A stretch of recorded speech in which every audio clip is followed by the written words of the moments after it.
Hello. Hello. Hello. Hello, hello.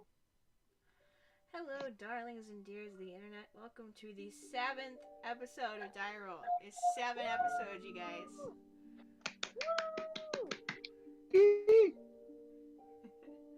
Alright. So, last time on DieRole, what does Darius remember from the last time that we were in Valora? Well, we've got several things to do. We've got to go find some ingredients from flour ingredients and stuff out in the fields for 100 gold. We got to find a kitten to give back to the captain. And we still have to find Oliver. Find any more information about Oliver.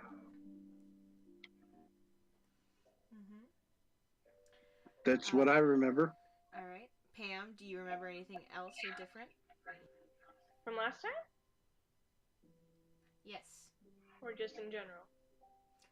Whatever you wanna, this was the previously on, whatever you wanna add to the previously on. Oh, I was, I got really drunk.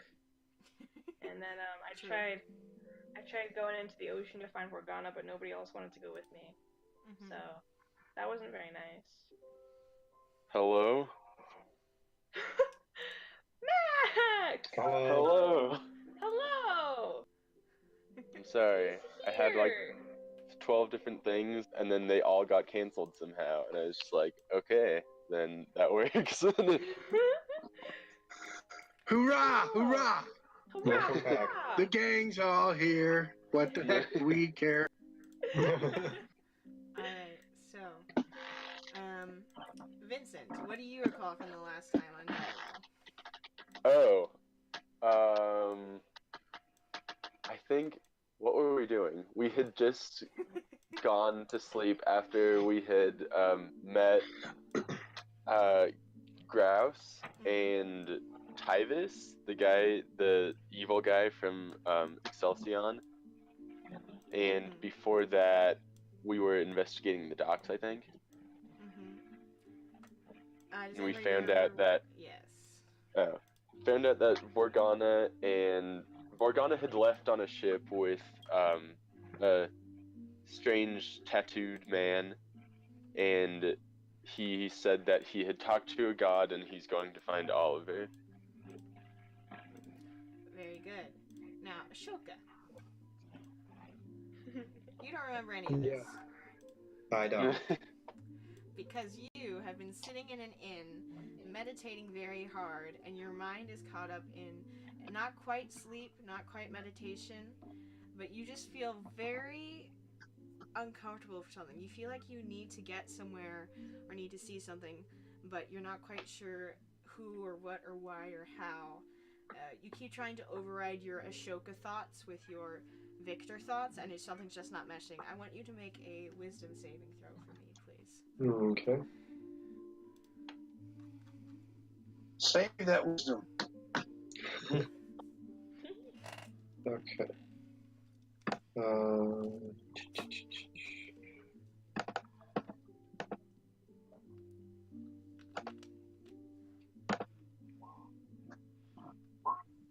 Okay.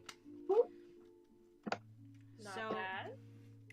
So you pass through this time, you just feel so uncomfortable, and you get to the point where you still don't know exactly why, but you listen to the Ashoka part of yourself a little bit more, and the clearest inclination that you can get is that something about you needs to be in nature.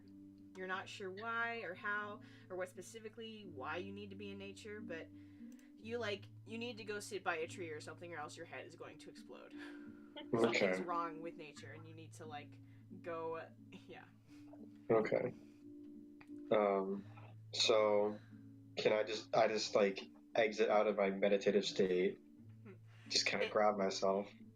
But luckily enough, it is roughly the next morning after the rest of your crew have returned, and waking, you kind of startle out of your sleep, out of your meditation, and it's barely before dawn as you And you see Darius in the bunk across from yours kind of rustle.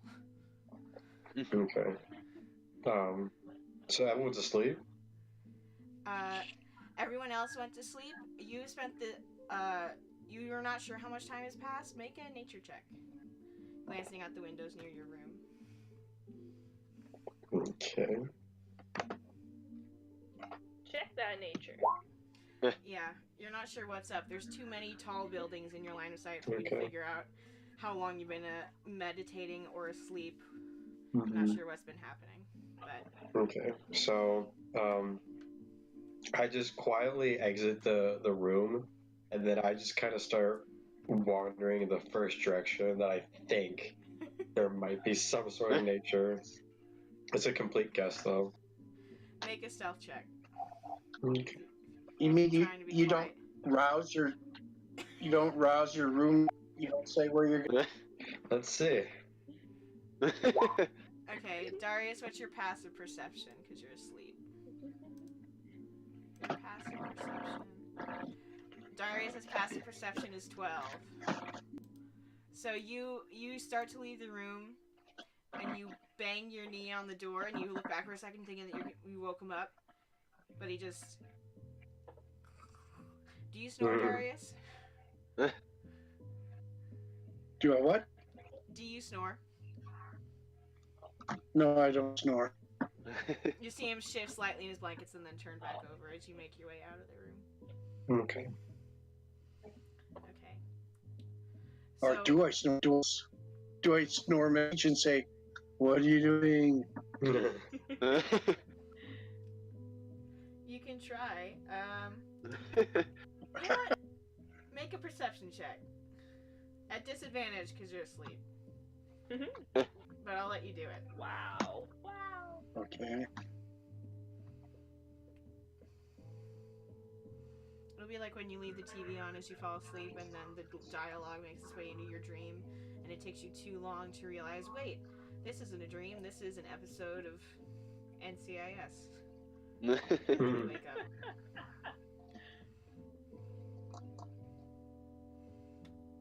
Okay, even with disadvantage, Nice. there's something in you that's told you, okay, these kids, I need to keep a better eye out. So you even your breathing out to where you don't snore, and you hear Ashoka kind of fumble and bang his knee against the door as he's trying to leave. And upon hitting my knee, I instinctively just like say, "Oh dang, gotta find that bathroom." But do you answer my message? Do I what? I messaged you and I said, "What are you doing?" Oh, and I just respond back, nature calls. What?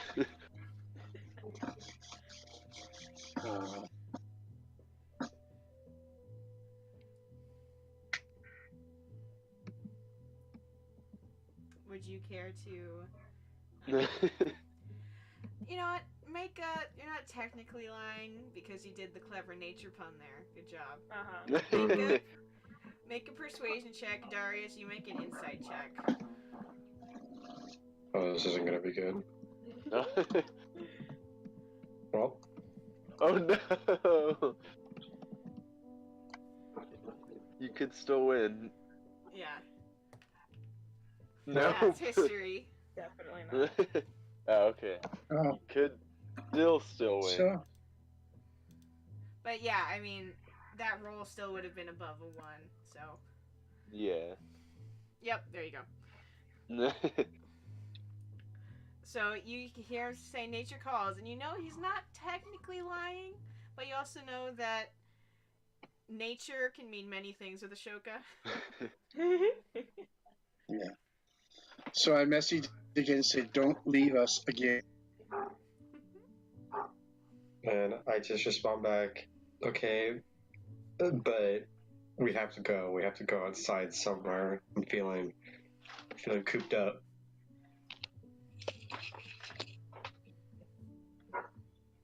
Should we all get up?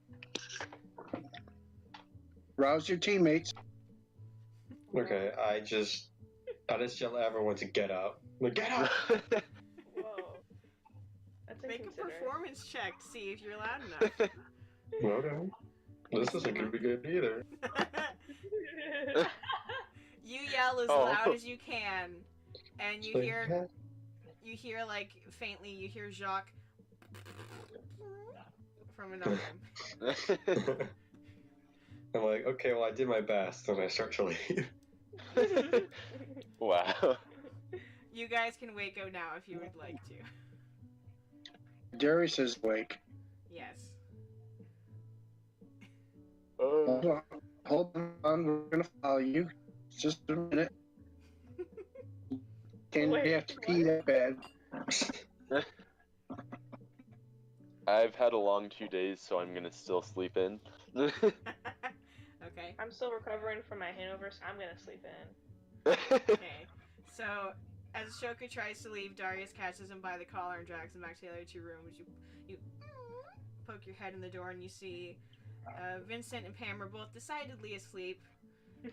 Jacques is like spread out half on Pam's horns and his paws are on her forehead. Aww. But Jacques looks at you Okay. as you come in. Oh, you wanna go outside, Jock? No. Come on. Come here, Like, boy. who's making all this noise? Come here, boy. Jacques Come. starts like two-stepping on your head. And then he covers up off of it. Let's go. Let's go. Wait, no, where are you taking him? Where Come are on, you you taking stupid Jock? dumb animal. Come on. Where are you taking Oh my him? gosh. We're going outside. Okay, bring him back. Bring him back No. soon. No. Make an animal handling check. Okay, let's see. Can I also make an animal handling check? Yes. Handling? Contested animal handling checks. I'm like, Jock, Yeah. Jock, don't go with him, Jock. Jock, Dang you it. come here right now. Come here, you stupid, wild, Good luck. ugly animal. Dang it. Hey! Nice. Jock, Can you I- stay. You stay, Can boy. I use... No. Can I It's attack? fine. Oh my gosh. Jacques, His message is no. yeah. Jacques hovers for a second, glances between you two, and then snuggles back into Pam's shoulder. Yes. Good boy, Jock. Okay, Good boy. can I use perception to make him think I am Pam? Oh my god. Perception is when you perceive something. You could Well, use deception to try to make him think you're Pam. okay, how about, now hear me out, I use sleight of hand to snatch Jacques. But you're across the room. I You're, like, in the can, doorway. I enter my gaseous state, travel to Jacques So you use unnoticed. 3 key points. Okay. No. Yes. Oh my god. 3 key points to stealthily sneak over right above Jacques, and then use Wouldn't Jacques still see the mist? I yes. mean, They'll be surprised. I'm like, did you just enter your gaseous state? I don't it really, smells a little in here. can't help that. Darius, you're Did you just say- watching this from the doorway, like blocking the path out of here. Darius, I'm Darius, shaking. please I'm help standing me. there shaking my head. Please help me, Darius. Please, I just want to go back to sleep. I use religion to persuade Jacques. Jacques. What? Religion. I message Jacques. I message Jacques and I say, "Hide, boy, hide." Make an animal handling check. Okay, I can do that. Jacques kind of stands up a little bit on the edge of the bed. Advantage? Not with advantage, just a regular roll. Jacques kind of paused next to where Pam is sitting, and he like turns in a circle like he's trying to get after his own ear because he can't figure out why he heard, and then he shoves just his head underneath the blanket with his hindquarters and back legs sticking out his tail, so like, I did it. Okay, in response to all this, I exit my gaseous state and land on top of Pam. Again? Really? Make it dexterity Really? saving throw, Pam. Oh my gosh. I'm gonna be so mad. Just roll a straight d20, Ashoka. Okay, I'm doing Okay. dexterity saving. Yeah. It's gonna be against. Oh my yeah. gosh. So Vincent, you're in the room where all this is happening too, so you can choose to probably. Dang it. Yes. Did I do this right? How do I do that? / roll one. /roll. D20. Yeah. Dang it. Well, that Plus was D? that. Do I do That plus was- D20? No, No, just it's D20. just. Yeah. Ha! Pam manages to scrunch her feet up and like get herself up into a sitting position at the head of the bed as you fall onto the bottom part of it, like half fall off.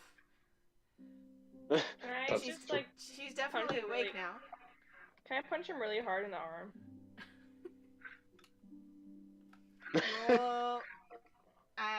Roll an unarmed strike. So 1d20 plus strength or minus strength. Minus strength. Oh. Paladin, Darius everyone. is just Oh, Darius missed Oh my gosh. I'm hungover, okay? You miss terribly. Darius teaches each one, and he teaches him just shaking his head.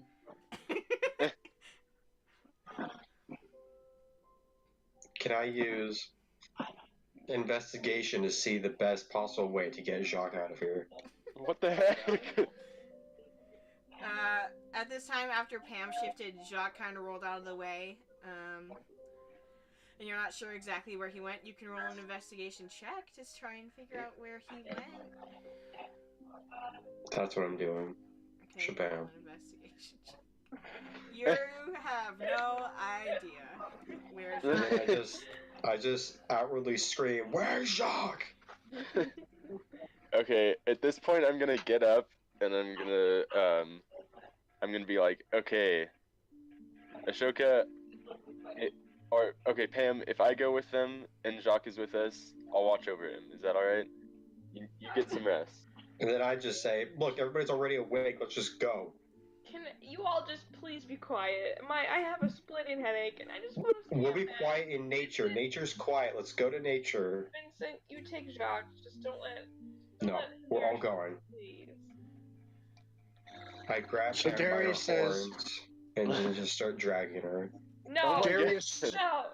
Hold on, Darius- Darius says. Darius says, "We let you rest and meditate for 2 whole days." Mhm, Pay yes. rest. That's very true. You're supposed to do it. Yes, and I appreciate that. Now let's go outside. I don't want to move. My whole body hurts. Just leave me alone. I'll heal you. Can you do that? No, but she can. Pam, you just stay there. We're gonna take with us. Harris, protect them. Just want to make sure that we have a list of the ingredients we're supposed to collect from the wild. Yeah, who has the list? I do. No, you don't. I have the list. Give us the list. It's in my poncho somewhere. It's on the desk. Someone make an investigation check. Try and find the list from Poncho's Poncho.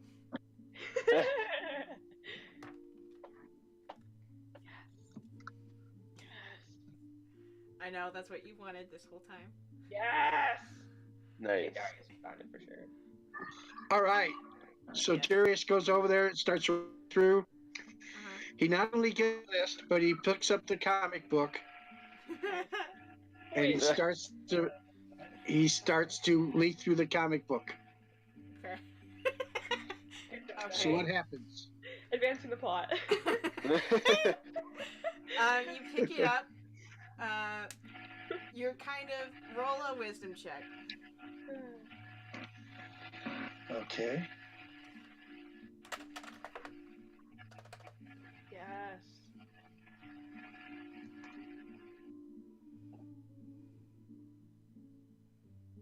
Where do you want to go? Go.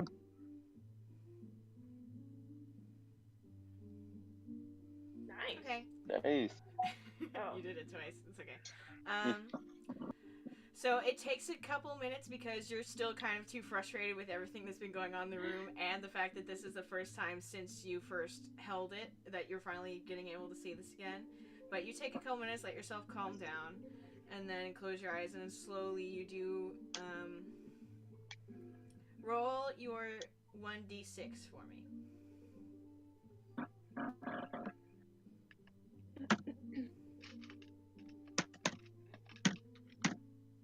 Okay. So you do begin to feel the rest of the room kind of fade away, and you're back in that same kind of overall dark space with the lights that you felt before. It's harder for you to grasp now for some reason, probably still because of the lingering frustration at all of this. You think there's still the same amount of them. Some of them seem slightly brighter than others, some of them seem slightly dimmer, but doing this just real quick, it doesn't give you it's hard to tell any kind of a direction. It feels like you're floating in space, so. Balls are still there. Okay.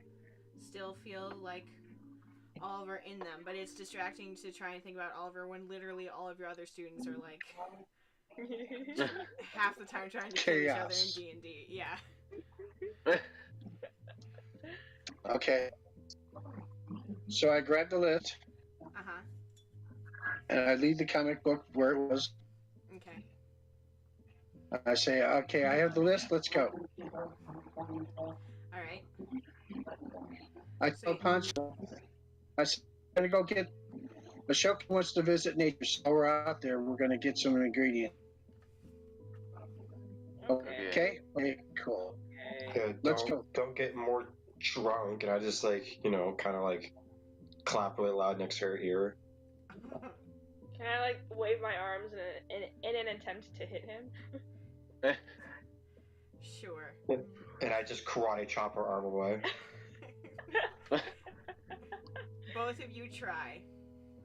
Ow. Roll 1d20. It's another unarmed strike, and you said you're like half trying. Okay. What's your armor class, Ashoka? It is 12. Ha. So she just barely catches you. Okay, so do I roll 1d20? If you want to hit her back, sure. I want karate chop her. You miss her armor class. So so you try to hit her back, and you just like you swipe it where her hand just was, but it's already drifted back, and it's like on her face as she goes back to sleep. Did I karate chop her face? What the heck? Do you really want to?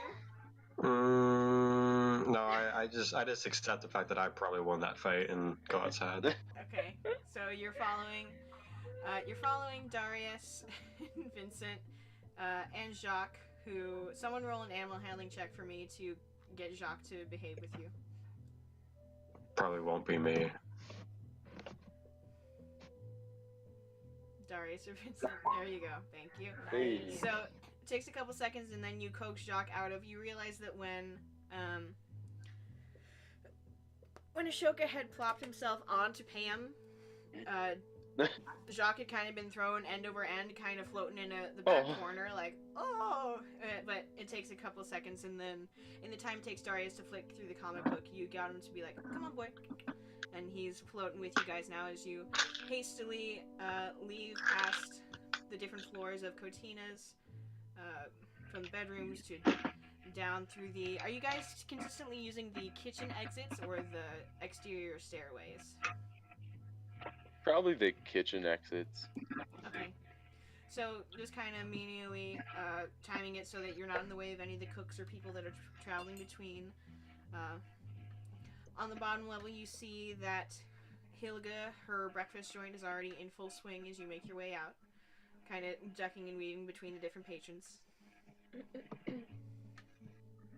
Hey, Ashoka, you've been asleep or meditating for 2 days. Do you want something to eat? I'm on a nature fast. Oh my god. You're not going to eat nature? No. What about waffles? All right. Oh my god. And I just yell back, "Bam! You want waffles?" I mean, if I didn't hear you before, I probably would not hear you now. Then I just run up. I run back up. Oh my god. I jump on the bed, and I just scream as loudly as Ashoka possibly can if she wants waffles. Okay. Are you... Pam, are you stubbornly Children. trying to stay asleep? Yes, I'm just rolled up in a ball, ignoring Roll him. a constitution check to see if you can. Oh. And Ashoka, I want you to roll a performance or persuasion. Aww. Okay. Why must you torment me? I feel like I should apologize somehow. Oh my gosh. It's real loud. You've never heard Ashoka yell this loud, and then you remember, oh wait, I've never actually heard Ashoka in this body before. Why? Why must you always do this to me? Every time that I am the least bit hungover, you always do this. And I'm just like, yeah, waffles, yeah. Just because you're straight edge doesn't mean the rest of us have that privilege. It's not a privilege, it's a choice. I mean, some waffles. I don't want your dumb waffles. Please, let me sleep. Mightn't I the waffles? No, just please, just go away. Take upon the waffles. You don't have any waffles. I'll get the waffles. Please, just. Darius and Vincent, I assume you found a reasonable place to sit. You're having a pleasant conversation with one of the waitresses there. Yeah, and I order some waffles, and I say, I think we'll have another person with shortly. Yeah. That seems to happen a lot with you guys, huh? Yeah. Yeah, those kids. It's a theme for us, you know. Alright, I'll get that right out. It's like a merry-go-round. It's like a merry-go-round. Who do we have today? Who do we have today? Eeny, meeny, miny. Nope. What's a merry-go-round? Is that something from Zindar? Yes. Huh. Cool. No. I'll be right back with Just you like- guys, Waffles. Yay. So she heads off as you two are still arguing upstairs. Yeah, I'm just like, okay, Ashoka. I like throw the blanket off me and I just sit up in bed. Uh-huh. If I go with you, will you leave me alone? Yes. Okay, I like get up and I shove him out of the way and go to the bathroom. Okay. And then he can just And then- hear me like heaving into the toilet. And then I just walk up to the door and start knocking, like, you okay? Hello? And I just like Oh my God. scream. Okay. So eventually, you two join the others downstairs with waffles. Some plates already there for you. The others have. Vincent has been consuming steadily. Ray has, I assume, added some form of meat to eat with his. The two piles that you guys have are slowly growing colder the longer that you take upstairs. There's no As waffles you- for me, I don't think, right? They didn't We order got any, waffles for everyone, for both of you. but I wasn't supposed to be here.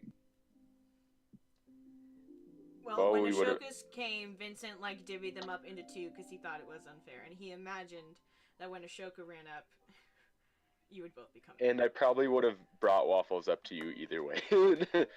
Okay, so I sit down beside Vincent and I'm just like, hey guys, please, nobody talk to me. But I thought, like, can't you heal yourself from this? Okay, kids, eat. I just pull my poncho over my face, and I'm like, I'm okay. I like wave one of the waitresses or waiters over. One of the waiting people. Yeah, do you need something? Do you have any good remedies for hangovers? It depends. Do you like the person or do you not like the person? Don't I like them. I look like I put my poncho down a little bit, and I'm like squinting at Vincent. I'm still deciding. So one of each then? Yeah, that works. He heads off. I'm just grumbling beneath my poncho now. I just pat Poncho or Pam on the shoulder, and I'm like, I'm just kidding. Okay. I So- very lightly pat Pam on the shoulder too, like extremely lightly and delicately. And I'm just Okay. like, Okay. A couple minutes go by as you continue to eat your food. Darius and Vincent are just about done with theirs, and the waiter comes back with 2 mugs that he sets down on the table. Here you go. Hope you feel better. Which one is which again? He points to the one on your left. This is if you like them. He points to one on the right. This is if you don't. He gives a little salute and walks away. Thank you. So the one on the right is still bubbling. Little puffs of steam out of it, Yeah, and you like sniff it witch's for potion. You sniff it for a second, and it smells weirdly like something fishy or kind of eggy about it, and you don't know why. I kind of just I pull my poncho back down over below my face, and I'm just like, no, I'm so bad with my lefts and rights. No. I slide the one on the left over to you. Okay. You realize this is a huge trust test, right? It's fine. Okay, I take. I mean, just to warn you, it might taste bad either way. It is a hangover remedy, so. Do you take it? I'd swallow it in one. It's make a constitution check because it was very hot coffee. It was hot. Oh, no. Yeah. Extremely I hot just fantasy laugh. coffee. Okay, I was not aware of this, but I'm fine. You're fine. Your tongue burns a little bit, but you're a tiefling. Burning, nah. So you just swallow it down, and you like shake yourself out for a second because you don't usually do coffee, and then you're like, oh, okay. There's a reason people do this. Okay, this is. No, I'm not hungover and I'm energized. Yeah, Yeah. caffeinated. Go run around the block a few times. I'm gonna go run around the block a few times, and I get up and start running. No, I'll be back. Hurry, I'll be No. back before breakfast is over. I swear, Nary. I swear. I run outside.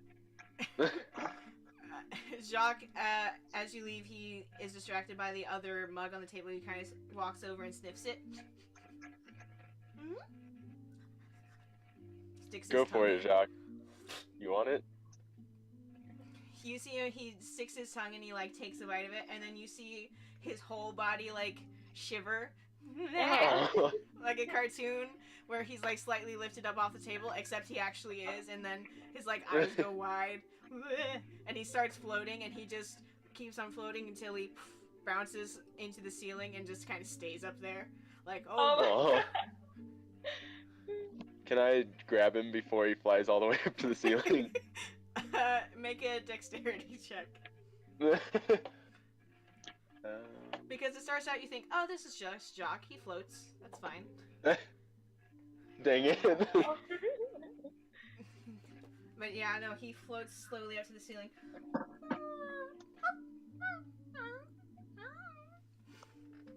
I pull off a piece of my waffle and I kind of like waft it under him to see if he. I'm like, Jacques, look what I have for you. Okay. So Darius tries to get him. Okay. So seeing what Vincent is trying to do before he floats up to the ceiling, you kind of step up onto the chair part of the booth where you guys are sitting and like lean up and grab his tail so he can't float fully up. And then Vincent, as you wave the waffle, Darius brings him slowly back down, meeting less resistance than if there were no food to tempt him. Teamwork. All right, let's go. Hey. I Good zoom work. past the window. Okay, so as Pam zooms past the window, you guys finish with your food. I want to look for the most the most drunk and scummiest looking person in the bar. Roll either an insight or investigation check. Okay.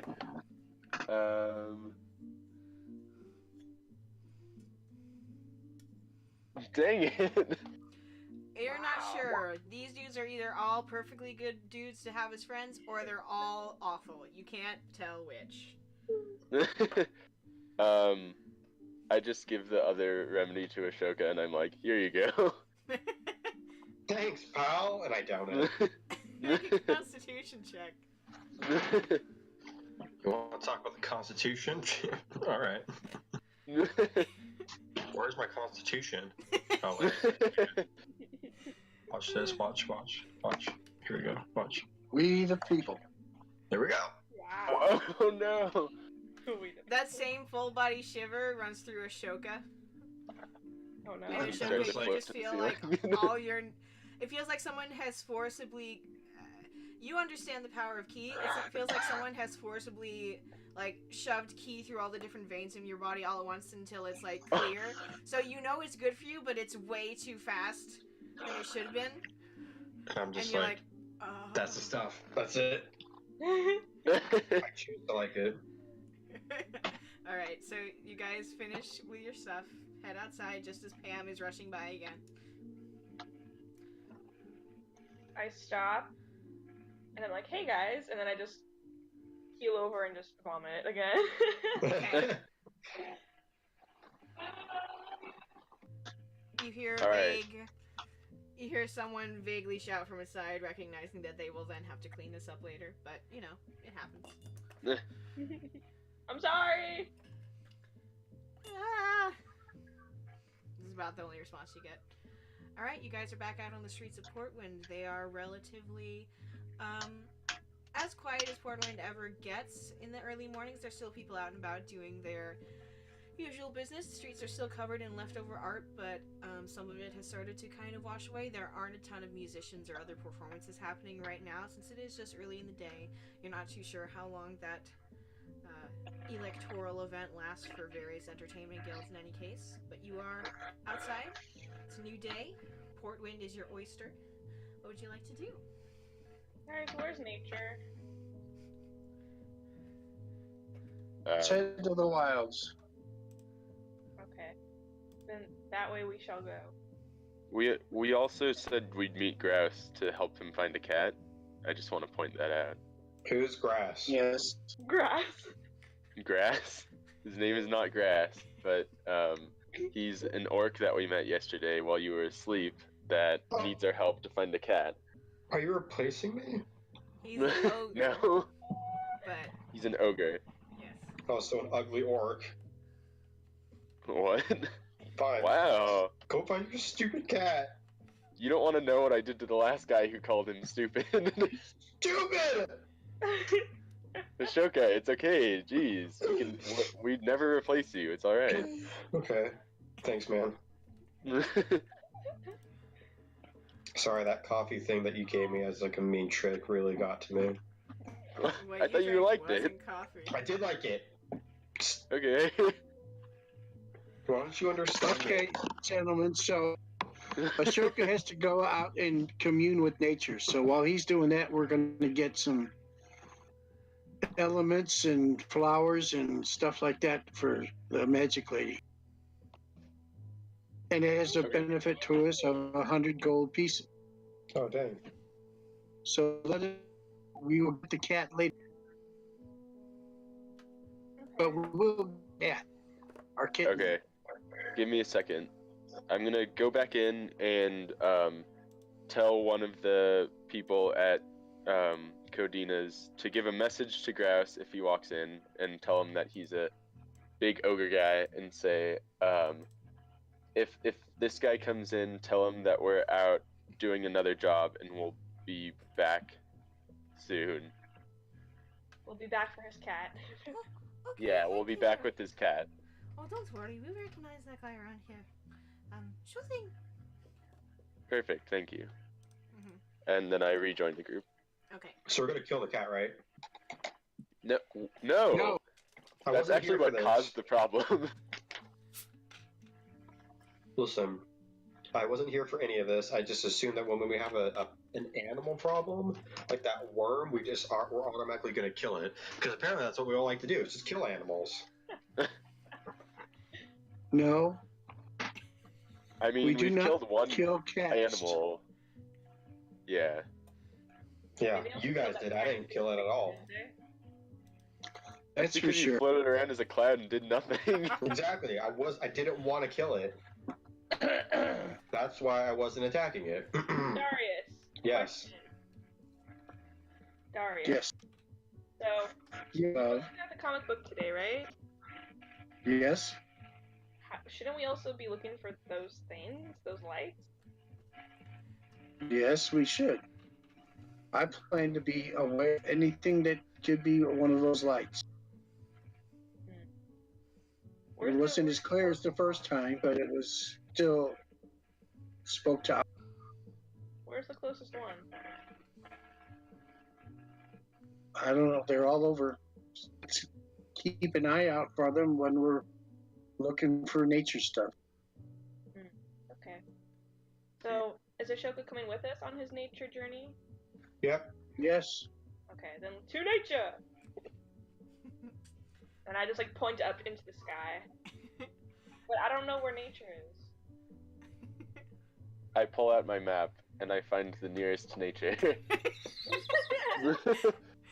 Okay, it's clear enough that the nearest nature, per what you guys are probably thinking, is the wilds of Savine on the outskirts of the town, technically beyond the realm of Portwind, marked either on the side past the farms, the side closer to the river. Just depends where you guys would like to go. You've never tried to go either way before. I want to go to Colorado. Oh my god. That doesn't exist here. We have to... We can... What's the closest equivalent to Colorado here? Are there any mountains? I have no idea. How would any of us know that? Listen, friend. I'm just trying to figure it out together. Did you call me Trent? I said friend, Trent. Oh, okay. Cotina's is roughly here. I don't see what you're doing. Trent. It's you the guys see pink the square, map? I think. Yeah. Yeah. I see a piece of map. Hold on. Come on. So let's go to the east. Yeah, let's head east. No, let's head west. Oh yeah, Where's I know my directions. Let's head west. A very in character moment for Vincent. If you're all in agreement, you begin to head west. Just straight west? Yeah. I yeah don't see why on the not. red road? Mm-hmm. So as you On guys the begin, red lines road? the red lines are elevated roads for the part of the city that is above the rest of the city. But there are alleyways and things that you can walk between there. They're just not as well called out as the red roads. Okay. So you follow that path roughly, moving past the orphanage until you find a straight enough, big enough to carry all of you. Moving forward, maybe 10, 20 minutes later, you come to what you think should be the westernmost area to lead you out into the wilds, and then you realize it's just a thick, tall wall, maybe 50 feet high, separating the edge of the city from these wilds. This is a weird tree.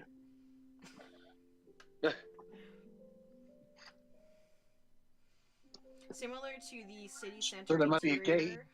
yeah. Similar to the city center interior, this area is coated in much older seeming, almost like they've been paper mache there, job listings, things like that. Mhm. So it's just a big wall. Is there any like entrance or exits on it or anything? Make an investigation check All of us? if you would like to. Anyone who's Instead of looking at the looking, wall. Ashoka just tries to Anyone punch with through the wall. better investigation than me? Ashoka does what? Just tries to punch through the wall. Make a athletics check. Oh, it's ain't gonna work.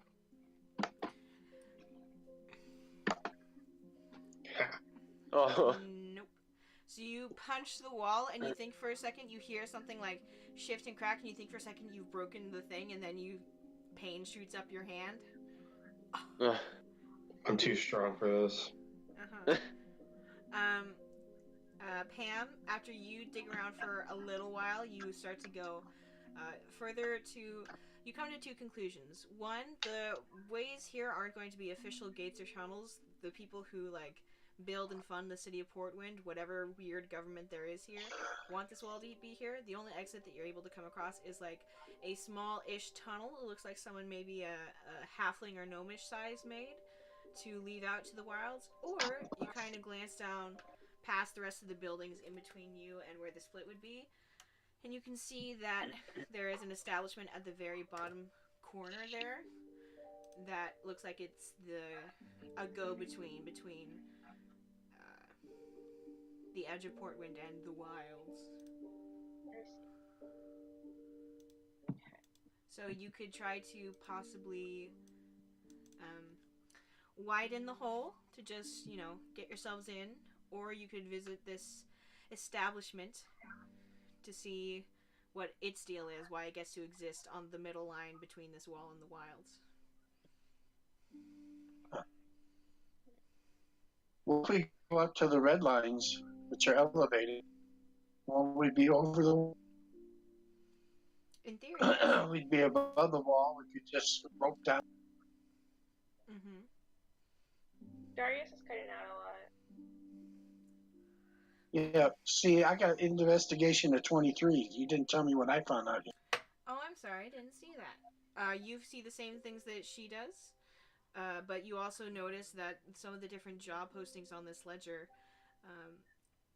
you notice a few different things. You notice the hole that some smaller race had built. You notice this establishment at the end. You notice that there are different areas where it looks like this wall has had to be maintained over the years, that maybe they literally have used some of these older job postings as kind of paper mache like glue to hold each other together, but there are still some areas where the brick is kind of softer and crumbling, which it might push away if necessary.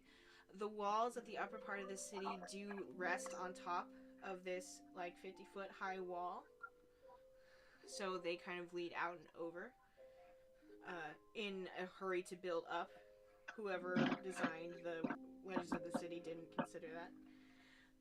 You also notice, just in general, looking at the job postings here, there is one that's slightly newer, a little bit higher up than where you can reach, but you can read it. Asking for... It's very vague. It says... detective skills needed. Investigating dead body. And then a kind of general location. Huh. Do we have something we can write that down with, or? Vincent has his cartographer's kit. I assume you have a general notebook. You can scribble it in the back of your spellbook. Okay. So I write that down. I write that information down, and I go to where I found they reused the postings to cover the hole in the wall, and I push through the hole in the wall. Okay. Make a strength check. It's not necessarily that they use them to cover a hole in the wall. They turned that paper into paste and actually filled cracks, but it's still weak there. Make a athletics or strength check. Strength. Oh, It's one of the big ones. stay- Pardon, Darius? I'm just around. That's my phone. Okay. Over here. Oh, wow! Nice. Hey, Somehow, cool. doing a thing that you never think you would usually be able to do, you find just the right spot where didn't use enough of these paper mache-ified old forms, and you just you push like the first four, you push at an intersection of them, and then the ones beneath them kind of crumble out, and you wait for a second because this kind of puff of dust settles, and then you look up and you wait to see, and it seems like the way that the rest of the bricks are constructed, maybe you've got a hole maybe 10 feet wide by 18 feet high, roughly, but the bricks above that are holding. Wow. Okay. That's a pretty good throw there. All right, cool. Let's go, folks. I follow Darius. Everybody else as well? As do I. Okay. So you guys begin to head out into the wilds of Savine, and you're instantly met with how plush and green this space is. Different than the city. And like the smells of grass and these impossibly tall trees kind of hit you as the further that you walk in, you're kind of consumed by this area. What would you all like to do first? What are you looking for as you're stepping into this plush space? It's almost, you're not sure if you can quite classify it as a forest or a jungle, but it seems to lean slightly more towards the very edges here. They've attempted to, it's clear that when they built Portland, they attempted to trim it down and kind of thin it out, but already in different areas where you see tree stumps or things have been taken down, pulled out, knocked over, are already kind of rebelliously starting to grow back and kind of overtake. There's some vines creeping towards the outer wall of Portland as you make your way there. What is your first objective? What do you seek as you enter this forest space? I just fall in the grass and start rolling around. Okay.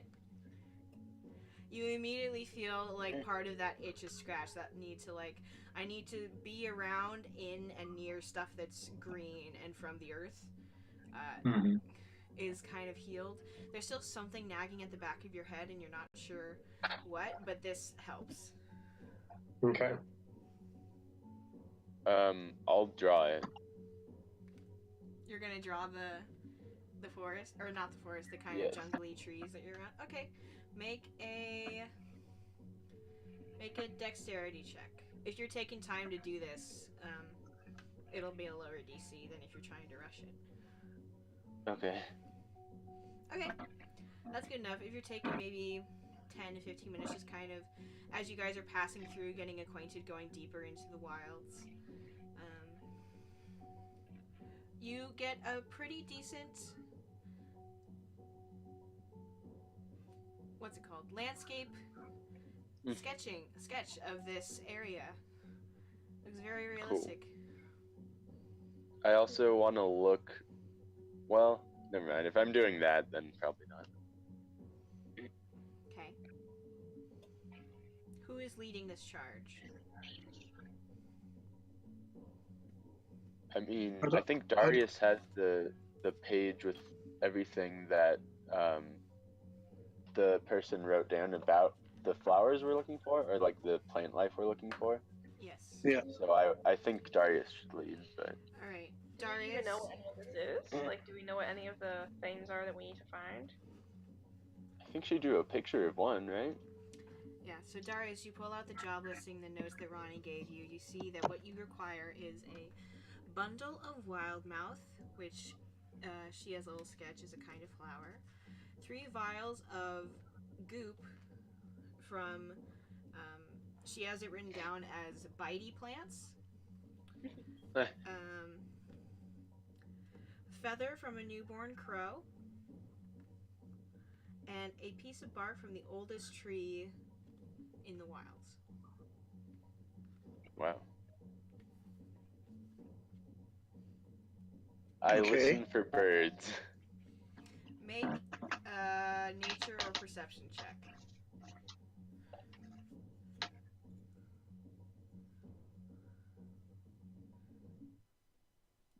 Well, Wow. It is so weirdly, after being in the city for a decent amount of time, after city sounds being the only kind of sounds that your ears have heard after being in Vincent's body, being in the kind of stillness and ever so slight shifty sounds of the wilds is catching you off guard. You're not sure how to perceive one sound from another. It's just kind of, okay. yeah. It makes you slow down to the point where you can't really think about anything. You're just like, oh, it's peaceful out here.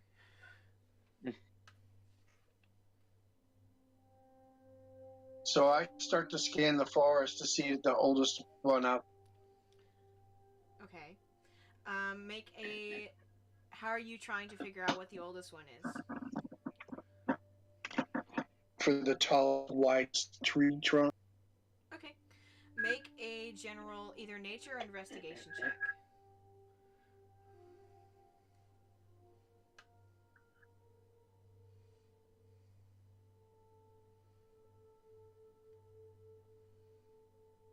I feel like I'm kind of suspicious of what's out here. Okay. Ooh. Wow. Nice. So, you begin to head. You're not 100% sure of the direction that you're going in, but you keep your head up and you just keep looking for the tallest trees, the tallest trees, tallest trees. And as you do, you begin to make your way towards them as you kind of. It's almost like you're finding a lineage of how these trees have spread throughout this forest. As you push your way forward and inward and more until you find yourself standing at a space where its trees are so tall it's hard to it's giving you almost vertigo looking up. It's like they're curving over the top of you even though you know logically they shouldn't be. I start climbing them. Okay, you just pick one and start climbing. Yep. Okay, make an acrobatics check.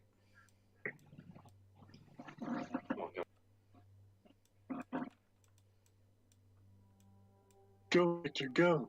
Go, Victor, go. Okay, so you start to try to scramble up one of them, and then you try a couple more times, but the branches at the bottom are too young, and they keep snapping in your hands. And I just sit at the tree and just roll around some more. Wait a minute. The branches at the bottom wouldn't be young. The ones that he could reach were too weak to support his weight. I'll say it that way. Okay. So I start to measure diameter of the circumference of the trees till I find the biggest one. Nice. Okay, make another nature check for me.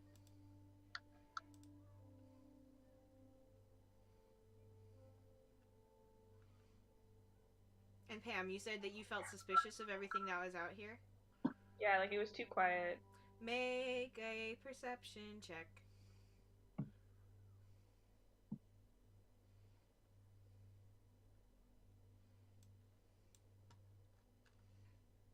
Okay, I will see those results in a second. Hold on. One thing that is kind of plain to most of you as you begin to, you're trying to help Darius, you're trying to figure out exactly what it is that you're going to need from one of these trees, and one of the things that you hear just in general as you made your way towards where these taller trees are is the gentle kind of babbling of a river, and the closer that you got to the bigger trees it got slightly louder until you're met with the spot that you guys are at now. Ooh.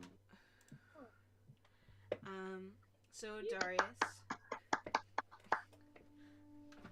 as why was okay, as you as you guys, Darius, as you're taking your time to measure, it's hard for you to determine. There are 3 trees, kind of closest to this riverbank, that are. It's hard to tell from just your eyes alone. They are like, you can tell they're within maybe an inch or 2 of each other, and you're just not sure. Pam, as you realize as you've walked through this forest, you haven't heard necessarily traditional bird sounds. You've heard on occasion like a whistle or 2, but they're not nearly as loud or as numerous as you would imagine. You have heard a strange, on occasion, sitting there listening, you do hear, kind of as you were passing through earlier, not so much at the spot you're at now, you heard strange kind of hissing caws, not in any that you would recognize from a thing in real life, but sounded like something. You're not 100% sure what, but something. And Darius, as you're investigating these trees, kind of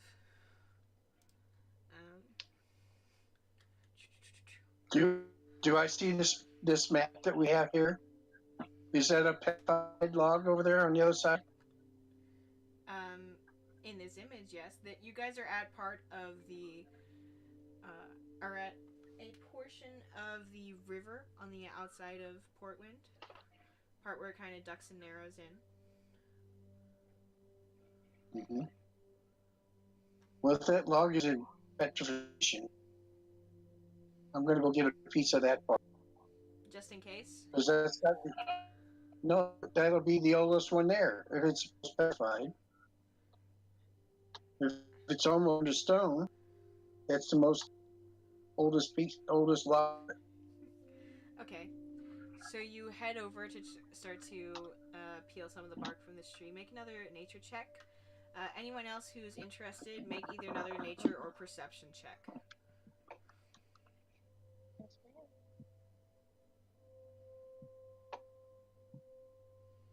Oh, wow. Okay. Wow, 2 natural ones. And me with the -3. Uh-huh. Hey. So, Darius, you're on your way. You kind of accidentally do it roughly as you're pulling bark from this petrified log. Poncho, you're just kind of... You get distracted by the crunch as Darius pulls it off. And Vincent, you see out of the corner of your eye something moving between the trees before it just disappears. Something like a humanoid figure. Did you guys see that? Yes, I saw Darius pull that bark off. No. It was pretty cool. I'm gonna try to say it quietly. Do I have to make a stealth check or anything for that? Well, make a sleight And I want to just be... check. Yeah. Okay. And I want to just be like, I just saw a figure duck behind those trees. Hey. Okay. So Nice. You're confident that whatever it was didn't hear you. And I also, can I, in addition, kind of like point out exactly where it was? Yes. So it was between the 2 trees that Darius was inspecting earlier. Okay. Can I... Sorry, I was gonna ask if you saw what it looked like, but I'm also whispering. It was humanoid, but that's about all I can tell. Okay. Wasn't a bird lady, was it? What? It wasn't a bird lady, was it? I don't think so. Because that's who Poncho had taken the list from earlier. Oh. Hey, I never told you it was a bird lady. What are you even talking about? You took Nothing. the list from someone? No. Did not happen. That's what Darius just said. Well. Okay, we'll talk about this later. I want to put my Cloak of Elvenkind on and try to go into stealth. Okay. Make a stealth check. Alright. is the stealth check? Is it with advantage? If Because you have I'm your wearing cloak of the. elven kind, yes. Okay.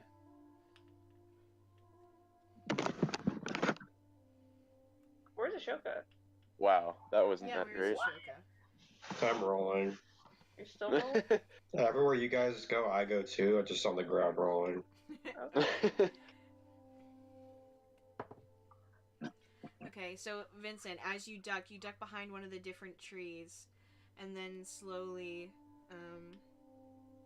you feel like you're hidden, and then slowly you see,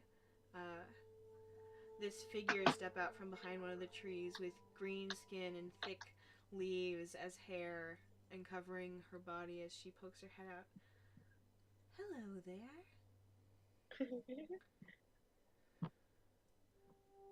To me? Mm-hmm. Oh. Hello. You... Who? I think we're about to ask the same thing. Who are you? She kind of blinks. I don't know what you mean. Do you have a name? I am this. And she kind of spreads her hands out to the trees around her. Oh. You're forest? Not all of it,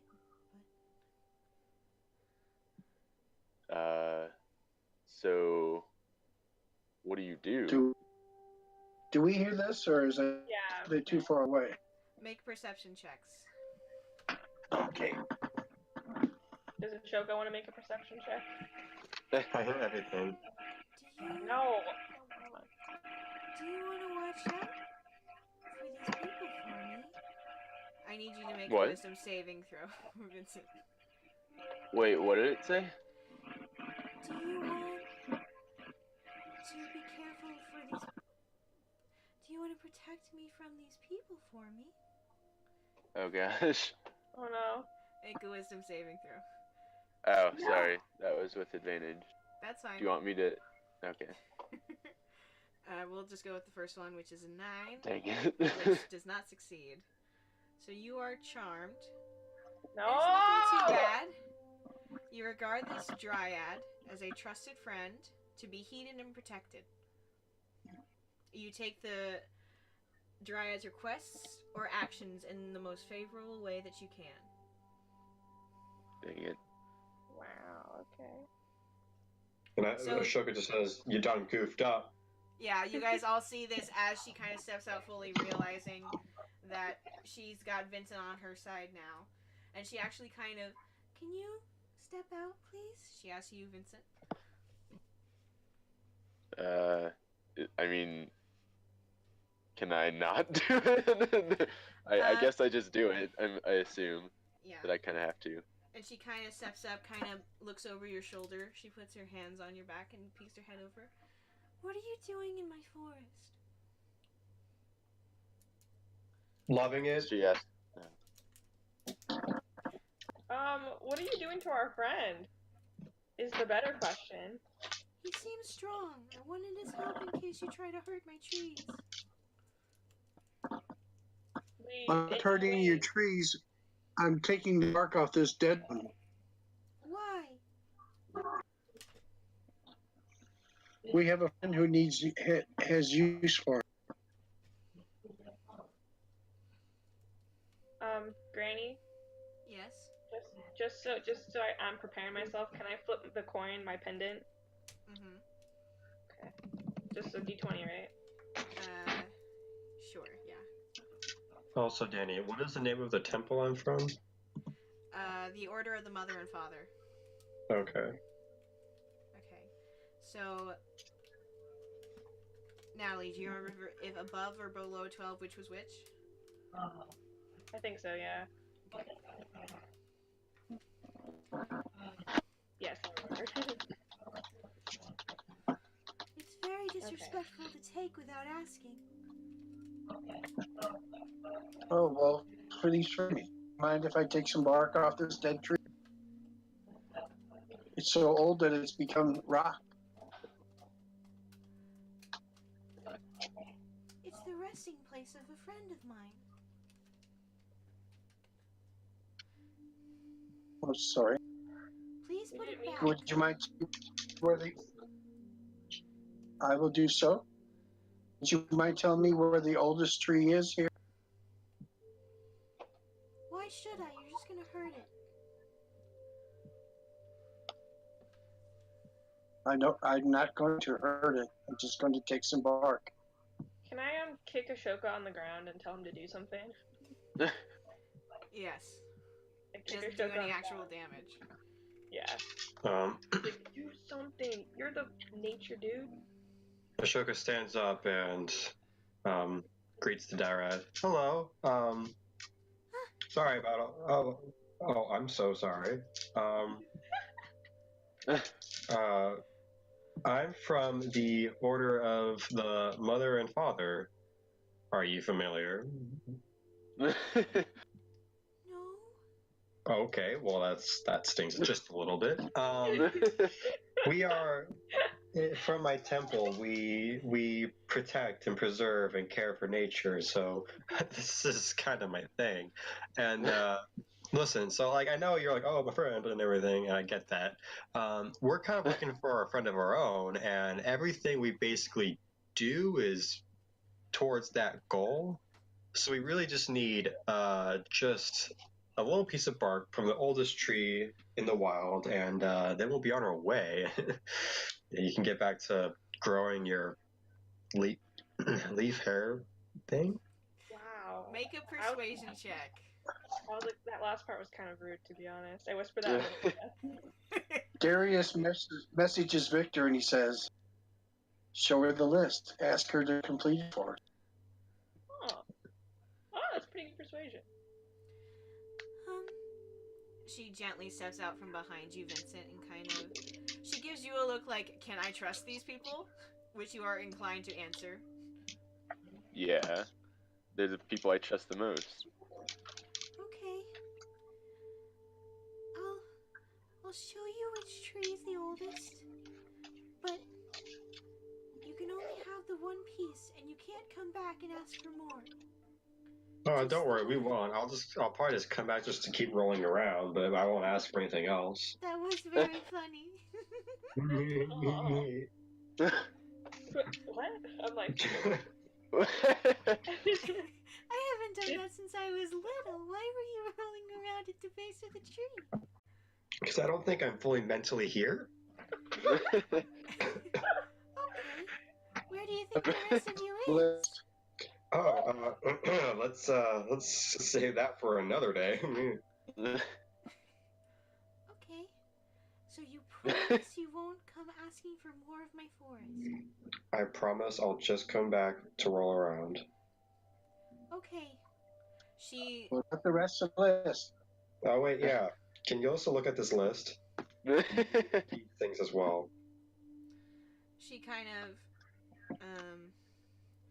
cocks her head to the side and looks at it.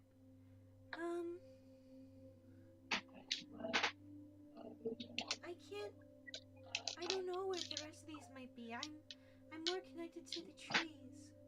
She puts her hands up against a piece of bark, and you see some flowers grow where she touches.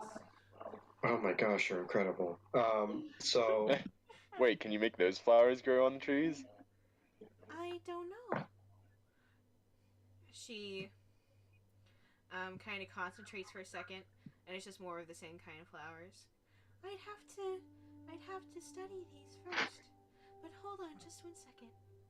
You see her turn back to, she turns as though she's talking to the rest of the trees around her.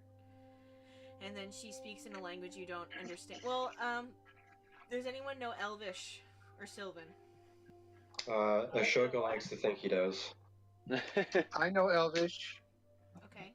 Ooh. I know Elvish. Okay. Nice. She turns back and she says, in Elvish to the rest of the trees, "It's okay. You don't have to come out. They just want one thing. And they promise they'll leave the rest of us alone, okay?" And then slowly,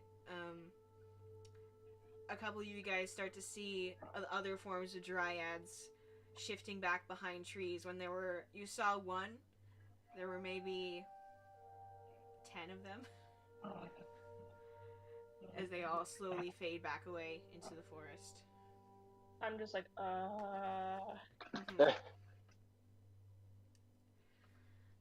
Mhm.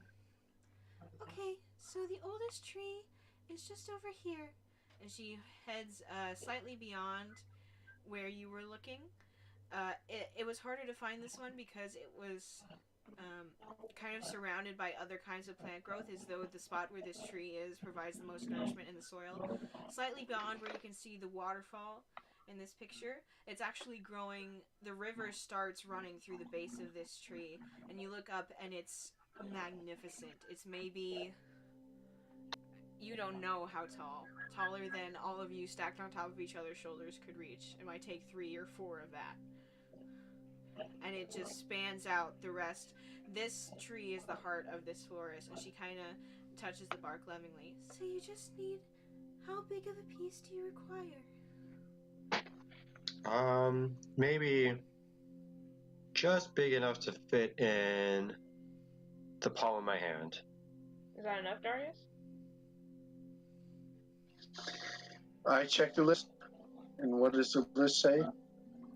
A piece of bark Just from says the a- oldest tree. So that would be fine. Okay, so you watch her as she kind of studies the tree for a second, and then she puts her forehead up to it and whispers something in a different language. And then after kind of studying it for a second, her hand starts to slowly be pushed off of the tree, and then gently she takes the thing that she's made out of this same kind of bark without hurting the tree, and presents it to you, Ashoka. Here. I take it and say thank you. And I look to the tree and say thank you as well. Make a nature check. Okay.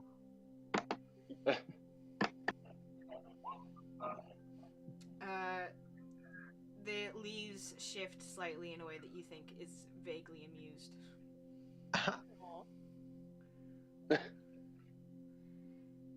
So, you promise you to leave? Yes, we'll be on our way now. Okay. Could you direct us to where these other items are? I don't think she knows.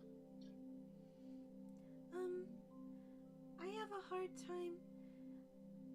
They asked me to speak with you because I'm the one of my kind who can speak the language of humans, but... I'm a human. We're not here. I'm not a human. That one's a human. She points to Vincent, who is still charmed by her. Oh. Oh yeah. Yes, I am. Do I know how to break that charm by any chance? Make a wisdom check. Yes, I am.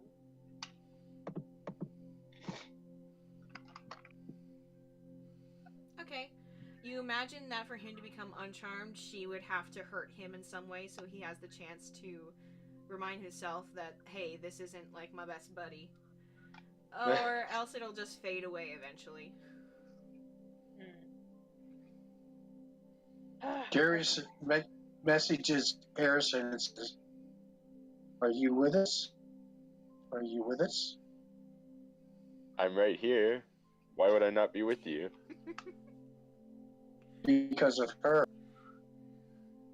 What's wrong with her? She has you spell. That's ridiculous, Darius.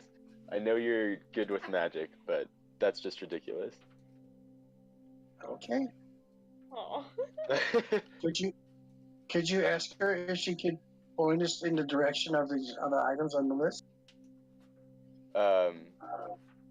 Sure. Could you point us to the directions the rest of the stuff on that list? I can speak your language, but I can't read it. I'm sorry. Can you? What do these mean? She holds the list up to you, Vincent. I cannot read it, actually. Oh! Yes, I'm a very unintelligent human. We I'm have sorry. so much in common. Aw. I know. I just like squint and I'm like, Oh, I read the list. Okay. Read the list. Wildmouth would be, She points closer towards where the river lets out into the ocean. Would be further south from here. Aside from that, I don't know. We try to avoid the other animals and things when they're born. Be careful with this one. It sounds mean. She points at the list where you like. Let me say that better. Be careful of the one she called Bitey. It sounds mean. no. I can't help you with that, but hold still, hold on. She Vincent, she walks up to you and she kind of swirls her hands around for a second, and then out of her palms grow little berries. Ooh. I just take one because I don't know what she's trying to. Here, take all of them. It's like a little grape bunch. It's not actual grapes, but that's the shape it reminds you of. Why, thank you. And I kneel politely. Aren't you sweet? I don't know if these will help. So, are they on the list?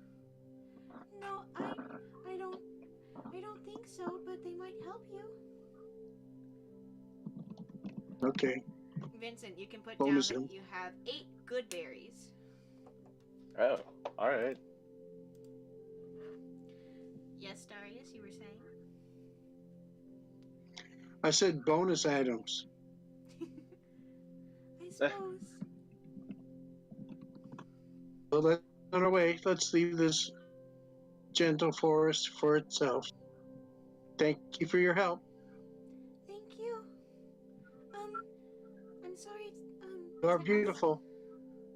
Thank you. We love it here. I'm sorry to ask this, but I don't know how your people in beyond there work. And she points back towards where the wall is. But could you convince them to be more careful? They keep taking more of our forest from us, and Don't worry, we'll make sure that stops immediately, Lily. Okay. Maybe we just didn't ask the right ones before. Okay. And slowly she kind of waves goodbye slightly, and you watch as she disappears back between the trees. What's her name? You didn't get her name. You just said her name. No, I said she disappears between the trees.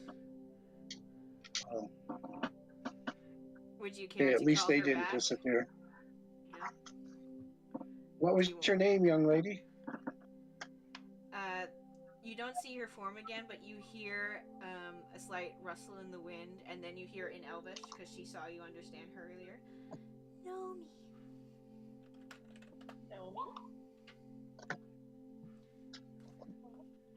The wind kind of ruffles your hair. Oh. Know me? Thank I'm you. just like, no. I'm like, Nomi was cool and all, but I definitely don't like that she charmed Vincent.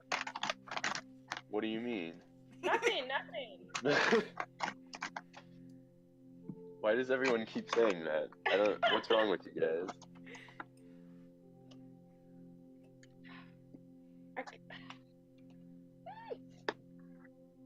Hey Darius, how long do you think that we're gonna be out here?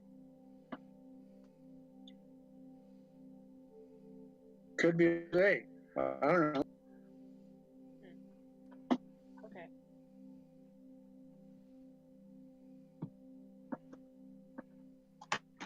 Right, where to now?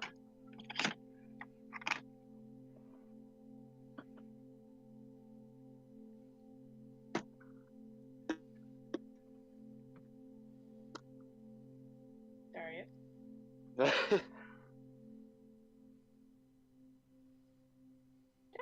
I mean, Nomi said that the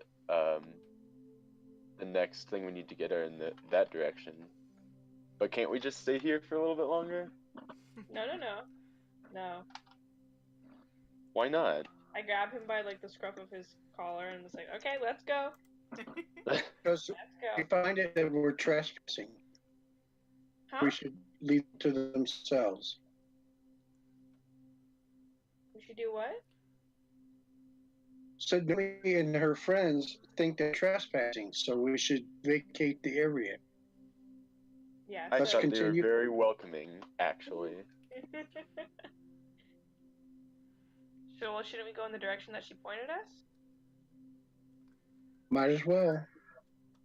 Which way is that? I was not looking. South. Was it? Yes.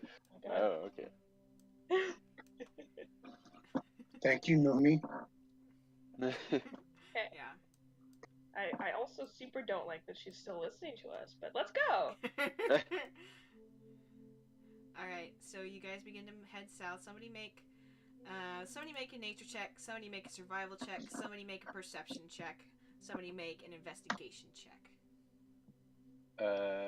Survival. I'm investigating. Okay. I'm not good at any of those, so. Just try, honey. It's okay. Okay, I'll do so, nature. Okay. So Poncho, Pam, you just start leading the way. You figure out which areas to avoid. Which areas are like might have sinkholes, might have some bugs you don't want to touch. Where trees have fallen, where some of the destruction that Nomi had mentioned has like pocketed into the forest somehow. You are able to avoid all of those areas. But even as you're starting to guide the group, try to go away from certain areas, like you see some spots that have some like weird white, almost like fuzz on them. Victor seems to keep being drawn towards areas that look like, oh, we shouldn't go there. And Victor Ashoka just seems to keep drifting towards them. And you're not quite sure why. Darius, you're keeping a keen eye out for these flowers, and you're starting to collect, just kind of absentmindedly, you start studying the ones that you see along the way, and none of them are quite right until you get to this area much closer to where the river meets the split. And you can start to see it in the distance, and as you do, you start to see, it's strange, these flowers are popping up individually rather than in bunches, and you see that it's specifically requested for a bundle of them. So you see singular flowers popping up until you kind of reach an open area where the river lets out into the split, and then along part of a hillside there's just a field of wildmouth. Ooh. And Vincent, Cool. as you were walking around, you could still hear further off from where you were this similar strange kind of hissing, cawing sounds happening. Again, not like any other kind of bird you've heard before in your real world life, but it sounds threatening in a way that you're not appreciative of. You're not sure what's making it. For a second you wonder if Ashoka is messing with you, but then you look around and see that he's like walking into dangerous parts of the forest and drag him back. And then rolling around a little bit.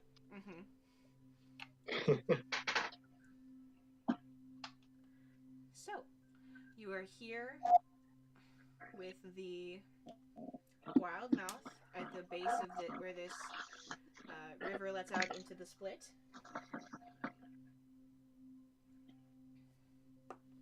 What would you like to do? Could I drink some water? Sure. Where do you get it from? There's a river, right? There's a river that goes out into the oceany part of the split. Well, just from the running part, I guess, the part that's running. Okay, so you just kind of catch your hand out and get a little bit in your hand. There's not a ton. It's a little bit sweet. Okay. Guys, this water is delicious. It's magically. It's kind of running through. You look and you can see that the part of the slope down of this hill where the wildmouth are, this river breaks in between it, and there's more on the other side of it.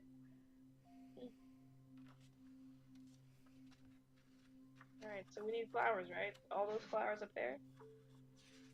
Hey, Pam. Huh? Make a constitution check. Oh no. No! Oh no! It's alright, you're feeling a little bit sleepy. Okay. Like, you might not be able to stay on your feet for That's much fine. longer. I'm used to this. It's just the alcohol. Maybe Do- the coffee didn't quite do it. Of course, I threw it up, you know? Wait a minute. Why is she sleepy? I She drink the drinks water. all the water. Oh. I'm like, Do any of us, like, does she change at all? Do any of us notice? She's like blinking slowly every few seconds, but nothing that's. Out of the ordinary. The poppies. The poppies. Guys, I think I'm gonna take a break. You guys go get the poppies. I kind of like curl up into a ball on the ground. I'm just gonna take a break. You're just gonna sleep in the middle of the woods. As you curl up into the little pile of wildmouth flowers, the scent of them, this like kind of lingering sweetness hits your nose and system again, and yeah, it like takes 10 seconds. I'm just...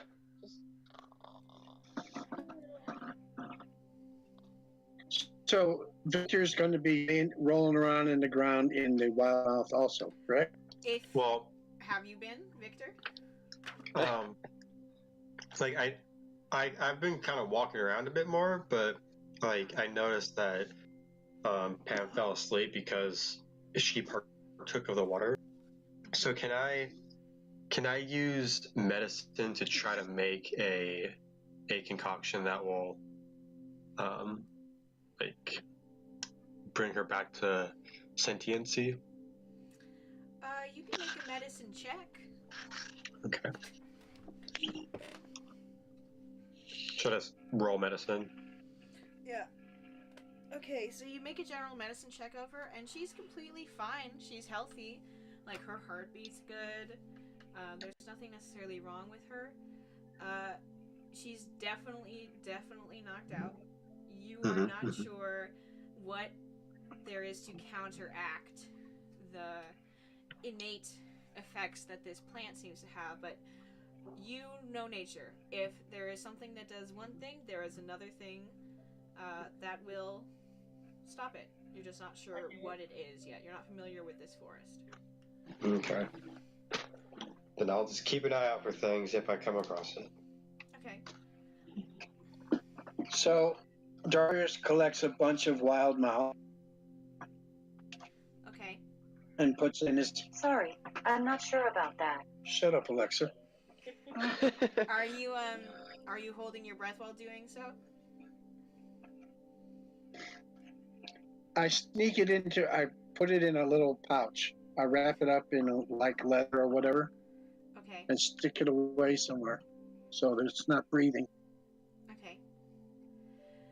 As you pull the things from the roots, to kind of get them in this leather pouch, there is some like pollen and stuff that drifts up. Oh no!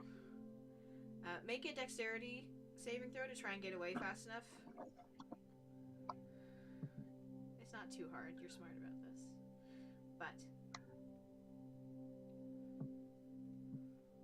So does everyone know that I'm just a dumbass for drinking the water? that or you could just be hungover. Ashoka knows that it's because of the water, because of the medicine check. Okay, so you failed the dex save, so you do have to make the Constitution save. It's not super high. Pam just did bad. Constitution saving throw.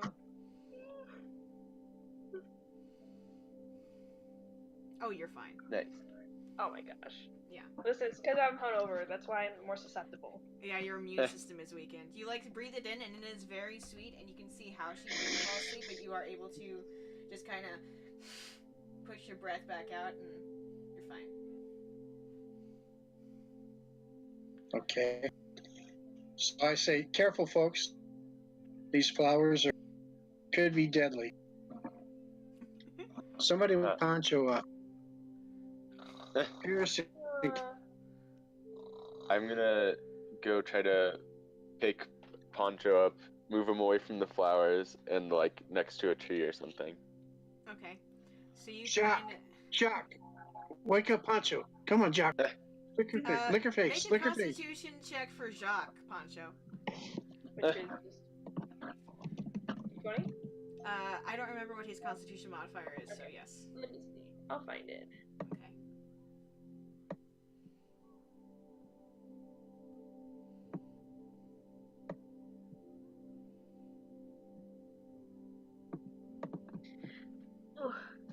Oh, okay, that's pretty good. Oh, well. Jacques is passed out in the flowers next to Pam. I also pick up Jacques, or I put Jacques on top of Pam, and then I carry them both out of the field of flowers. Jacques' tongue is hanging out. It's been like collecting pollen this whole time. One of his eyes is kind of open as he just weird dog snores. Yeah. Once I move them out, I just grab Pam by the shoulders and like shake her around.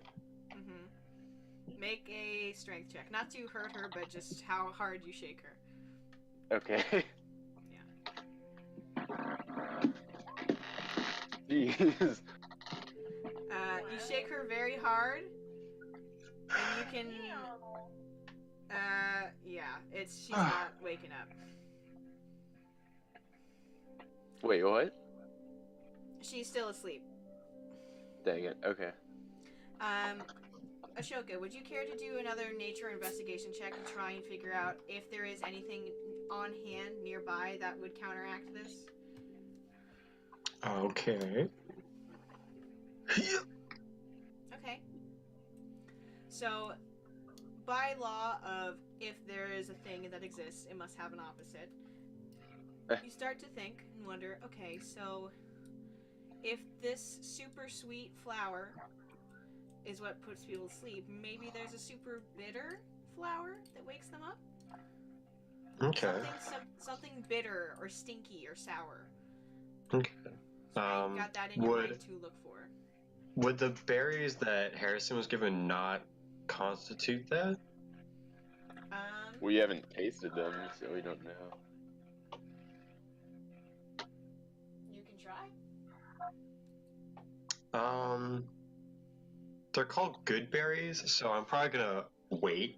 I feel like bitter, stinky things wouldn't be called good berries, so I'll do that as a last resort if necessary. Until then, I'm just gonna keep keeping an eye out. Okay. Are you guys done with this area? Well, I feel like we should find something. I feel like we should actually look for something to cure this for the two of them before we leave. You may make another investigation check. Anyone who also wishes to assist may also do that. Okay.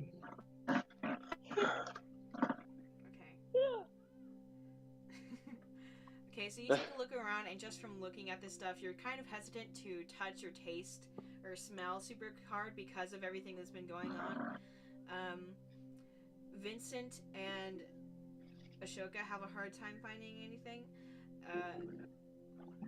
Darius, you see something that's kind of looks familiar from something in the real world, but you don't think it would work. You know that this is a thing that is not good, but you doubt it would counteract. It looks a little bit like poison ivy.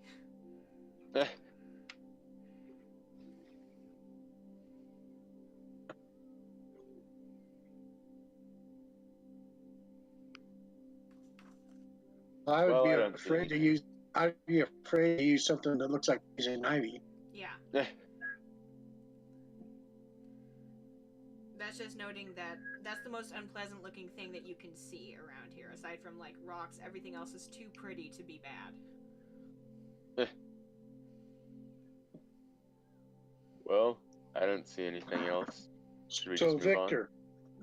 Victor, that thing over there looks bad. It looks like poison ivy. Should we try that? Can I roll a nature check? Sure.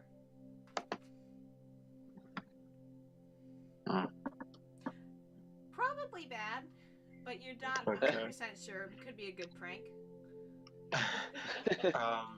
I'm gonna say we don't risk it. I don't know for sure, but I don't think it's worth the risk. Would anyone else care to make another?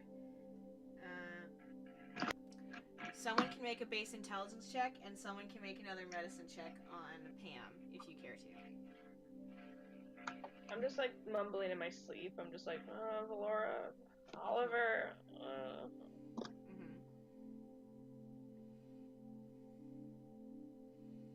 Is anyone going to do medicine or just intelligence? I could do medicine again. Yeah. Can we both do it? Yes, you can. Never mind. You can I don't still think try. it's necessary. Okay. Ooh. Okay. So you guys figure you're just kind of looking around at the situation. You're not 100% sure how or what to do. I'm going to roll something here. Okay.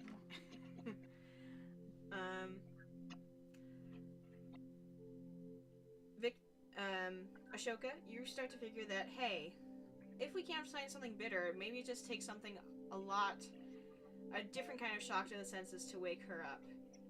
Like, we could throw her in the something? Let's throw her in the river. And Darius, you get the idea that maybe, but maybe not in the part that is touching all the sleepy flowers. Yeah, go back upriver. As you guys Okay. are having this revelation, Vincent, you hear like somebody else, something like distinctly strange behind you, like fall, like almost like a squawk, like a ways away, but you hear something or somebody squawk and like fumble. Did you guys hear that? Hear what? Was that Jacques? No, Jacques asleep right here. Was that Tony? What? Was that our bro? It might have been. It sounded like a squawking noise. It was some kind of bird. Well, let's carry these two upriver a little bit, dunk them in the river, and get Okay. that crowfish. Okay, let's go. Okay. So, Vincent, I'm assuming you're carrying Pam. Yeah. Is that someone else holding Jacques, or are you just balancing Jacques on top of Pam? I don't know. Does someone else want to hold Jacques? I'll hold Jacques. The dog is immediately, he sleeps slobbering on you. Okay, never mind. Some of the like I'll weird take him pollen back that's if stuck you to want. his.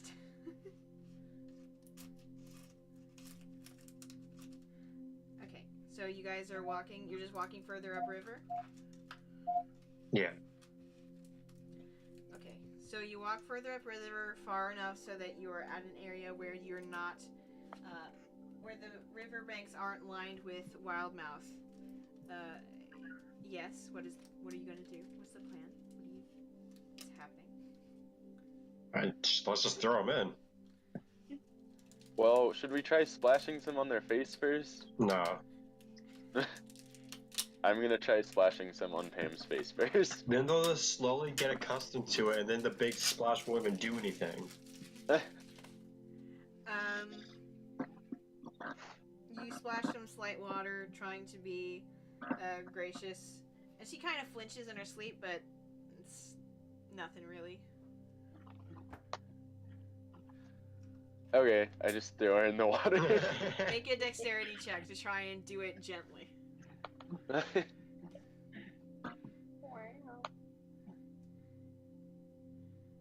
Okay. So she like sails a little bit higher than you would have thought would be good, and then kind of unintentionally kind of flops in. And Pam, the shock to your system of the cold and the difference in texture immediately wakes you up as you start gasping for breath and realize that you're in water. I go to help her out afterwards. What? Vincent, was that you? We needed to wake you up, okay? It wasn't my idea. Yeah. What do you mean? You can't fall asleep in the middle of the woods. What are you talking about? You fell asleep in the middle of the woods. That's preposterous. I'm like flapping. Do you remember the book about the scarecrow and lion and the tin man? That's what happened. Yes? That's what happened to you and Jacques. Hey, Oh. Jacques and Where is Jacques? Jacques is asleep. Oh yeah, I just Yeah. grab him and throw him in the water. Oh yeah, here we go. Make a dexterity check. Okay. Come on. because you might fall in with. No. You Jacques, try to no. toss Jacques, but he kind of fumbles out of your hands. And last second, you think you're just gonna drop him onto the ground, but then Jacques starts like in his sleep, floating a little bit, high up and closer over the. He's like floating up at an angle, so he's getting over the center of the river, up and up and up. He's floating away from you guys. Up. I'm gonna try to grab him. Make a athletics or acrobatics check to try and get him. He's sleep floating, which Pam, you've seen this before. This happened. Are you serious? You. That's a natural one. You try to jump, and your foot slips, and you tumble into the river. No! And Jacques is still floating away. I message Jacques. Okay. Jacques.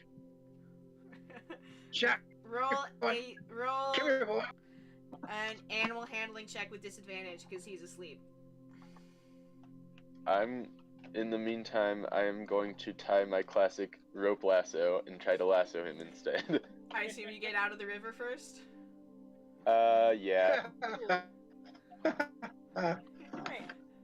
So Jacques, in his sleep stupor, he stays asleep.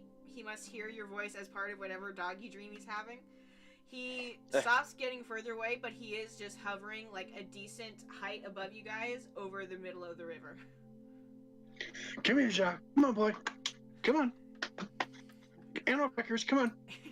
Here you go. You imagine he would be listening to you better if he weren't asleep, but he is still just asleep. So you get out of the river, Vincent? Yes.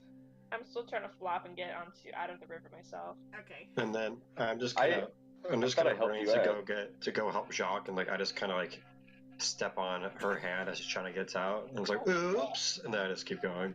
Okay. Oh my god! I thought I already helped you out of the river. That was your intention, I think. And then Jacques was floating away. And Pam Okay. got distracted. Here, Jacques. Come on, boy. Come on. Okay. Help. Order of operations. Jacques, Pam is Save getting out us, of the save river. us, save us, save us. Order of operations. Who's doing what to try to get Jacques? Darius is messaging him continually. Okay. He has stopped floating up and away. He is like holding himself floating. You see his like little tail wiggle back and forth as though he's hearing your voice and he likes the fact that you're talking to him, but he doesn't understand what you mean because he's like, I'm right here.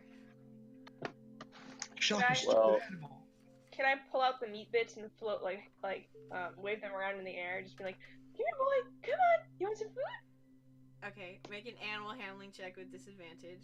Vincent, you're out of the water. okay. You and Pam are standing next to each other, drenched. Mm-hmm. I'm gonna try to climb a tree as high as I can first before trying to lasso him. Okay, Nathan, athletics or acrobatics, whichever is higher. He floats he was up maybe 30 feet. He floats 10 feet lower, which brings him low enough so that Vincent can scramble up a tree of that height nearby. Pardon me. And he's just kind of floating now- there. Oh, wait, so I'm in a tree that's like at his height? Is the branch like strong enough for me to walk out and just grab him? It's strong enough, but there's not enough. It's still on like a further in part bank of the river, where if you were out on the very edge and reached your hand out, you couldn't quite reach him. You could maybe jump. No, I'm not gonna do that, but I'm gonna get as close as I can. You want to. What? You could just dunk Jacques.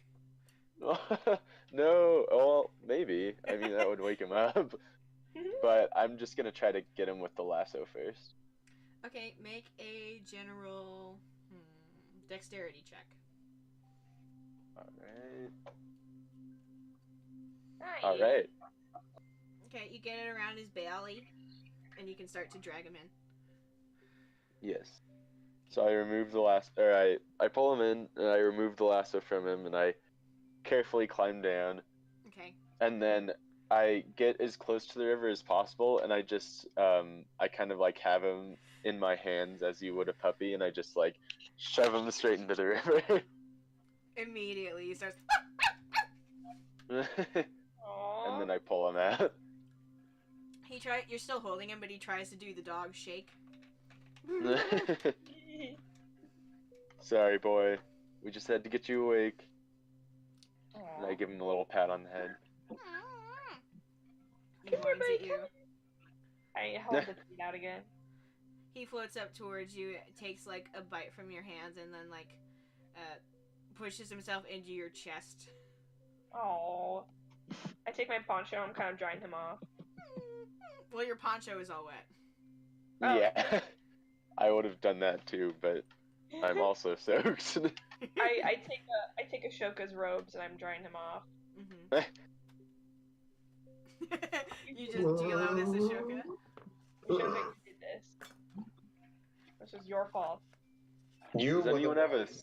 who drank the water? Does anyone have a spell that could dry us off? You did this to Jacques. If anyone has prestidigitation. Huh? Never mind. I didn't say anything. Oh. I asked if anyone had a spell that could dry us off, and she said if anyone has something, but I couldn't tell what she said. It's alright. Oh. Okay, so you guys have 2 of your 5 necessary ingredients. Or wait, 4 necessary ingredients. How many? You have your bundle of wildmouth that Darius has, and you have the piece of bark from the oldest tree in the forest, which Ashoka has. What's left on your list, Darius?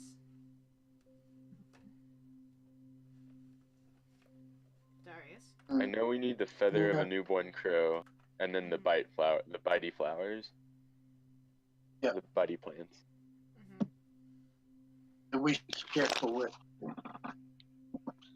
So, didn't we just hear a crow? Let's follow the crow. We heard a squawk. I don't know if it was a crow, but it's definitely a good lead. So you guys are gonna go head back to where that was?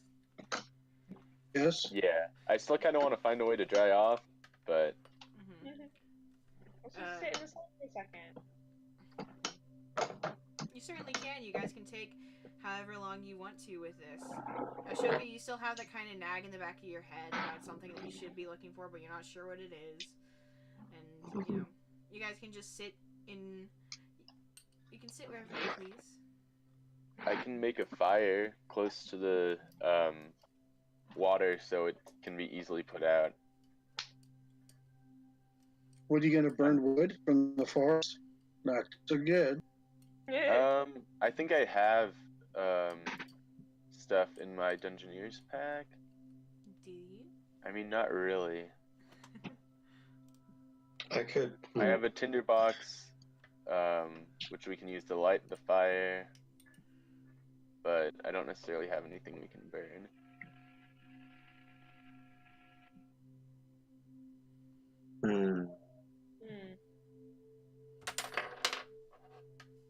Are you guys choosing to just sit around and take a short rest? Yeah, I take off my shoes, take off my poncho. kind of shake out my hair. Okay. I'll just do the same, I guess. Alright. As you guys are kind of chilling, make perception checks if you want.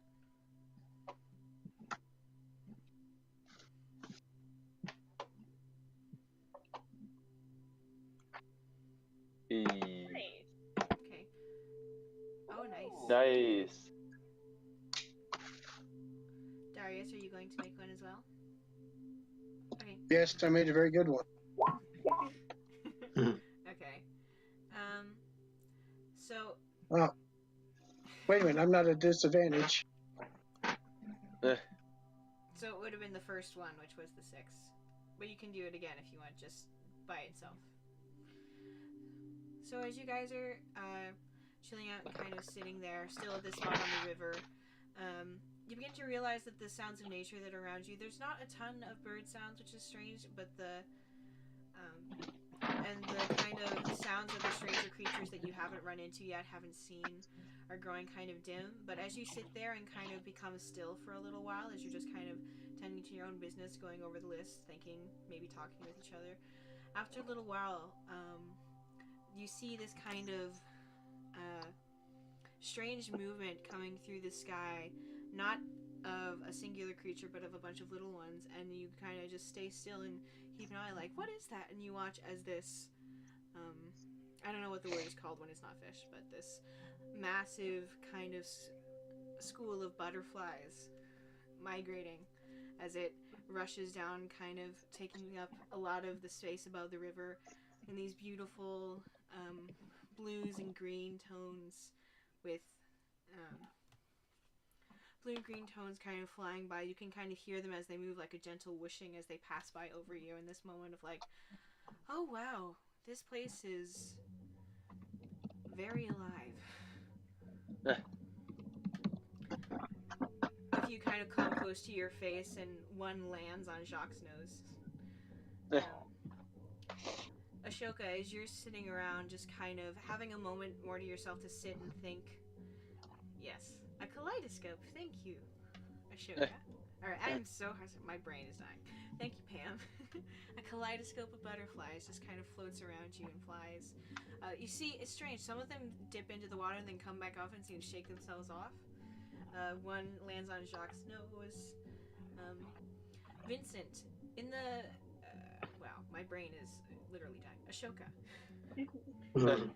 In the midst of all this, as you have a moment of quiet to yourself to just kind of sit and meditate in nature, which is what you think you needed all this time, you can kind of feel your senses, can feel the key within you kind of spreading out and out and out further.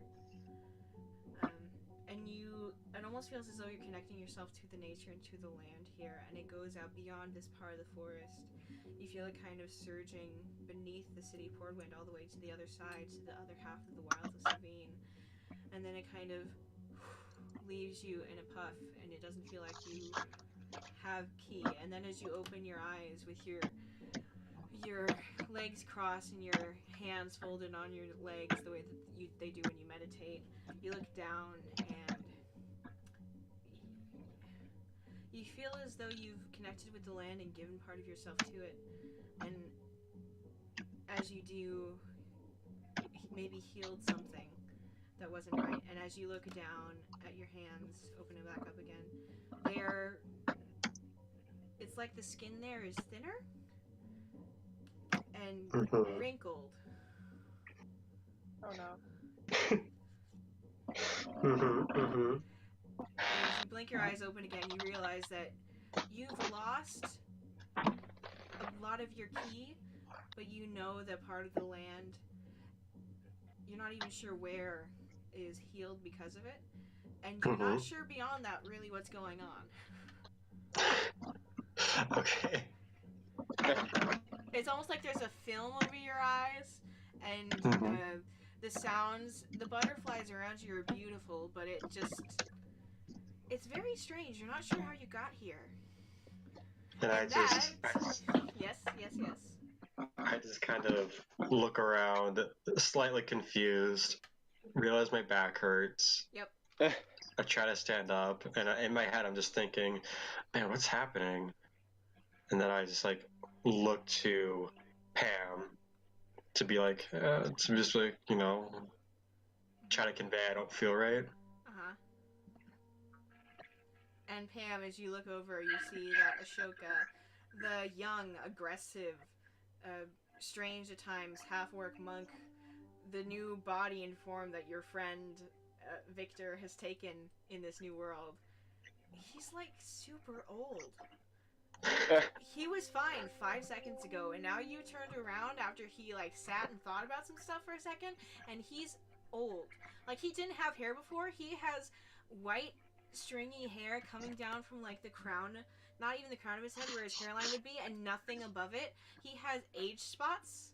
His like one of his eyes is milky. A couple of his teeth are sticking out. He's wrinkled. He's old. I'm like, Ashoka? Hello. What's the matter? Ew. I like kind of walk towards her in a panic. What's happening? Ew. And put my hands up, like not wanting to touch him. Ew. What's the matter? Where am I? Vincent! Hello? Are you? You're a tall, who are strong you? young lad. Can you help me? Where did you come from? Yeah, who are you? I don't. Who are you? I came from. That's a long story. What? I came from over the hill and far away. And Darius! What did you do with our friend? Our friend was right there. My name is Elder. Elder? So you're an old man named Elder? As far as you're concerned, I don't believe you. who are you? Where's my friend? You tell us who you are. Wait, you're asking us where your friend is? Where's our friend? I highly doubt you even have friends with that attitude. What? And with this mass of utter confusion, we'll take a break. Okay. We'll be back shortly. Dear viewers, all two of you. Yeah. Be back in just a little bit. Alright? Yes. Okay.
Welcome back to DieRole. Yay!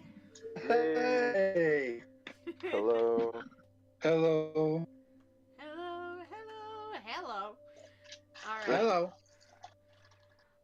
Who are you? I still don't know, like, you gotta answer us first, buddy. We were just minding our own business, and then you popped up. Vincent, it's Ashoka. I was That doesn't look like communing Ashoka. with nature, Holy and yeah. then I awoke and I was surrounded by those not of nature, meaning you. You're not of nature either. I object to that. I've gone full Southern. How are you any more of nature than we are? Well,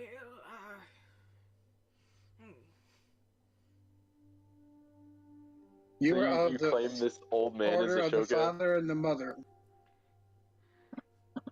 that sounds right. That sounds right. Yes, that is what I am. You are also a part of the Guild of Guiding Light, which I am a founding member. So, do not be alarmed with us. That one I'm not so sure about now. Do you remember your name? Are you Ashoka? I am Elder. You can call me Elder. Elder, can I ask you something? Where did you come from? What do you know? Oh my goodness. I came from... I think I came from the sea. What? Oh my god. Yeah. Can I just knock him out? Can we just knock him out? You can make an attack No. on him. Can I like shove his face into the flowers? You're not by the flowers anymore, but you can take Darius, the give me flowers. the flowers. Give me the flowers. Give me hurry. Darius, hurry. Pam, what are you doing? I'm gonna knock him No. out so I don't have to deal with this right now. What? What? I mean, I agree with the second part, but I don't think we should knock him out. Darius, What? give me the flowers. What are you I'm not going to talking give you the about, flowers. knocking me out with some kind of Darius flowers? is going to speak to him. How close are the flowers? Maybe 5 minutes walk in the other direction. Can I tell that Elder looks a lot like Ahsoka? Or Ashoka? Make a insight or intelligence check. I'll say I'll with take- advantage since you've been traveling with Ashoka for years in game. Okay. Well, I don't rightly know about all this. Why was this red one trying to say that she... Hey. Yeah, this is definitely Ashoka, and he's not just pulling some prank, he does not know what's going on. This is really weird. So Darius is going to say something. Darius is Elder. I'm tired of all these names. You are Ashoka, and I'm going to call you Ashoka. Well, you don't Hellwind is a part of. Hellwind is part of our group. Vincent is part of our group. He is Ramul's mentor. He's Ramul's mentee. His apprentice. So, I am correct? He puts his hand on her shoulder, looks you in the eye, and says, I have no idea. Wait, I have something to ask you. I put my hand on his shoulder and I'm like, Victor, do you remember who you are? That's a good question. I'm gonna roll 1d6 for Victor. Because this is not a remembering as Ashoka. This is a Victor, but he is Victor, and this is history, so. I do recall something about that, but it's hard to get a hold of. Huh. Okay, this is gonna sound really weird, but I trust that you believe your name is Elder, but you are a friend to Shoka. In some way, shape, or form. I don't know what happened to you, but... He squints at you. Roll a persuasion check. Darius, you can either grant him advantage or roll as well. Oh, I accidentally... Darius, you can roll a persuasion check as well, since you were trying to tell him the same thing. Okay, hold on.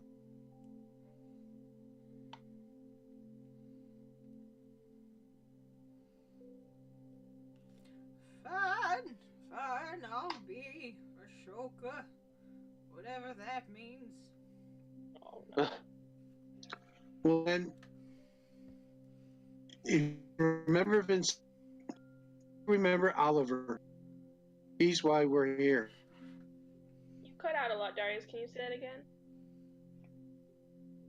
I said, if you can remember can you remember Oliver? Because he's why we're here. I do, but where is he? He looks confused. Oliver! That's us. We have to find. Darius, try giving him the comic book. Great idea. Pam has the comic book. You took it from me earlier, didn't you? He put it back. Yeah. I put it back in your Poncho. Oh. Okay. Pam, try giving him the comic book. How wet is the comic book right now? Oh no. Make a straight up and down D20 roll. Oh. It's not perfect, but it'll do. You can still separate the pages. I blame you for this, Vincent. What? Out. It was not my idea to throw you in the river. But you could have taken off my poncho. You got thrown in the river? That's hilarious. You know what, Elder? Here, take this comic book before I slap you with it. What's a comic book? Just hold this. He I'll hold it holds out to him. You see him squint at it for a second, but nothing happens. Huh. Interesting. So this really... Okay, Elder. It took a while for it to kick in for us. Yeah. Maybe we should just wait a little bit. concentrate. You see his tongue stick out of his lower lip and he stares at it. Think about Oliver. Oliver. Is he the one that wrote this? This is garbage. Hey, Elder, what does the name Victor mean to you? Victor? Well, that's me. And I know who Oliver is, but I don't understand how this is supposed to help me find him. He, like, shakes the comic book. There, So map? you're Victor? You are Victor? I think so.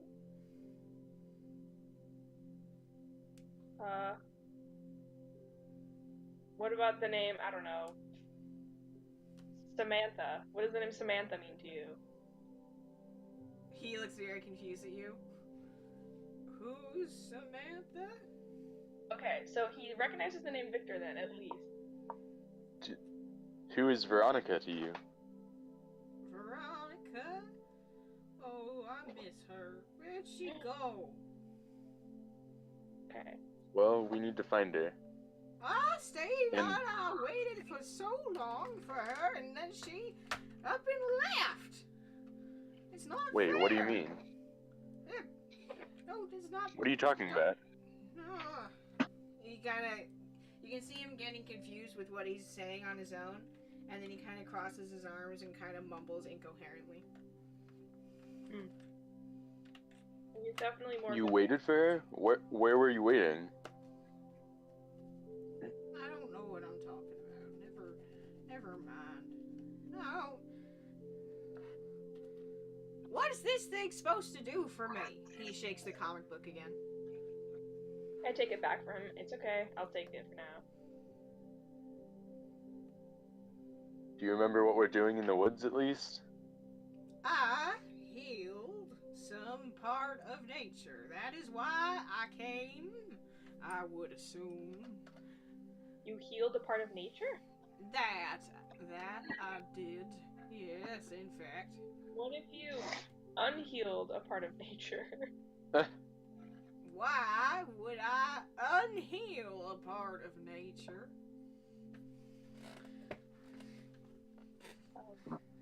Here, eat this leaf.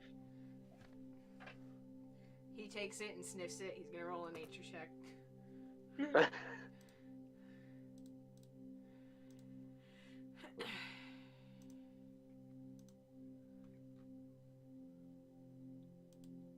What is this? So what? Yes, Darius? Don't eat it. So You what like- do you want us to call you? You said I was a Shoka, so I'll be a Shoka. That's fine, I guess. You I think kids he's in more your... good than a Shoka. You don't No! want us. I am... You said I'm a Shoka. You made a big deal out of it. Okay. Ashoka, do you know the rest? Since you're the expert in nature, where can we find the bitey flowers? How should I know? There's not flowers called bitey flowers. That's not a name. Wait, why did you think your name was Elder? Where did you get your name? He looks at his hands. Am old. Therefore, I am elder. Maybe I'm Elder Ashoka. That's kind of dumb, but okay. Well, I don't know why you're saying anything about it. I mean, I just want to know what you want us to call you. You can call me Ashoka or Elder. I don't care at this point. You've only confused him more. I would like to... Where do I live? I want to go to there. I want to go home. I mean, I thought you lived in nature. Maybe I do. Get out of my house. What? Were your friends that? Do you remember us? I mean, okay. This is gonna sound weird, but I'm Harrison. If you can channel the Victor part of your mind, we've all transformed into our D&D characters from when we played with Oliver a bunch of years back. Do you remember that? Vaguely. It feels like I'm dreaming, but I know that even if we were not here, I would probably still yell at you like this. Yeah, I would definitely agree with that. What are we And doing? that's- We're part. We are a That's team of. Poncho. Yeah. That's Dr. Ray. Sorry. You're younger here, he says. He looks at you, Ray. At you, Darius. What's it? What did he say? You're younger here. You're younger here. But I'm older I'm than still you the now. same guy. That's fine. We're still part of it. We're on a quest to find Oliver. He's in trouble. We're trying to save him. Okay. Okay. Well, what do we do? That's our overreaching quest. Right now, we're trying to find ingredients to help us with the search. Okay. What does this make? It makes us 100 gold pieces. Okay.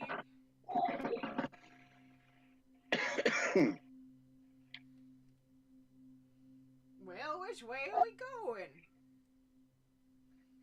Well, if the body flowers isn't the right name, she drew a picture of them. So here, look at the list.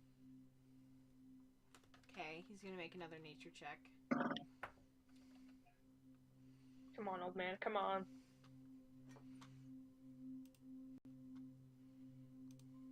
She's pretty cool. 19's even better. Well, look at this picture here. Don't this look like the Venus flytrap Mrs. Rodriguez had in her classroom? He points. Did you just say Miss Rodriguez? Huh. It kind of does look like a Venus flytrap. Huh. Why They didn't have I realize that? I don't know. So, that, Where- I guess.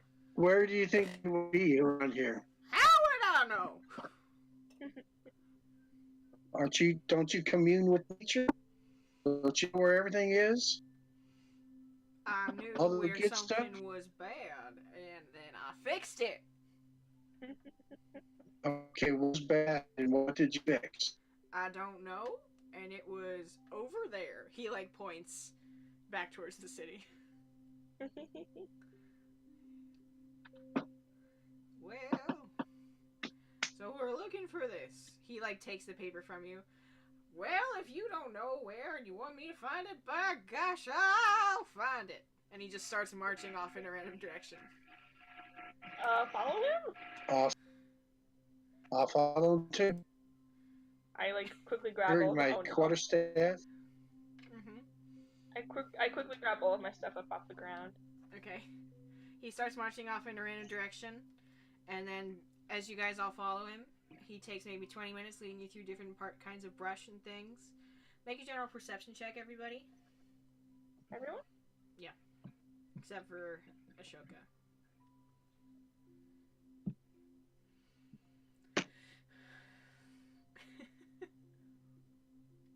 Wow. Okay. So, you still get distracted by the occasional butterfly, Darius and Vincent. But Pam, as you kind of go further into the forest, you hear that sound of the, like, occasional hissing caw more frequently. But then, Ashoka starts to turn you guys back around and it fades again. And then you end up back in front of the river, maybe 10 feet down from where you left. Are we here? I've done it. What do you mean? This is where they should be. The Venus flytraps? I have trusted my instincts. And if I am correct, this is where they should be. Okay, everybody let's look around. Can I investigate? With your last perception check that you made, you realize you are in the same place that you just were. He's led you in a big circle. Well, maybe it was right in front of our eyes the whole time. Maybe You he's can make not an a investigation check.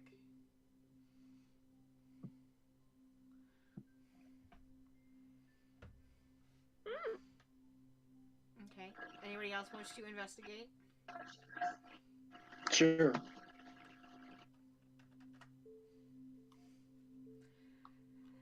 This is because he got a 7 on his survival check. He did bad. I see. So you guys start to look around and just kind of poke through some of the different areas. You kind of brush carefully past the area where you saw some of those poison ivy looking leaves before. And as you do, you don't see any Venus flytraps. You don't see anything. But Darius, you do see something green shift through the grass as you approach.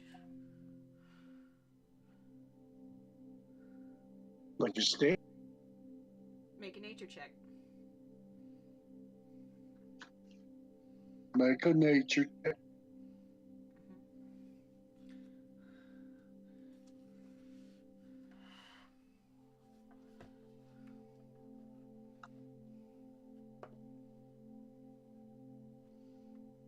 Yes. Yes, like a snake.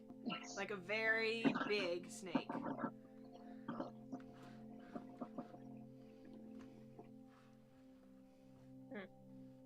A very big thing.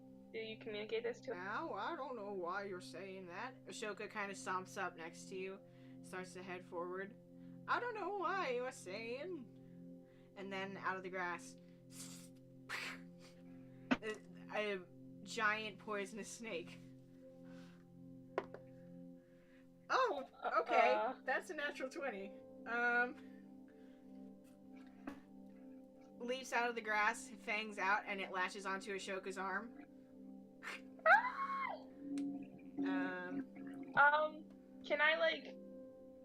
Can I chop at it with my dagger? Like try to roll initiative.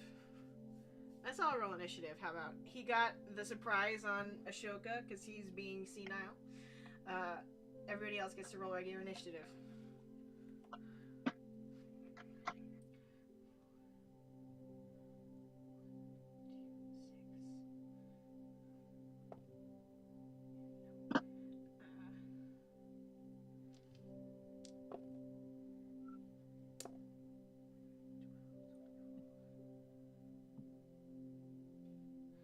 Ashoka, you can actually see through the thin skin of Ashoka's more elderly form as poison pulses into him from this thing's teeth in the first attack that it got off on him, as he takes,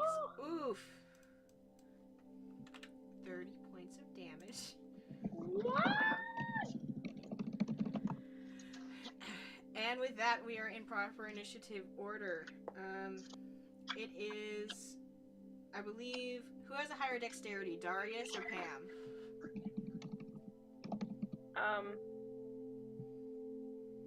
I have 0. I have -1. So Darius goes first.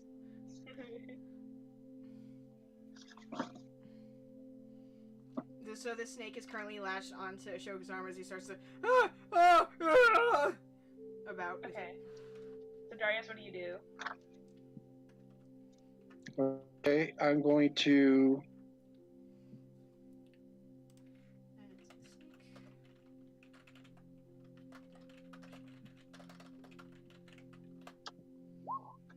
That's their initiative. I'm going to.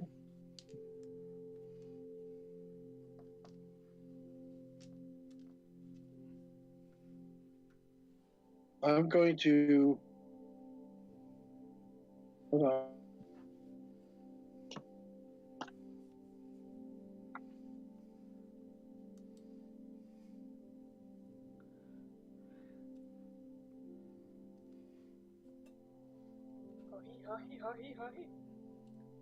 You guys technically, since you rolled this in, could do it at the same time. It's just a matter of who either has a higher dex or who wants to go first. I just want to cast Lesser Restoration so I can cure Ashoka's poisoning.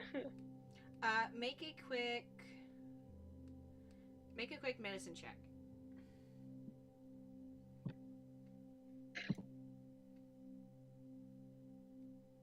19.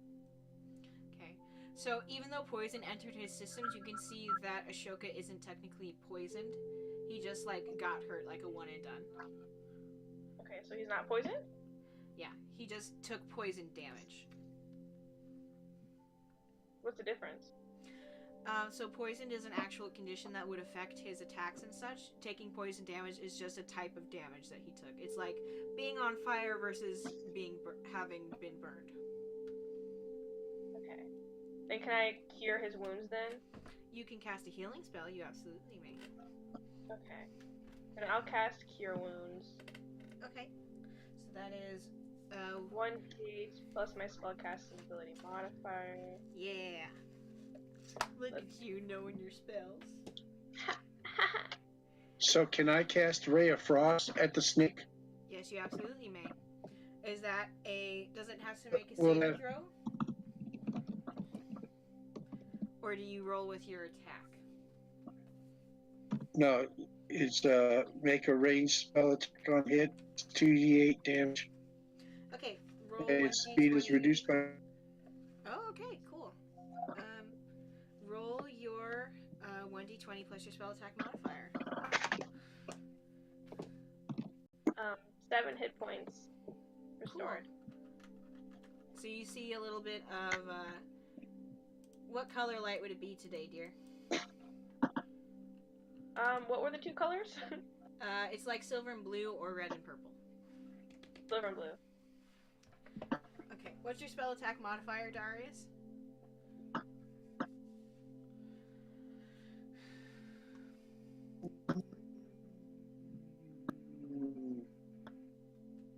Where is that? That is on your Sorry. second page of spells. So your spell attack bonus is 9, which would be plus the 4 that you rolled, which 9 plus 4, which just misses. It's too quick for you, and it's able to kind of it slithers up onto Ashoka's arm before you're able to get the ray of frost to hit it. Is there anything either two of you would like to do with your bonus action or movement? Oh. Huh. Hey, good question.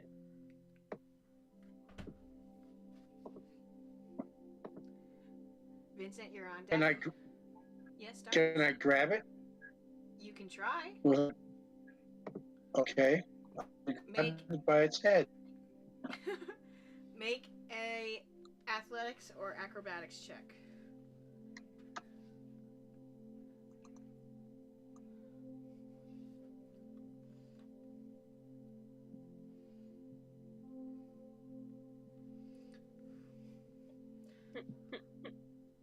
Where did my stuff go?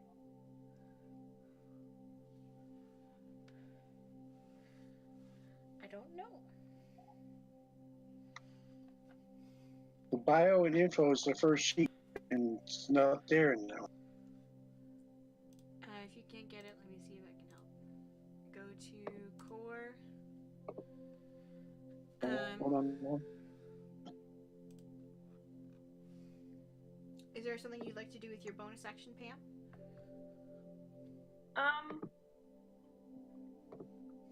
Yes. Hang on. Okay. Vincent, you're on deck. Be thinking about what you want to do, okay?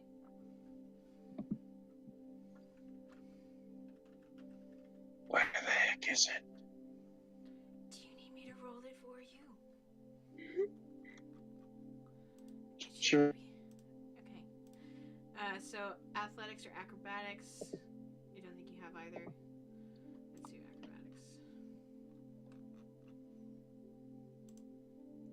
acrobatics. 15. You are able to grab the thing's head. You have to make contested strength checks with it to see if you can grapple it and like hold it in place. So make a strength check, and it will also make a strength check. Okay, go ahead. I can't do that now. It won't let you? Oh,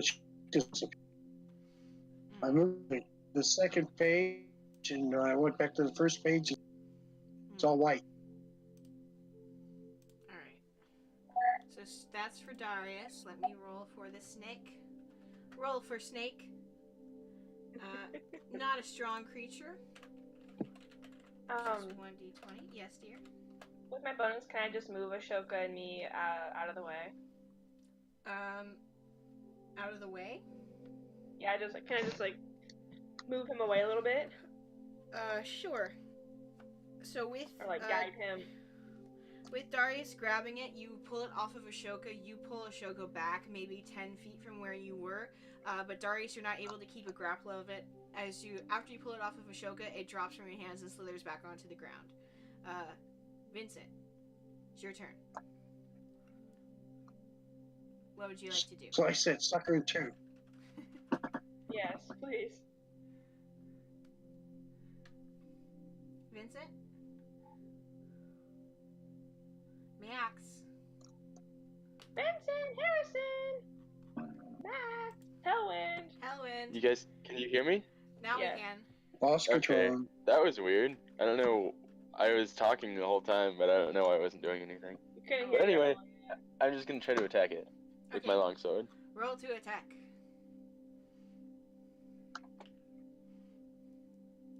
That's a natural one. Does not hit. Dang it. Well, I'm gonna try to attack it again because I have 3 attacks. So. Yep. First one misses, second one hits. Go ahead and roll for your third.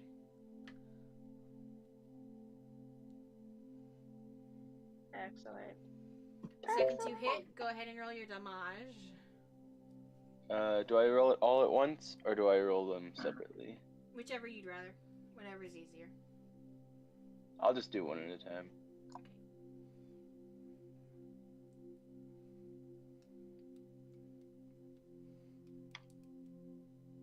Wow.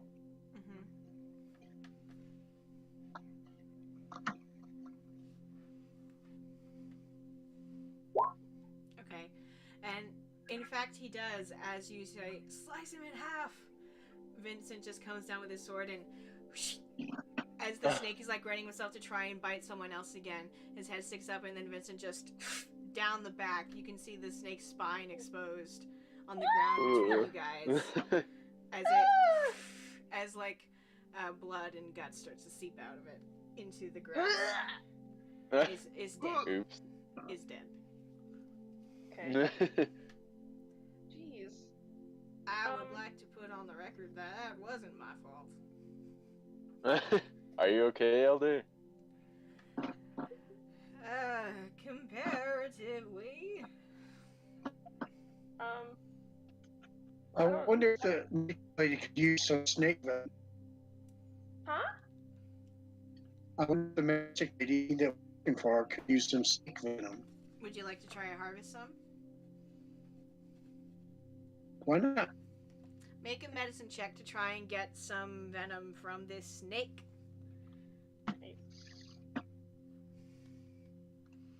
Also, Darius, your mic it keeps cutting out on my end. I don't know why. It does, yeah. Yeah. Sorry. Okay. We'll have to figure something out. But you go to harvest the poison that the snake had, and it looks like most of it is already kind of drained out onto the forest floor. You're able to get half a vial of poison. Not a ton. Okay. You've never done this before. You figure, hey, sounds better than nothing. So, I don't mean to be crude, but we could eat this meat, right? Yeah. Snakes are food. Alright, well.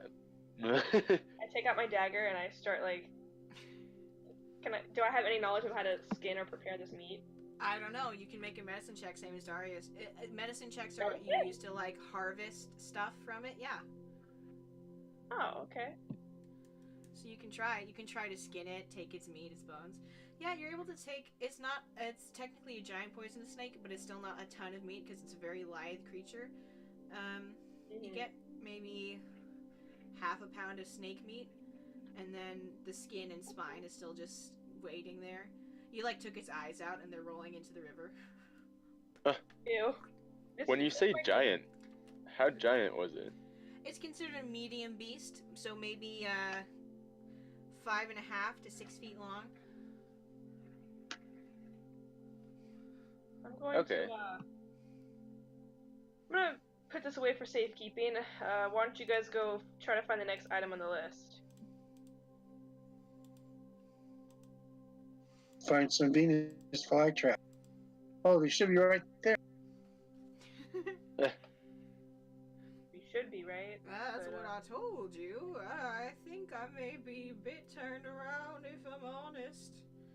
Well, why don't you tell us where to go, and we'll direct you. We can make this a real... like we'd be doing the same thing. Well...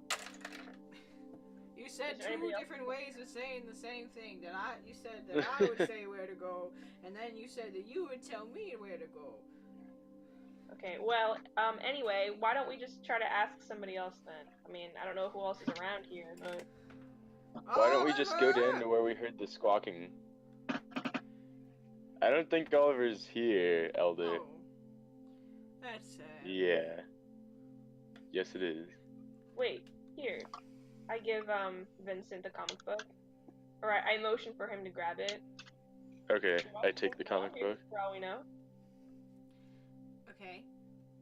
Are you taking the time to focus on the comic book? Yes. Okay. Roll 1d6.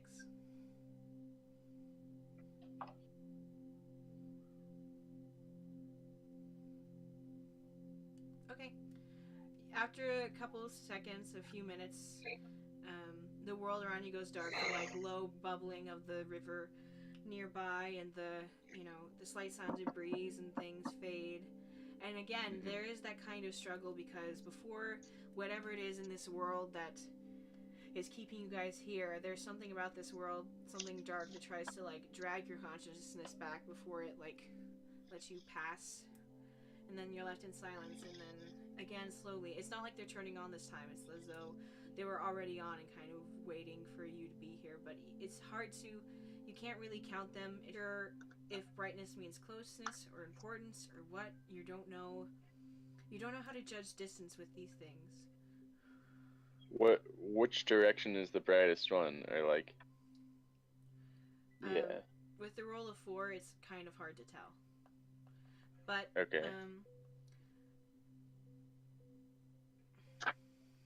Well, I'm trying to think of how to phrase this.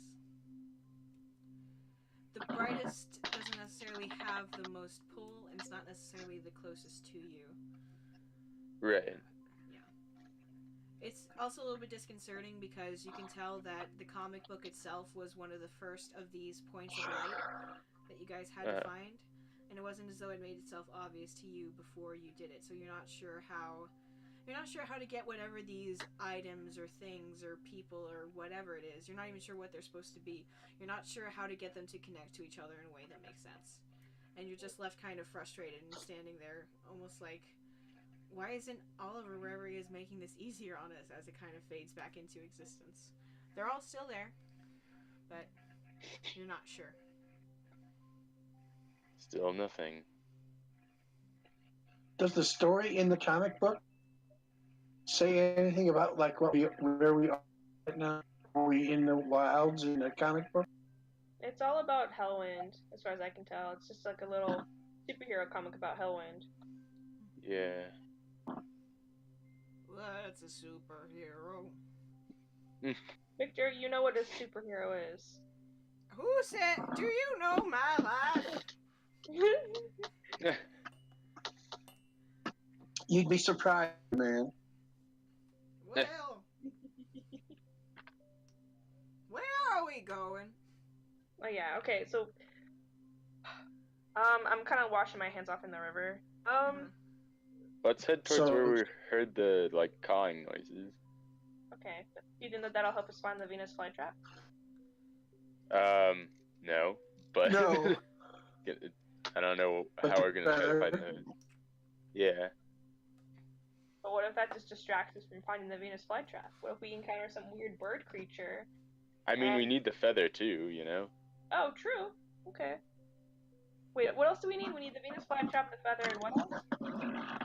That's it, I'm pretty sure. We have the other two. Yeah. Okay. We don't need the goop from the flower, so all that sticky stuff inside the trap. Okay. Okay, let's go. So feather first? Yeah, I mean, unless we have a way to find the Venus flytraps, then yeah. Okay. We'll just keep our eyes out for them as we go along. Wait, does anybody have any string?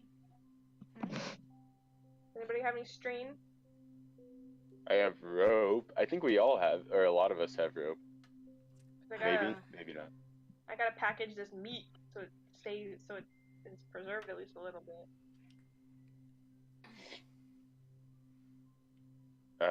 In that case, no, I don't have any string. Okay, I'll do my best. I kind of wrap it in a few leaves. You see Jacques sniffing it. No, Jacques, no. You have meat bit. Stop it.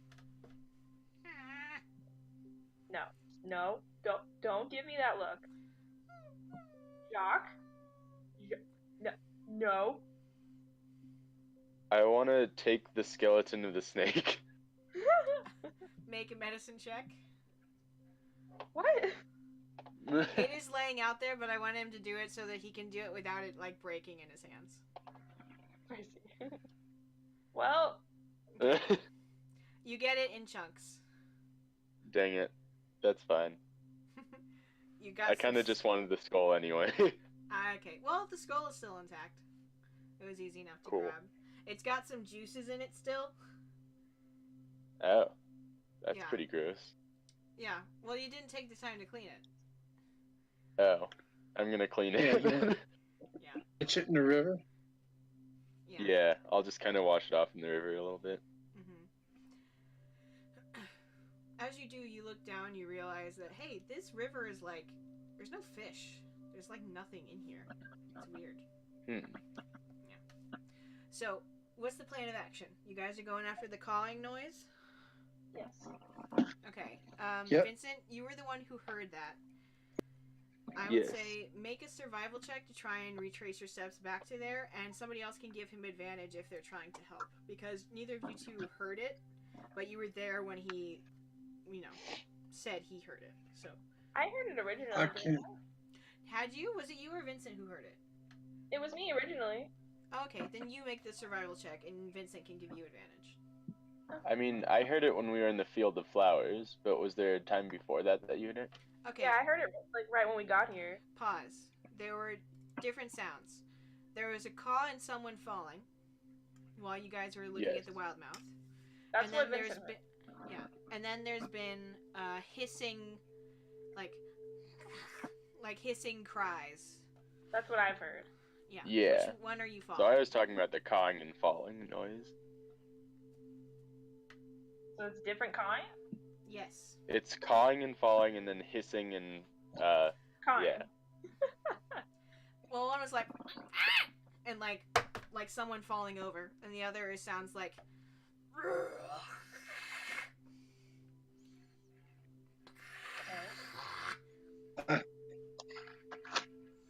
Whichever one Okay, of those well I two meant the sounds cawing and like, falling. So. Yeah. But if you want to follow the hissing, it's up to you. No, we should follow the kind if that's what you want to do. Okay. Okay. So does someone want to give me advantage? I will. Okay. Okay.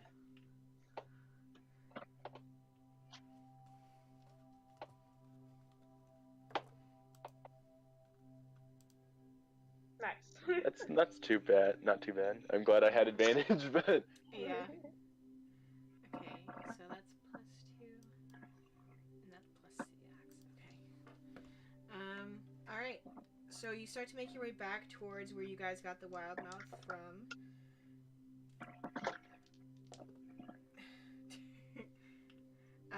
Making your way back easily enough, you're following the line of the river until it splits out into the sea, and then in order to follow where the sound was before that, you start to head a little bit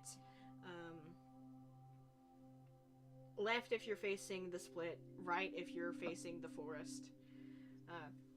And as you start to kind of make your way in further, I want you all to make perception checks. okay.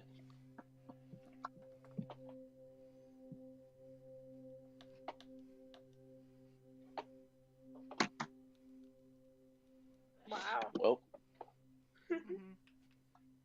Darius?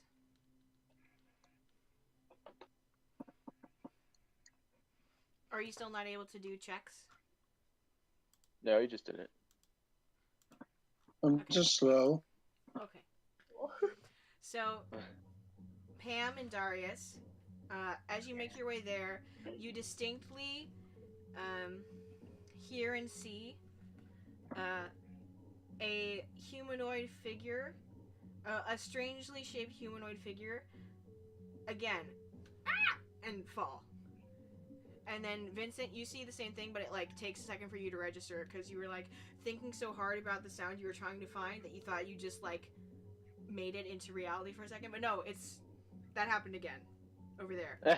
And then out of a pile of grass at a set of a slightly smaller tree that someone was trying to climb up,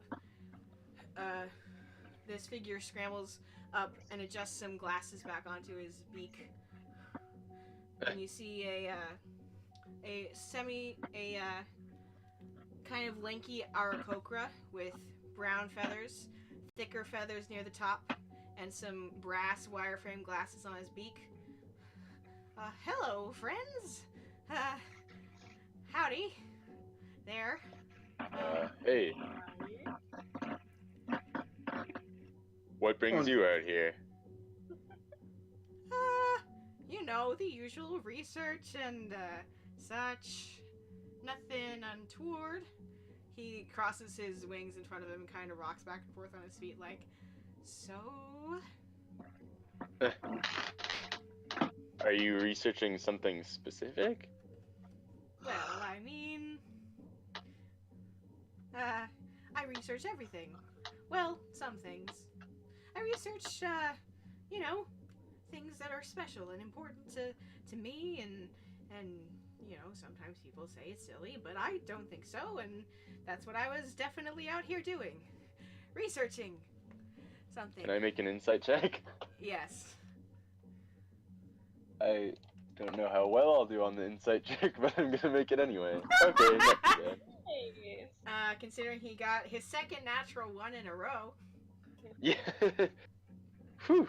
He's lying. I feel He's- for him though. Yeah. Okay. So yeah, do you give on to the fact he's lying? No. Yeah, I was researching for my next great presentation at the, oof. Yeah. Darius, what were you trying to perceive? I was trying to roll an insight check. Okay, well, you rolled perception. How did you get the perception? I don't know. Are they closer? I don't know. You want to try to roll an insight check? Yes, I'm going to try. I mean, he rolled a natural one on his deception. You know he's not. You know he's lying. Pam, you do as well. Yeah. Even Jacques knows he's lying. So, Ashoka? do you live? Yeah. Oh, So, do you live in say Portland? Mr. Oh, I live around. I certainly am here sometimes. Yes? He says to the hey mister. could you help us from Venus flytrap or the feather of a newborn crow? Oh, that's not my specialty, you see. I should be going. Really, it was a pleasure to meet all of you. Never mind. He starts to try to walk away. Not so fast. Oh, Mr. Researcher, and I put quotes around researcher. oh, well, I mean, that's rude, but Well, it's also rude for you to lie to us. yeah. Okay, so I am a researcher. I promise I am. I research all sorts of things for many reasons. I was here to research today the effect that Wildmouth had on passing travelers who I could possibly Steal from? That's a little bit of a harsh way to put it. Yeah, I don't think so. I think it's exactly the way you should have put it. Well, maybe I wasn't going to steal you. Maybe I was going to. He does the thing that the lady does in Pulp Fiction, but with a feathered arm. He does that. No. Maybe I just needed a captive audience. Huh? He waves Huh? his wings. What do you say? For what? For Darius says, is that the lady did in Pulp Fiction? I don't know what you're talking about, but it sounds good. Is Pulp Fiction a play around here? I haven't seen it yet. They won't accept me into their houses, but I will get accepted, I promise you. It's actually a book about orange juice, but that's not the point. What did you want an audience for? Yes. That's a good one. Are you actually interested in being part of our audience? Wait, you said is there more of you? That depends on if you're interested in seeing more of us perform. That sounds really suspicious. He's smiling super big. He waves his wings again. Like jazz hands. I want to look around and see if I can see anyone else. Make another perception check.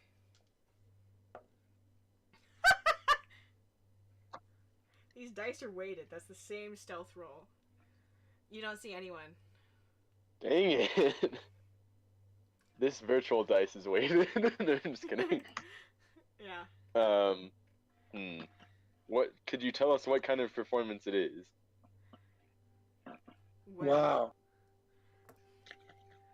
Well, yeah, wow, I'm so flattered I'm put on the spot here. Well, I do research about very interesting topics like the way that, the way that different popular play characters, the difference that there should have been between, he starts to get, like, nervous and excited. He's trying to explain what he does, but not well. Aw. I start to explain the different advantages that there would be between by training and magically using different animals to portray fiction characters in plays and such, and try to do that in a way that entertain. Oh, I'm so bad explaining this on my own. Would you care to help me out here? He calls up into the trees, and he's gonna make a persuasion check. 3. And then suddenly you see descend another male figure drop down from higher up in the trees, land smoothly beside him, and draws up to his full height. You didn't have to tell them I was here too. You realize that. And you see a elven man with earthy toned clothes, short dark hair, and a pair of black wireframe glasses, the same kind as his friends. And Can the Aarakocra does jazz hands at his friend, who sighs. We do intensive research into various topics, and then try to present it in a way that seems fun, even though it's actually very boring. It's not boring. I don't know why you would say that. That's kind of negative if you ask me. Bert. Sure. Let's see it, I guess. What do you guys think? I don't know. Does it get us any closer to the feather of a newborn crow or the traps? Probably not, but I'm interested to see what they do. Okay, well, let's watch that. Hit Okay. it, boys. I can't believe you actually convinced these people. Don't be negative right now. How about? Do you guys have a name for your troupe at all? I feel like if you want us to, if you're trying to become, famous performers or anything, we need to know what you're called. The Aarakocra does more jazz wings and then bows. We are Philbert and Bert Phil. Pleased to meet you. Filbert and Bert Phil. I'm Philbert. He's Bert Phil. We thought the Is names were that- funny when we were kids, and still do. Okay, so that's not actually your name. No, they are. Oh, I'm so sorry. We get that a I lot. didn't mean any of. Okay, yeah, no, they're really cool names. Yeah. All right, so do we take a seat, or there's not Yes, really please, anywhere to please, sit? please. He lightly pushes you. Yes, exactly. That is how they are spelled. Congratulations, you got it correct. Philbert pushes you gently to sit down against the trunks of some of the trees, as he and his buddy then begin to. I'm gonna roll performance checks for both of them. Hold on. Oh shoot! I didn't even put on there. Hold on.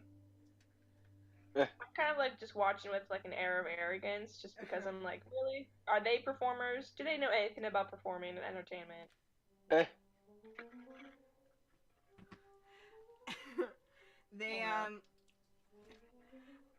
They sit you down, and then let's see. One of them starts to somehow the terrain around you shifts as one of them starts to whisper under their breath, and it starts to look like he's standing on a stage, and then suddenly there's a light above Philbert, and then Bert Phil joins him on the stage as they begin to like perform. So this is for you. Hello, my baby. Hello, my honey. Yeah, Hello, my kind of. round. Not bad. As they begin to deftly perform for you a somewhat of a song, it's like a vaudeville act, but it includes statistics and then jokes about how much trouble they went to get these statistics about random things, like how many cephalopods of this kind are found in Savine after a year, and when you're playing at the house of Evandra, is it really even Evandra's house? And things like that. And over the course of maybe 20 minutes, and then they come to an end with the Aarakocra doing like a full split in front of you guys with his wings out as the end to one last joke, while while the wood elf has his hands up in like a Y behind him and a straight face.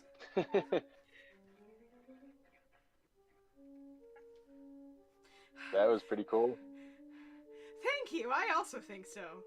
Not mad about it. Is this where we're supposed to clap? Yes.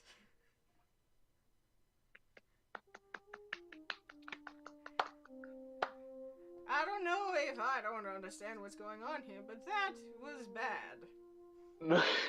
Shoka, that is rude. Also, Probably it really wasn't that bad. We've had worse. Again, with the... Okay! Thank you for listening to our performances. Is there any way that we can help you?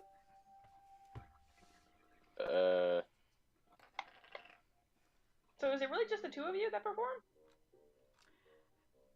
As of right now. Would you care to join? He wiggles his... He doesn't have eyebrows because he's a bird, but he wiggles them at you.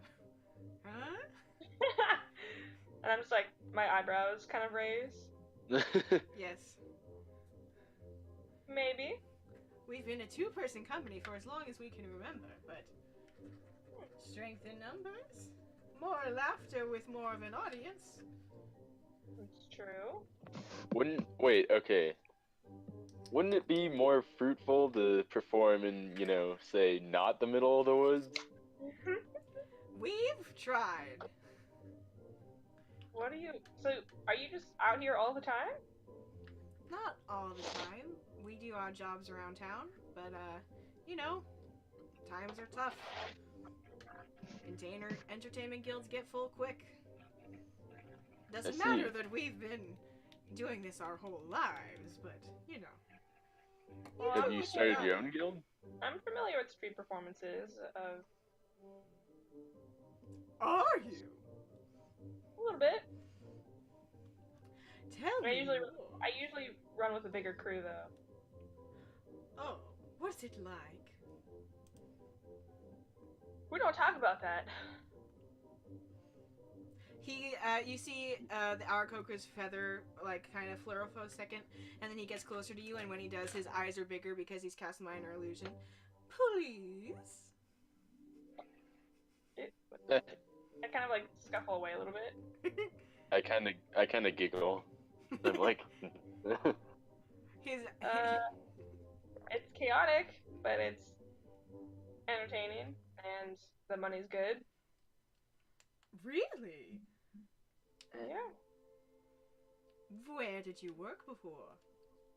What company? Oh no, it wasn't anything like that. I'm not like you guys. Oh. I see. He kind of stands up. He pushes away from you and he looks kind of angrier now, but his eyes are still cartoonishly large. Yes?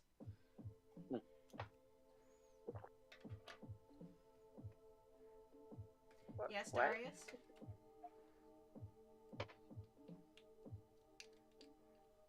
Darius? I just hear a knocking. Come in. I'm here. I will change the track. Yeah. There. So, have you guys tried starting your own guild? No. Pardon?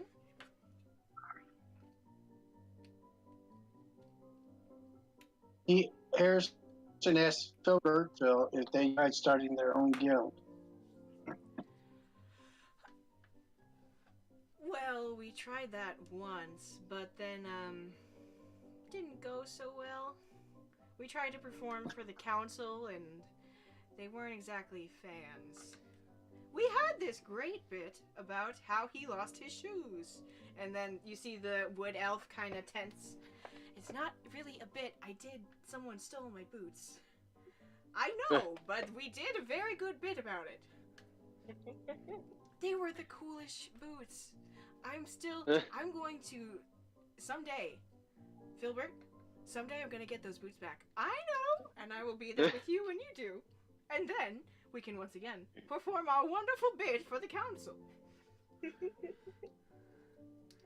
They were the best boots. I know.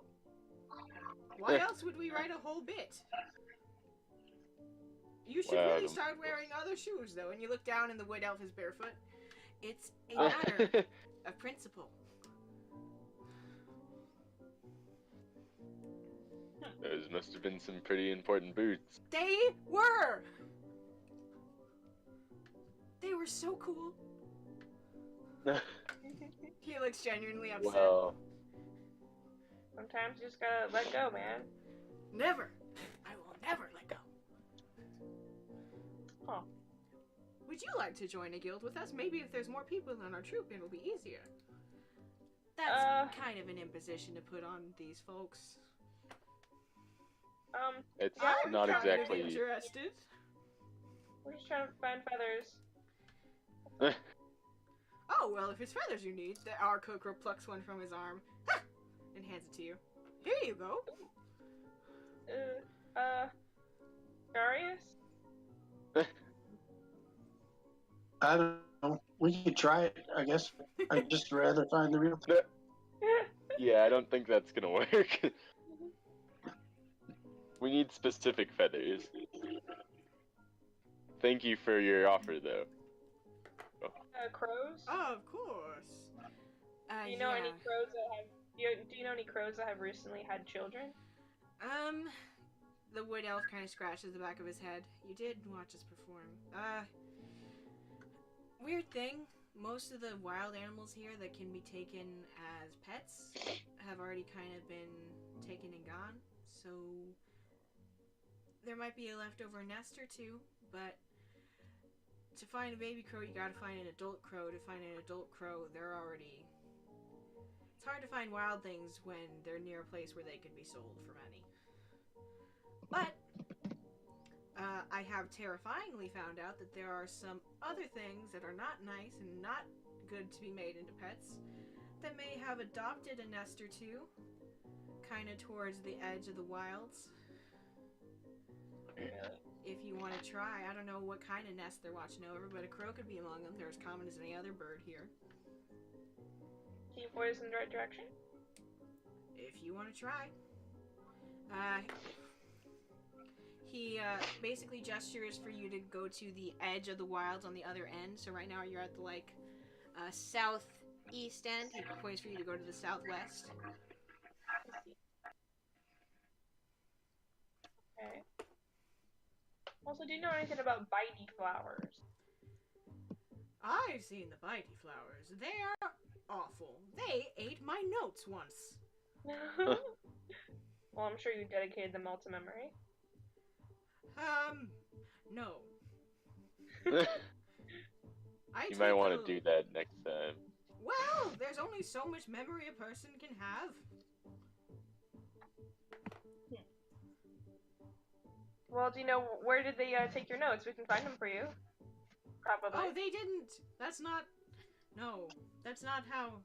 That would be a very bad plan. The notes got,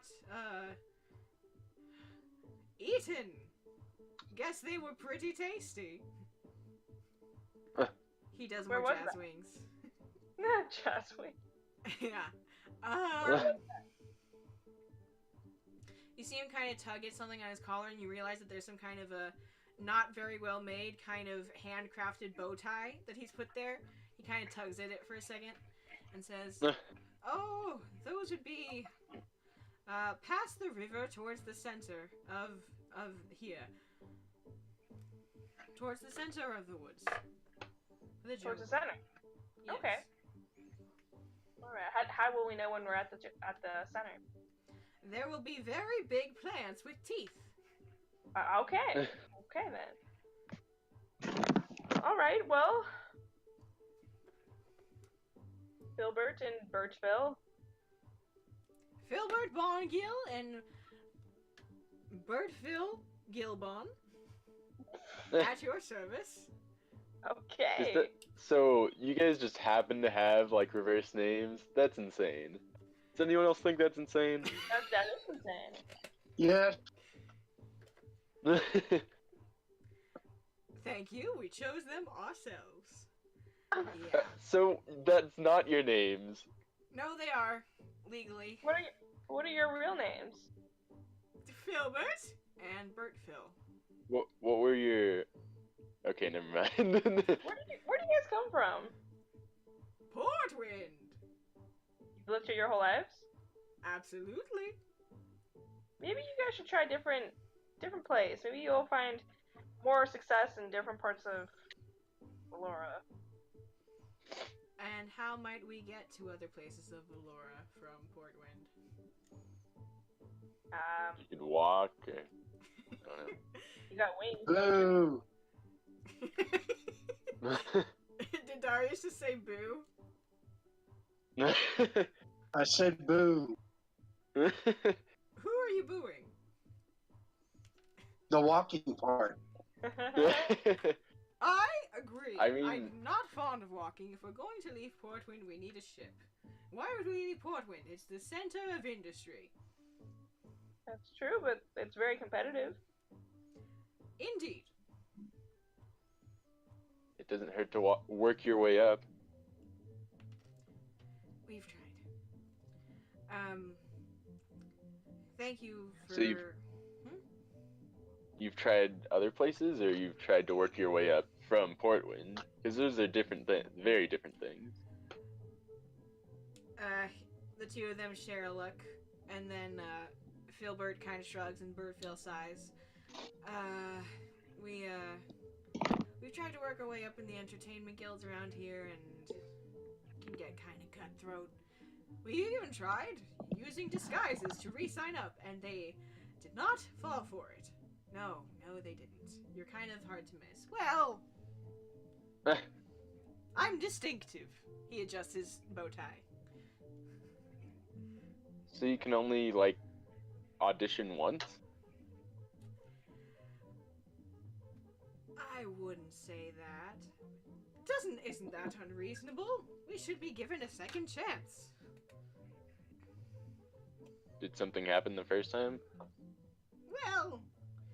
Well, part of our research may have gotten a little out of hand. But if it's in the pursuit of entertainment, is it not a noble pursuit? That's true. I like her. Not if it gets you permanently banned from getting into a guild. Bertville kind of gets closer to you, and says, I've tried to tell him this. Listen, it's just, I can see you whispering. I see. Well, I don't think we have any more business here. What do you guys think? Just, if you can make it down Let's there, move on. try going to Einstar. Einstar? Einstar? Just take my word for it. I'm sure they would love you down there. How far away is Einstar? Vincent, before he pulls away from you, says, we promise we won't try to steal from you guys specifically again at the thing with the flowers. Thank you. And then I would recommend not trying to steal from anyone, but if that's what you have to do, then, go for it. He nods to you gratefully and then starts to walk away with his other buddy talking about Einstar and how far away that is. Wait, before you guys go, I'm gonna give them... Yes. I will give them 6 gold for the show. It's probably not a lot for a show, but, you know, you guys did something for us, so I feel like, you know, you deserve payment for working hard. Birdfill accepts it gratefully, and you see tears in his eyes. He's like, "Thank you, thank you. This means so much. See, we've made money with our art." Yeah, buddy, we've made money with our art. Come on, let's go write another bit. And they exit stage left. Alright, well, we have 2 destinations, boys. We have the center of the wilds, and we have the southwest end of the wilds. Where should we go first? I'm assuming the center, and then making our way to the southwest. Wait. I don't know. Because if we go to the southwest first, then if we make our way back to the center, then we'll be closer to the entrance to Portwind, I think. Unless there's another way to enter. True. What do you think, Darius? Well, do we have any clues where the crows are? Well, I heard a bunch of cawing. But yeah, they should be towards like the southwest area. That's what the dudes were saying. Because I guess there's like a bunch of people trying to sell stuff, or like there's a bunch of nests or something. I don't know. It sounds dangerous, but we need that feather. Am I right? Yep. Okay. All right. So it's either the southwest center. Yes. Well, let's go to the southwest, and then we'll cross the center. We'll back. Okay. All right. So off we go. Alright. Whoever decides to go first, make a quick survival check, and somebody else can give them advantage. I have pretty good survival. If y'all want to Okay. I'll give you advantage. Do it. Oh, you don't even need it, I don't I think. don't even need it yet. Yeah. Well, just do it. You always take advantage. You never know if you'll get a natural 20. Yeah. So first one is good enough. Feeling invigorated from the strange performance of these 2 odd people, you follow their advice and head towards the other end of Savine's wilds. And as the trees start to thin, you make your way through, and you come to a that noise you've been hearing of the starts to become clearer and clearer as you come upon. Would you guys? Are you doing this quietly as you guys go? Yeah. I probably would be, yeah. Yeah, me too. Okay, everybody make stealth checks. I will make one for Ashoka. I do get an advantage, right? Because I'm Yes, still you wearing do. my cloak of elven kind. Oof. Yeah, we're not quiet, boys. Ooh, you guys are good. Nice. So Vincent and Darius are quiet. They remain stepped back a little bit as you and Ashoka are falling right after you so he doesn't get lost. Kind of summon your way into this clearing, and you immediately can see kind of like a nest of nests in the center of this area where the grass isn't as green, as slightly yellowed as it's further away from the water source. And you can see flying through these strange... And you look up and you can see immediately one sitting in... Let me get their info up. Where are you? There you are. About the size of maybe a hawk or slightly larger. A creature with leather wings and a beak. Some kind of strange scales. Some like slight feathers around their some slight feathers around their beak, and wide eyes as one of them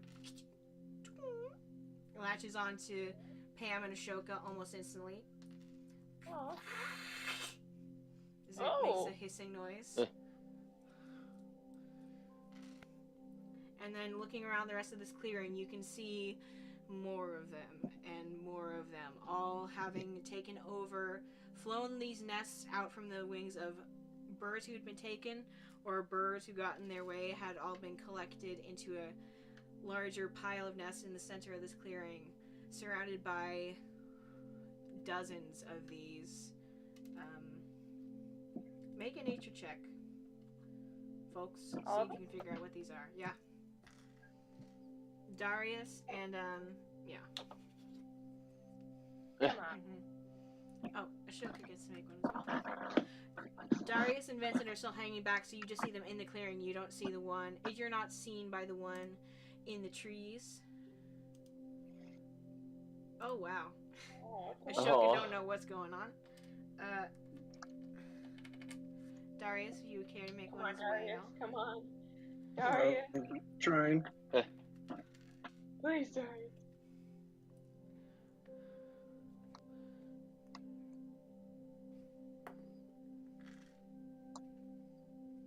Nice. Nice.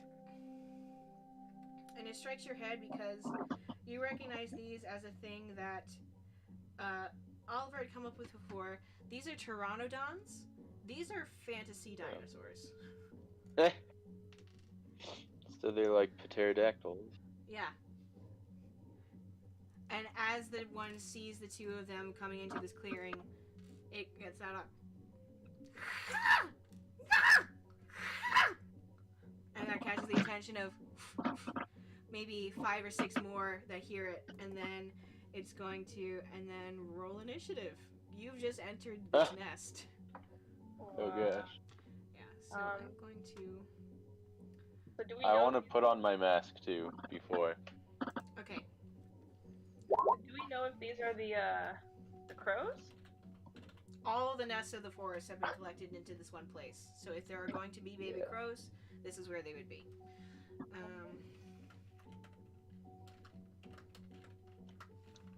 Also, this whole time I've had a shock underneath my poncho.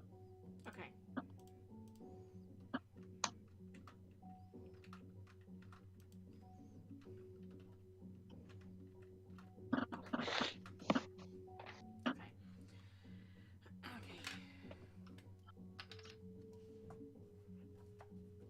What are all those rolls for, Granny? Those are initiative. For the- okay. Wow, okay. Okay, so... What are they, pteranodons? Pteranodons, yeah. Do any of us know what that is? Darius rolled relatively high on his nature, so we'll just give you the description. These flying reptilian cousins to dinosaurs have no teeth, instead using their sharp beaks to stab prey too large to swallow in one gulp. Jeez. Yeah, so, okay, so So I tell them all that. okay. Okay. I tell my guys they have no teeth, but they're going to try to eat you with beak. Stab you with their beak. Hellwind is 16, and then we got more 15, 14, and then Dark. Oh wait, no, that's Poncho that got 16. Yeah, no, I got 6. Yeah. Okay, so that's Pam with 16, 15, 16, and then Darius, and then Poncho. Let me type this in. So, Dino,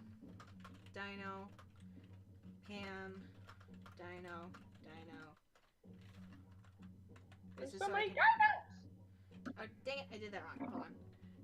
Dino,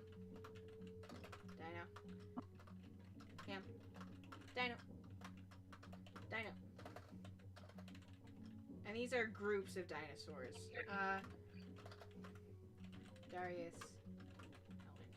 That's the initiative order. Okay. I don't know if that did quite right either. Okay. Okay, so the first group of dinos is going to swarm and attack Pam and Ashoka. So they're going to make... let's see.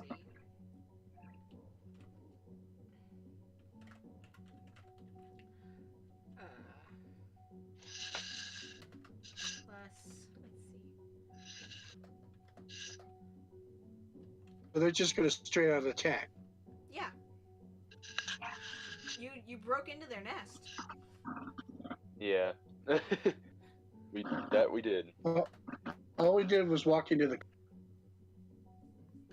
Okay, so let's see. 14. What's your armor class, Pam? And what's Ashoka's? I'm gonna split these half and half between the two of you. My armor class is 15. 15. So 1, 2, 3, 4, 5. So I'm safe. one. right? First one, no. Second one, no. Third one, no. Fourth one, yes, because it's 17. Fifth one, yes, because it's 17. And then yes, no, yes, no, yes. So you take 2 hits. Ashoka takes 3. So Wait, that's how many do I take? you take 2 hits, so 2d4. There's only 114 though, right? But it's plus 3. That's I tried to do it at the end. The bite attack is plus 3 for them. But roll 2d4 plus 1. Oh, so it's 117 and 115? Yes. So you take 8 damage total, and I'm gonna roll that again for what he takes.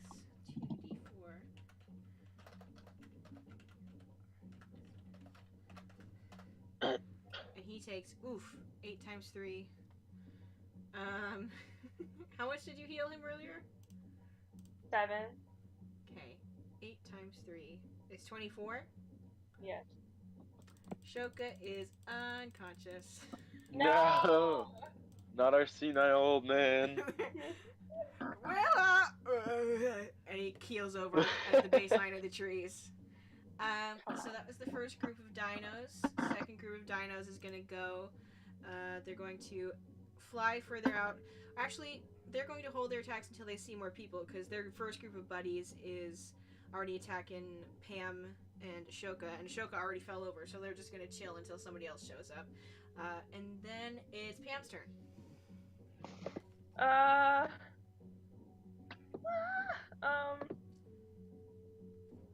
Let's see.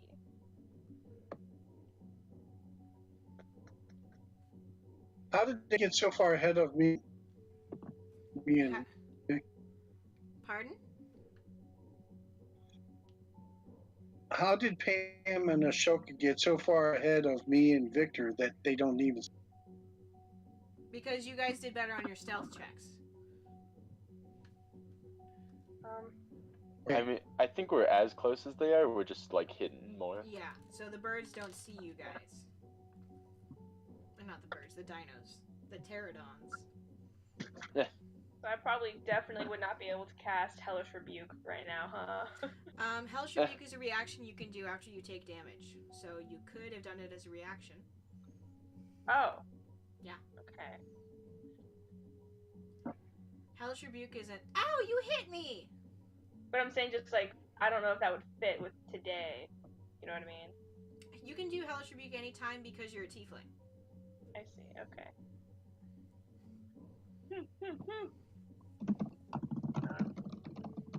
Rebuke away. Huh? I said rebuke away.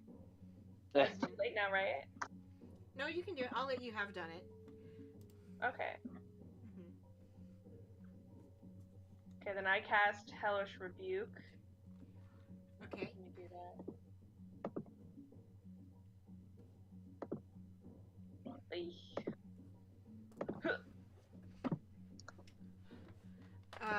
That definitely hits one of the pterodons. Make a dexterity saving throw. Where's my d20s? Are there? 2d10 on a failed save. That's a 7 plus 2, which fails. So do your 2d10 fire damage.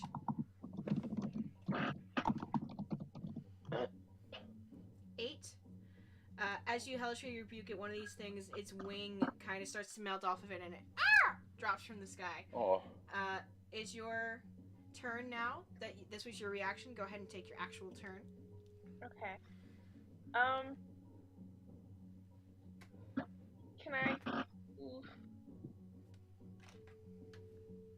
Can I cast Crusader's Mantle? What does that do? It has all of friendly creatures, which is like obviously us. It allows us to deal an extra 1d4 radiant damage when it hits with a weapon attack. Sure. Is So that if we your? all use weapons, we can deal an extra 1d4 damage. Okay. Sure, you can do that. Is that an action to cast? What? Does that take a full action to cast? Yes. Okay. Well, you can only do it on your. You know what? Yeah, you're right. So that's written weird, but yes, you can do that. And then you still have a bonus action in your movement. Okay. So I cast that, and I'm like, guys, use your weapons.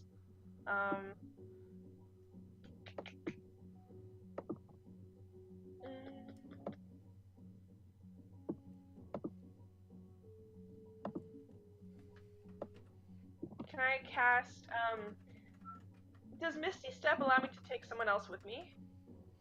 I think. I don't know. One of my spells does, I think.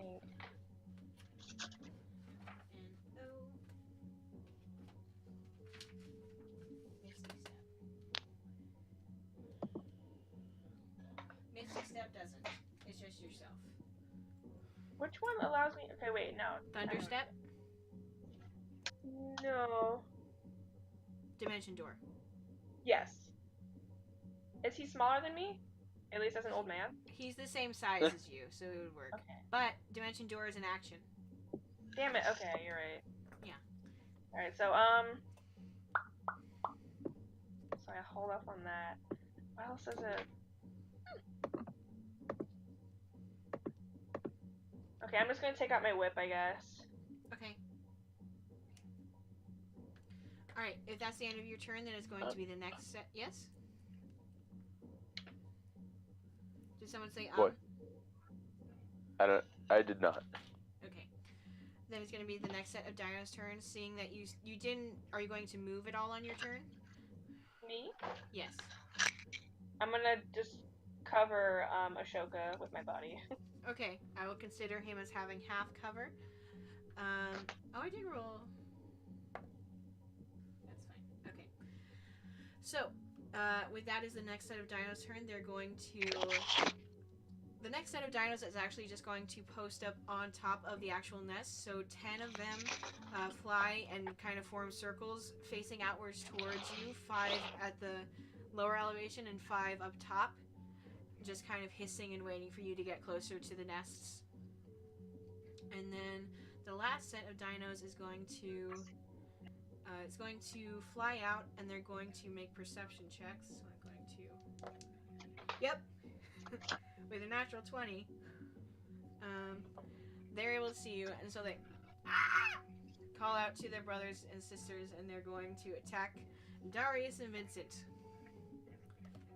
Okay, so that is...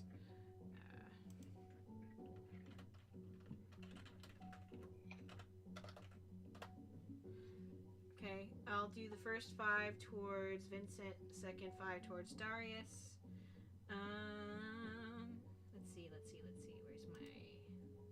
Where's my guy? So, Vincent, what's your armor class? 18. 18. So no, yes, no. Darius, what's your armor class?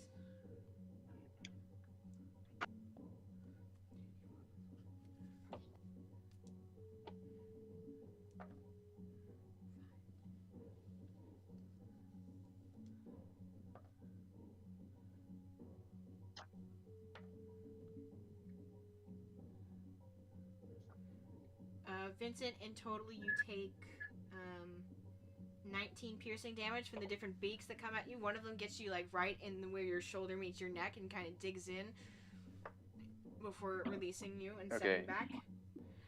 Darius, you said 19 damage? Yes. That was from the 2 of the landing hits on you. Darius, what's your armor class?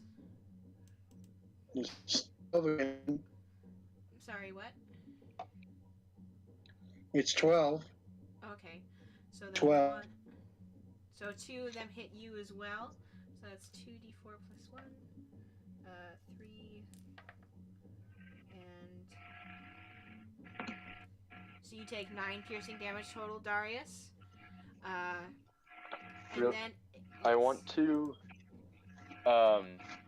I have a maneuver called Riposte that when a creature misses with a melee attack, I can use my reaction to expend one superiority die to make a melee attack against the creature. Okay, go ahead. So and I want to try to hit.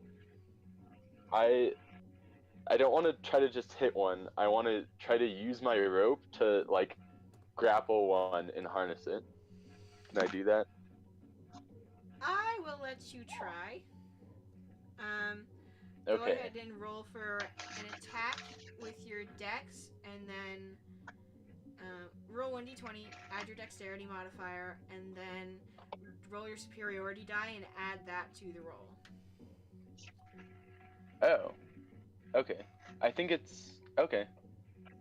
Since you're describing So it I'm as gonna trying roll to my lasso it with your rope, and you're using your superiority Yes. die, I'm making it more likely to happen. Okay. I'm gonna roll my superiority door. You know what I'm trying to say. I'm Yes. rolling that first. Okay, and now roll your And 1d20 then- plus dex. That is plus 9.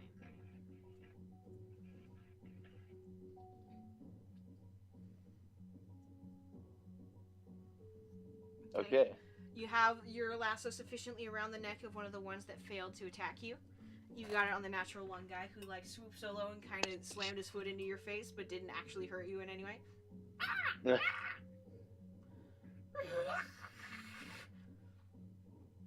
What are you going to do? I want to try to wrap the rope. I'm gonna like try to ride it. I'm gonna wrap the rope around it as a harness and get on its back. Okay, well it's not super big. You can try. Make another dexterity check. I'll make a strength check for it. Okay. Well, if that doesn't work, I at least have it tied down. Okay. Since you did okay, let's see. Okay. So you bring it down and you go to like sit on it and you jump up and then it's squished. It's dead. It's on the ground. Oh no! Yeah. Oops. So one Okay. of 40 Temetrodon's dead. Good job. Wow. Do you have a bonus Well. action? That was just a reaction, so. Oh, you're right. It is Darius's turn because all the dinos have gone. It's Darius's turn. What would you like to do? Well, first I'm going to try to message one of them. Okay. That's a full action. And If you see do if that, I you can- won't be able to do anything else. Other than that. Huh? Okay, I said to hell with that. Okay. He just, the one guy just stabbed me for 9 points of damage. I'm going to cast Chromatic Orb, Uh-huh. and with my quarterstaff, I choose Lightning, Uh-huh. and I'm going to cast it at a level of 3. Okay. So, hold on.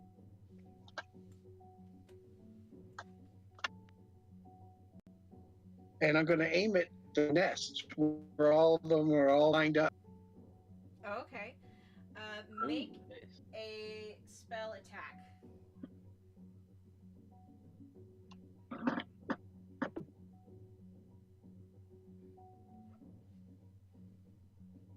Which one is that? Is that just the 1d20? It's 1d20 plus your spell attack modifier, which for you I think is plus 9. Let me double check for you. It's on your third page. Yeah, it's plus 9. 1d20 plus 9. Okay. Okay. Come on. Okay. So with that, you send out a little orb of lightning that lands kind of equidistant between two of them. Roll 5d8 lightning damage because you cast it at 3rd level.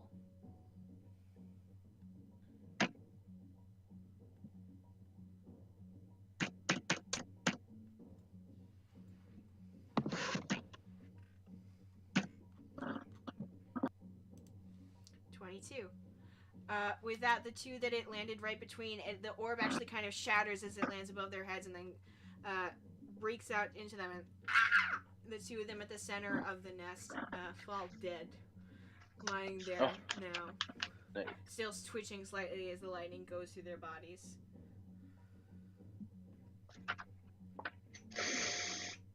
Okay. Do you have anything you would like to do with your bonus action? Or would you like to move? Right now you're at the edge of a tree line. The entirety of this thing is like a circle battlefield. Maybe 200 feet across in total, 80 feet wide.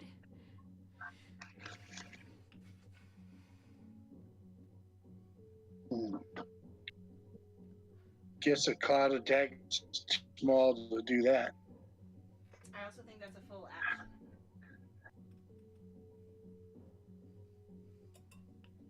Alright. Is that your turn? Hold on. Okay. Is a bolt of lightning also a full action? What spell is that? Lightning bolt, 3rd level location. Yes, that's a full action. Oh. Okay. Yes. Okay. I think I'll sink back into the tree so that they can't see me. Okay. Alright, so you move back further, you try to hide behind one of the trees. Vincent, it's your go. Or Hellwind, should I say, Mr. Mask On. Okay.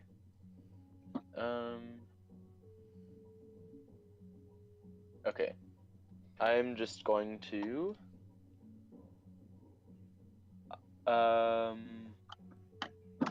let's see, what do I want to do? I'm going to do a fainting attack on one of them, and then my other 2 attacks will just be normal attacks. Okay. Do it. Alright.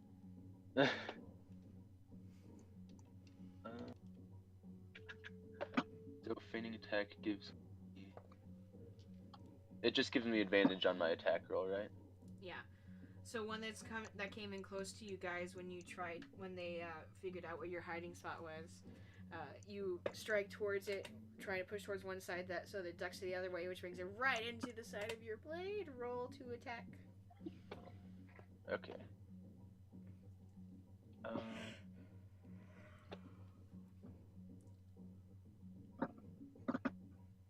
Definitely hits. Go ahead and roll damage.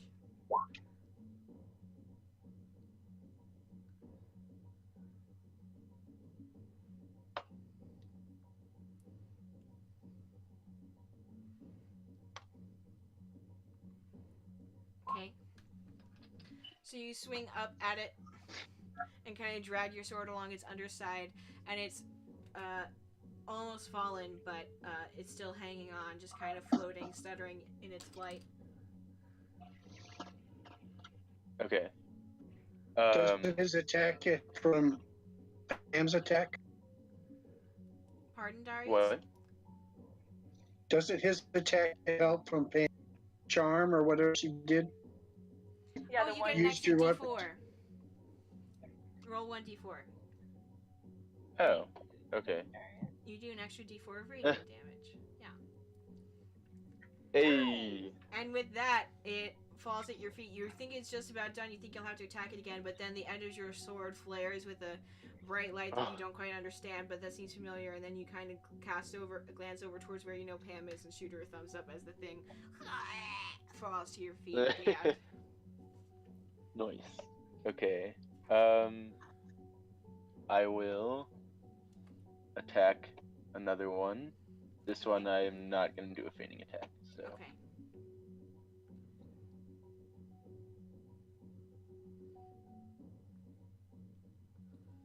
That hits. Go ahead and roll for damage. Cool.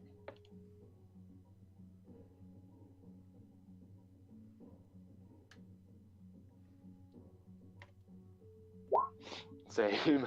And then add your d4.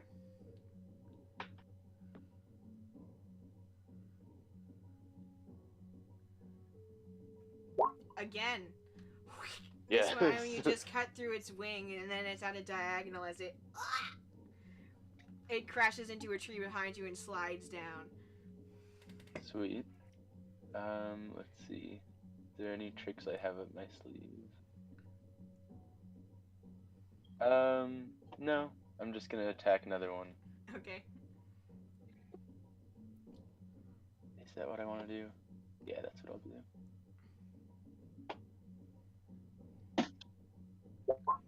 That hits. Go ahead and roll for damage. Sweet. Nice, nice, nice. As you're striking down thing after thing of these, you're beginning to realize that, hey, oof, Dang it. these things' strength isn't in their preternatural abilities, it's in the fact that there were a bunch of them. Right. So Okay, this still one's pretty on good. the edge with like a large cut along its bottom of its face. Its like beak isn't behaving the way it would want it to, but it's still alive. Would you care to move or use any kind of a bonus action? Yes, I want to move over in front of Pam and Ashoka. And what else do I want to do?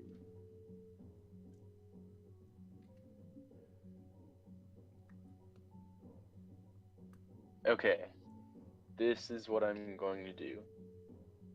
I'm going to use Action Surge, which lets me take one additional action, and I'm going to shoot the same one with my crossbow.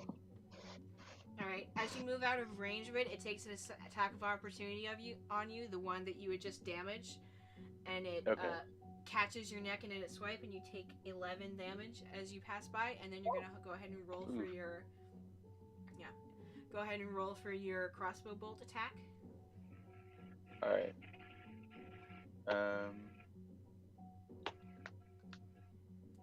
Let's see, is there anything that I... Yeah, I'll just do it.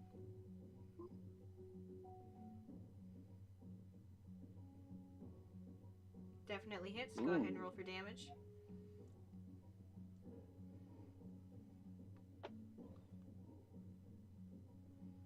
Oops.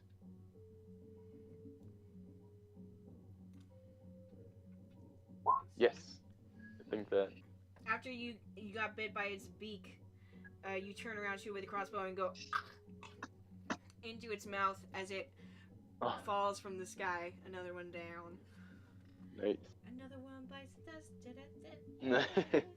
And that's the end of your turn. You wanted to get over? Wait. Yeah? I think I still have a bonus action, actually, because that was an additional action. That's your action surge, yeah. I'm gonna use it to... Let's see, I could get some temporary hit points back, I think. But instead...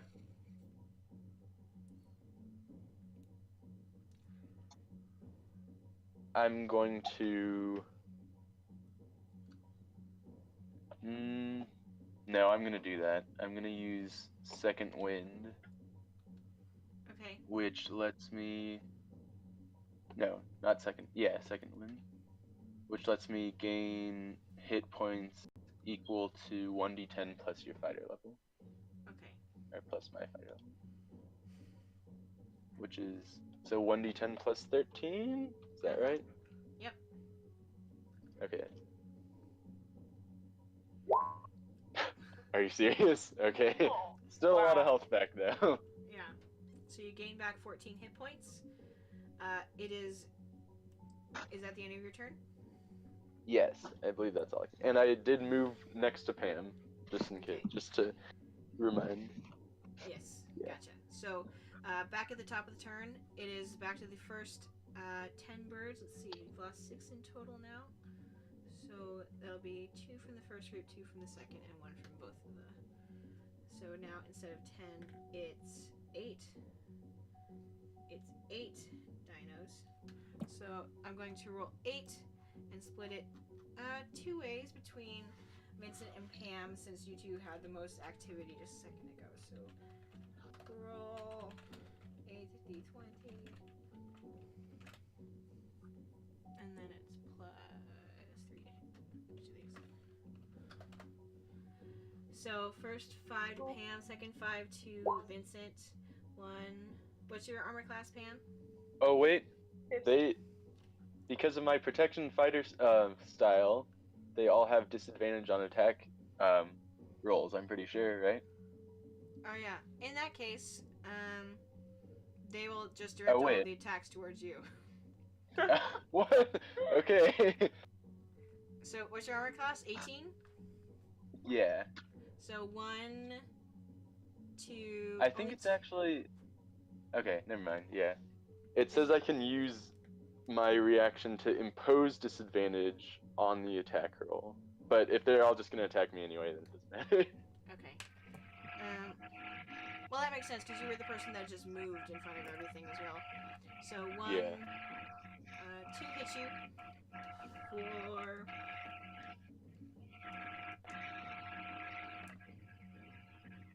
3 and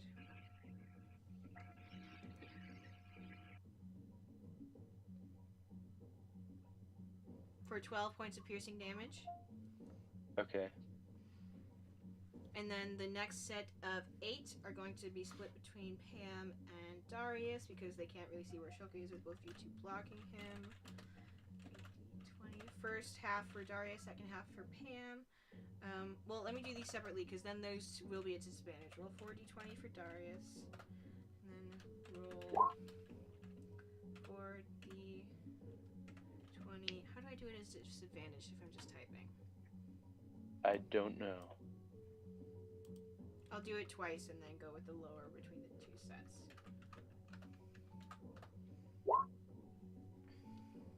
Okay, so for Darius, what's your armor class? 12. I only think one of those hits you, so that's 2d4 plus 1 piercing. So that's 4 piercing damage to you. And then between the two of these, no. I don't think any of the ones from... I'm safe! Yeah, because Vincent is too menacing next to you. He's got like a couple of the pieces of beak broken off in his shoulder, and he's just growling at the rest of them. So that's the first two groups. Pam, it's your turn. Ashoka. Oh, actually, Ashoka has to make a death saving throw. Oh no! Oh no!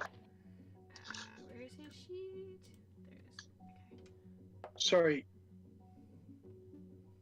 Granny, Yeah. how many points of damage did I just take? 2 or 4? You took. Was it? I'll say 2 because I can't remember what it was. Ashoka. Okay. Pam, it's your turn. So he's still alive? He's still breathing. Okay. So I have kind of a crazy idea. I want to cast thaumaturgy, whatever. And it says my voice can boom up to 3 times as loud as normal for 1 minute. That is but correct. I'm also really good at impressions. So what if I try to screech like these? What are they called? Pterodons? Pterodons. What if I try to screech like a pterodon 3 times as loud as normal for 1 minute? And see if it me. So what is your intent here? To get them to listen to you or to scare them away or what? I would probably start screeching like one and then try to direct their attention to me, like a little bit away into the trees. You can try. Okay. So I'll cast this. Okay.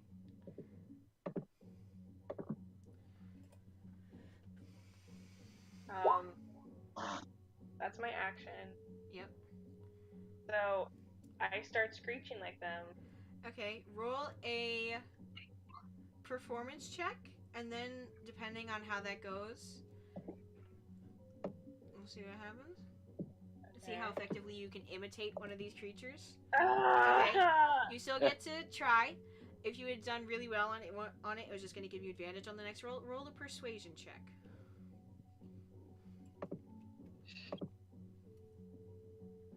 Okay. Oh, nice. So you're screeching like one of these creatures. Are you just gonna stay where you are? What are you doing? I'm screeching like them, and I'm staying still for a second just to see what happens. Maybe 8 sets of eyes turn towards you.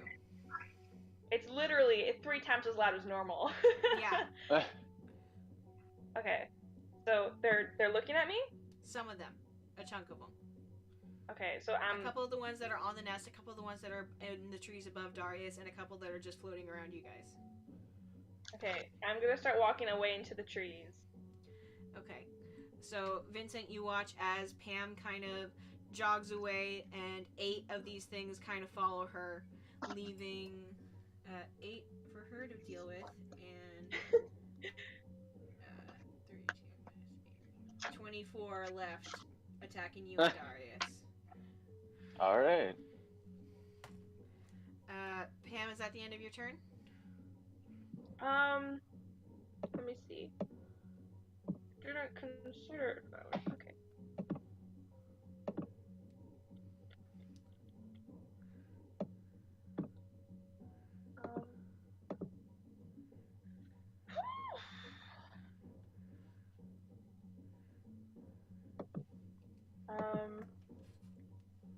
Yeah, I'm just like running Okay. as fast as I can. With that, it'll be the turn of the 8 who followed you, who are going to attack. Oh. Okay. 8. So they're definitely following me, right? Yeah, a chunk of them. These are the ones that are following you. So, okay. Oh my your gosh. armor. What's your armor class? Okay, wait, hang on.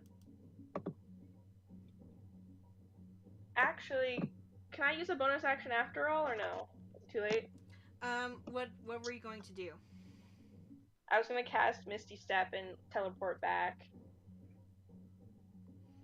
Huh. In all honesty, I'd say the, like, making the performance of trying to screech like them, and, like, the Okay. extra steps of persuasion is kind of a bonus action. I'll save it then. Okay. So I'm still running, still screeching. Mm-hmm. You're just screaming and running, yep. What's your armor class? 15. 15. Okay, so 1, 2, 3 of these hit you. One of them is a natural 20, so let's roll this. Well, if I'm running, do they still hit me? Yes. Dexterity is accounted for in your armor class. Well, okay. Yes. Sorry to hit you with that nerd knowledge, but yes, armor class is determined by both the stuff that you're wearing and how fast you're able to move to avoid things. So, 2d4 plus 1, so that's 9, and then for the natural 20 is 3, 6, 7, 16, and then that is 7, 8. That's 24 points of piercing damage. Wow, As out of the okay. 8 of them, 5 of them are like pushed out of the way as they're all rushing to get to you, and the other 3 beaks just peck into you. They're like grabbing at your hair and part of your horns. Okay. The other dinos, the rest of the 20, well, 8 of them already went. So 24 minus 8 is 16. So 16 of them are going to half attack Vincent, half attack Darius. Alright. Roll. I just said a number. What was it? 16? Yes. First 8 to Vincent, second 8 to Darius. 1, 2, 3, 4, 5, 6, 7, 8. So I think 1, 2, 3, 4 of those hit Vincent. Yes. And then 1. What's your armor class, Darius? 12. 12. And 1, 2, 3, 4 of those hit for you. So 1, 2, 3, 4. 4 on both of you. Wow. Okay. So 2d4 plus 1. 4, 5.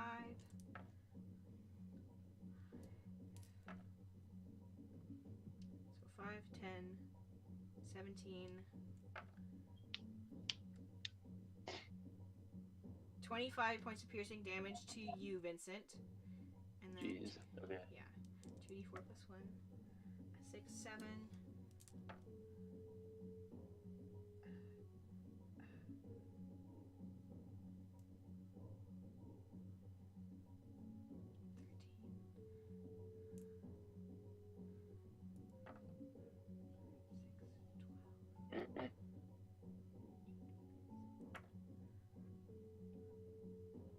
$32 points of piercing damage to you, Darius. That's good. I only have 2 points left. Huh? Sorry, I pardon? said that's not good. It's not good. I only got 30 points left. Oh, Darius is unconscious. Okay. Wait, how Oh many? no. He took 32 points of damage. He only had 30 health left. So wait, how much do you need to have to be conscious? He just needs any healing. It doesn't like go negative. You just need any healing too. So Darius, No, I mean like, so like when do you know if you're unconscious? he's unconscious. Yeah. Now. No, but what decides if you're unconscious? He now does. He took 32 damage when he only had 30 hit points left. He's now unconscious. Oh. Oh, Okay. I thought he said he had 30 left after he got hit. I thought that too. Is that what you meant, Dad? No, I have 30 points after so far. Then if I get 2 on a -2. Yeah. Okay. Okay, so yeah. Darius is unconscious. Well- That is the last of those dinos' turns. The ones back at the nest. So that was 16 and 8, and there were how many left in total? There were 32 left in total. So there's 8 left, kind of by the nest and just floating around you, Wait. Vincent. Yes. I wanna use reaction to attack one of the ones that missed me. You already used your reaction for Pam to impose disadvantage. Back when she was next to you. Okay. Yes. You get that back after your next turn. So, 4 of the ones that are by the nest are actually going to start scooping up nests in their beaks and start flying away somewhere else. The other 4 are going to attack you, Vincent. Oh, actually, okay, yeah. I remember something. I don't think any of those hit. Your armor class is 18. None of those hit. So they all just start to fly past you Yes. and you dodge out of the way. Yes. Whew. After that, it is... The like grouping of them has been messed up because you guys broke apart, so...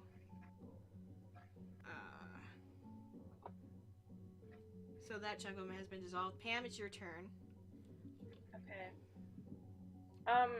So they're still after me, but I'm gonna teleport back to that area using Misty Step. Okay. I teleport into a tree. Is that okay?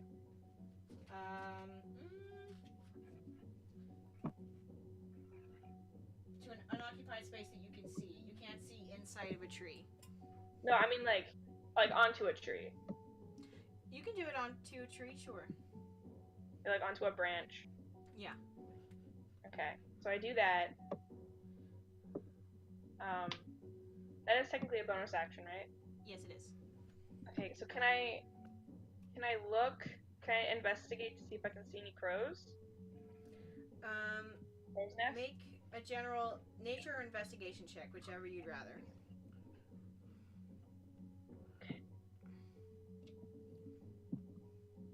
You're really not sure from here. The fact that there are still a few of them like swarming and flying away with stuff, it's making it rough. You can't tell.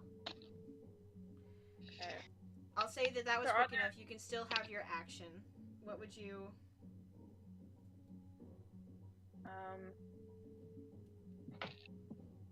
Ashoka and Darius are unconscious, and Vincent is being swarmed by a bunch of pterodons. Yeah.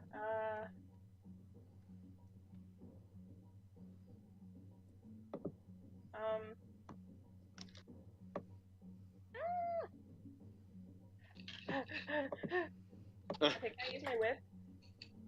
Yes. Okay. I'm gonna use my whip, and what's the reach on that? Let me see.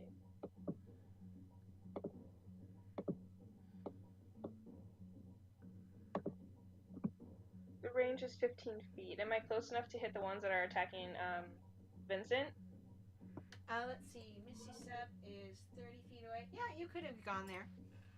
You're just in a tree and you're trying to snap down at one that's kind of above his head. Roll to attack.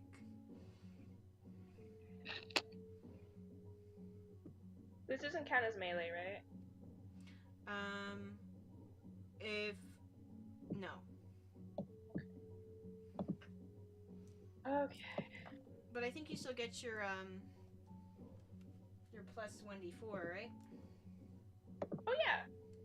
Yeah. So roll to attack. Turn weapon attack. Unfortunately, the whip just misses. The armored class of Pterodon is 13. Okay. Do I have any other actions? You used Heal me. you used your bonus action and your action, and you could still move, but it would probably be just to get down from the tree. Can I just like yell to Vincent that we should leave? Yes. That's a free action. Yelling to Vincent is a free action. Vincent, we should go. Okay. With that, you actually see Ashoka rouse from his slumber and kind of get back on his feet with a conversive as his relentless half-orc rage brings him back to 1 hit point instead of dropping to 0. Oh, wow. Because that's the thing I remembered. And it's his turn. He's in like some other part of the... Well, Vincent, are you still right next to him? Yeah. Yeah, you are. Okay, so he's going to... What's he going to do? What are you going to do, buddy? Turn into mist form. Don't tempt me.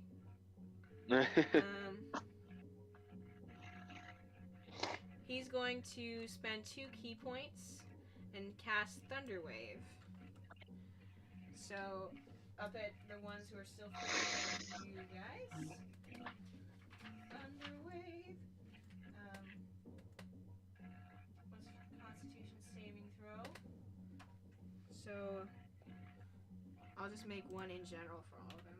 Roll 1d20. I don't think they have any con bonuses.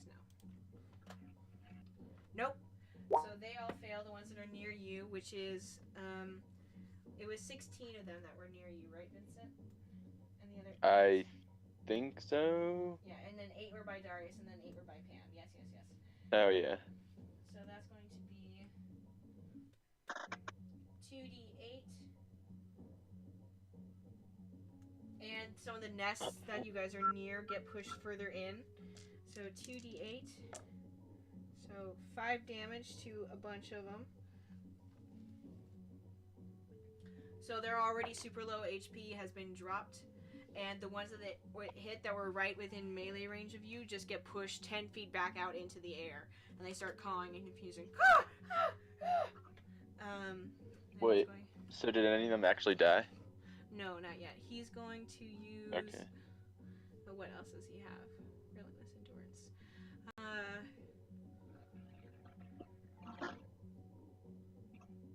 He can... What else can you do, buddy?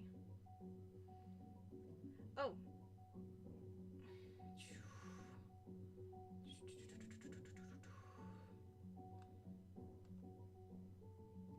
Let's see. I'm sorry, I'm not sure what he does. Hold on. He's going to take patient defense and send another key point so that his hands are held out in kind of a defensive position, and whatever attacks him next has disadvantage. Oh, that's cool. Which is good because now it is... Let's see, what's their flight speed? Oh, actually... Oh, yeah, that's 60 feet. So the ones who just got pushed away by him come back in and they're going to attack him and you, Vincent. So roll 16d20, half to him, half to you. First half to him. 1, 2, 3, 4, 5, 6, 7, 8. Okay. Plus 3. Yes. No. Yes. Yes. Yes. 1, 2, 3, 4. So that's 4.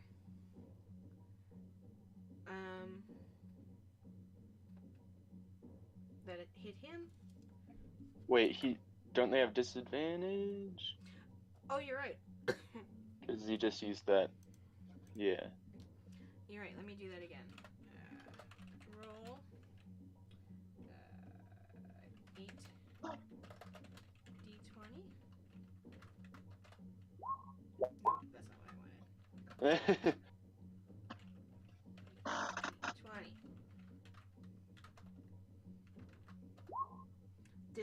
advantage. With a disadvantage, nope, nope, nope, nope, nope. Yes, nope, nope. Only one hits him.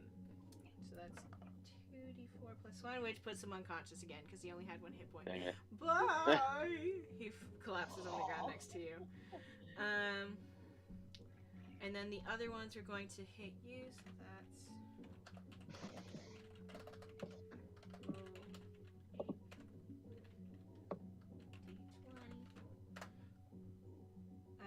So 3 of those hit you because they have a +3. Oh, I'm rolling really good on these d4s. Wow, 8 plus 9 plus 5, 14, 5, 6, 20 points of piercing damage. All right. And that's the end of their turn. So let's see, 16, 32. Hold on, I have to do calculator because there's a bunch of birds. There's so many birds, you guys. I don't know how you're Yeah, I dealing feel with it. I don't know when my turn is. I feel like I should have gotten it, but apparently there's a lot of them. Yeah.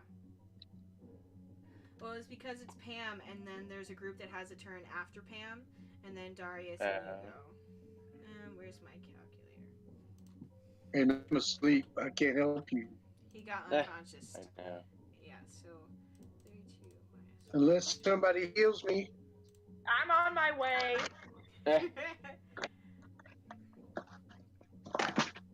Sure. I will say that it is now... It would have been Darius' turn. Darius, make a death saving throw, so roll 1d20.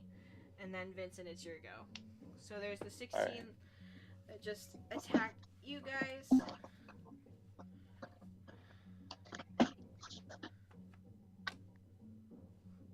Let's split it just into 2 groups now.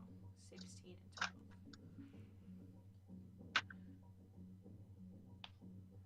How much of an action does it take to drink a potion? Is that a full action? It's a bonus action. Ooh, perfect.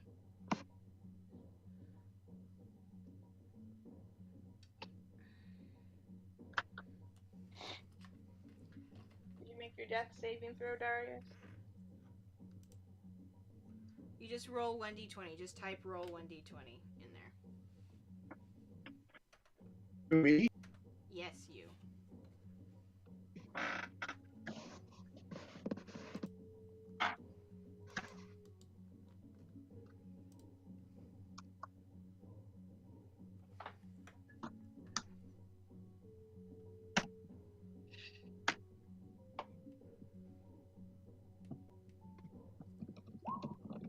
You succeeded your first death saving throw. Go ahead and mark that off as a Yay. success. Vincent, it's your turn. What would you like to do? Okay, I'm going to use a bonus action to drink my potion of supreme healing, Neat. Do that. which you said was 10d4 plus 20? I think so. I have to double check. Supreme. Sounds right. Supreme. Just, yeah, do that. Okay. Alright. You good. You just chug it.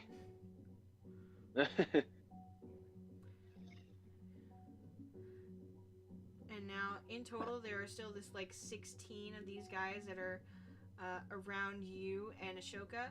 And then 12 of them kind of spread out, 6 near Darius and 6 near Pam. So to fight now that I'm alive again? You're not alive again yet.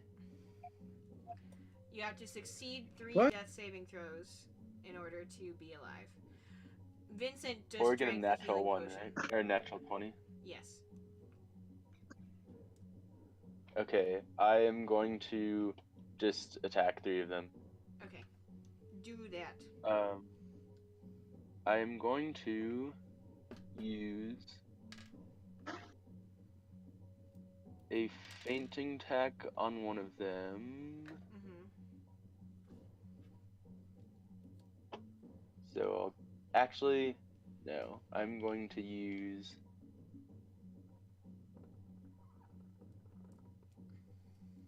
I'm gonna use a disarming attack and try to cut off one of their beaks. Okay. So I'm gonna just roll to attack first. That hits. Go ahead and roll for your damage. Remember your 1d4. Yes. Is that from the radiant thing still? Yeah. Oh, cool. And then I also get extra damage from my superiority die, I believe. Yeah. Typically, whenever you use a maneuver, you do. And the target also has to make a strength saving throw. Okay. Once I do all that. I'm gonna call that a Constitution save instead of a Strength if you're making it cut off its beak, but yeah. Okay, that's fine. I mean, I don't really have any say in it anyway, Do but the damage. +5, and then You're hoping it'll cut off its Oh, beak, and good then one. you just watch as its entire head just kind of implodes. whoa, that works. Yeah. Do I Yeah. still have to take away one of my superiority die?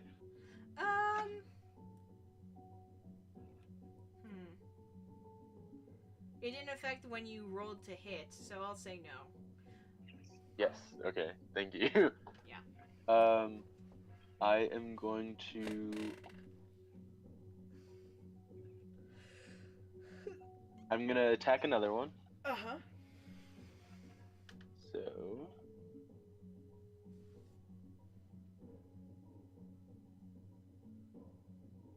Yes. Yes. I am going to make this one a precision attack. Okay.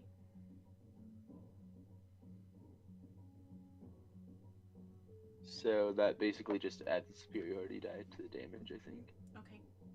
Roll your damage. Wait, okay.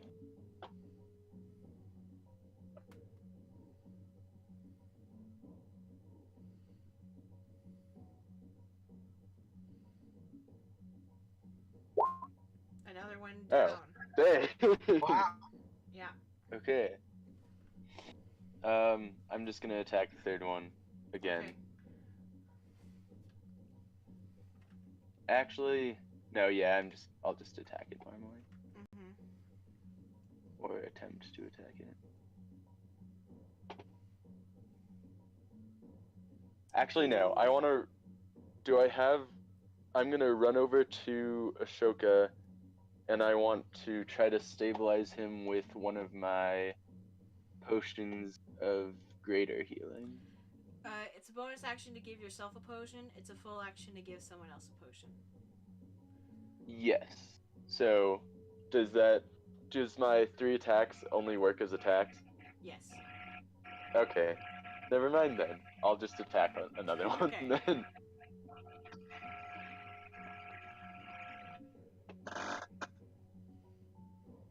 That hits. Go ahead and roll for damage.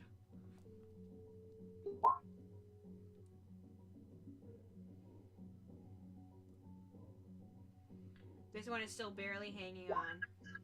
Wait, I still get the D4, Oh, right? yeah, you Because do. of. Yep. Yes. And with that, it dies. Ha ha ha. So we're down to, let's see. So are you batting 1,000? You're like 750. What? Like 750. Yeah. So there's 25 of these things in total left. After Vincent's turn, it is back up to the set of 12 of them. 6 of them are going to attack Pam. 6 of them are going to go and get more stuff from the nest and then fly away.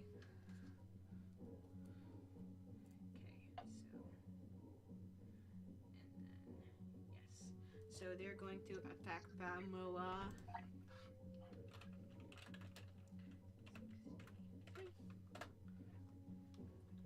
I believe.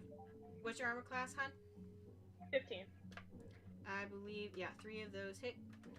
No! No!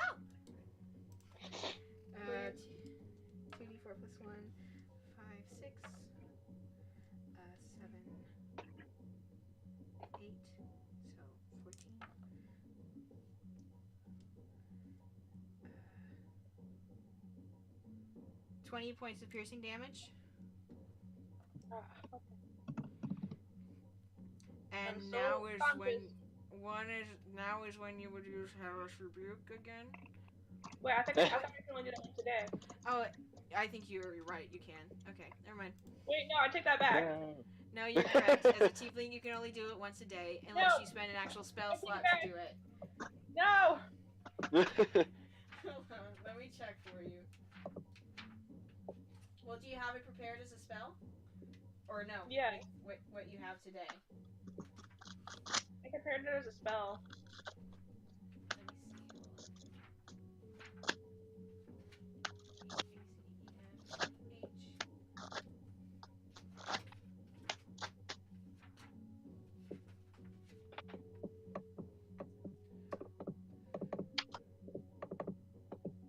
Yeah, you can do that. I can cast it?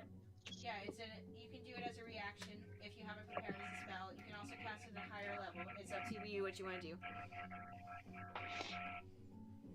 Sorry, I already cast it as a spell, so what I You have did to it cast your that. first time as your tiefling reaction thing, so you can do it now as you can cast this spell as reaction. Okay.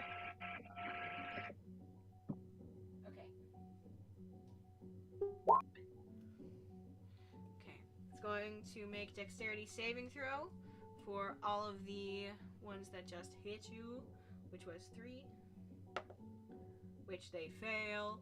So roll your 2d10. Okay, the 3 that hit you Nice. die. Nice. So that's back down to 3.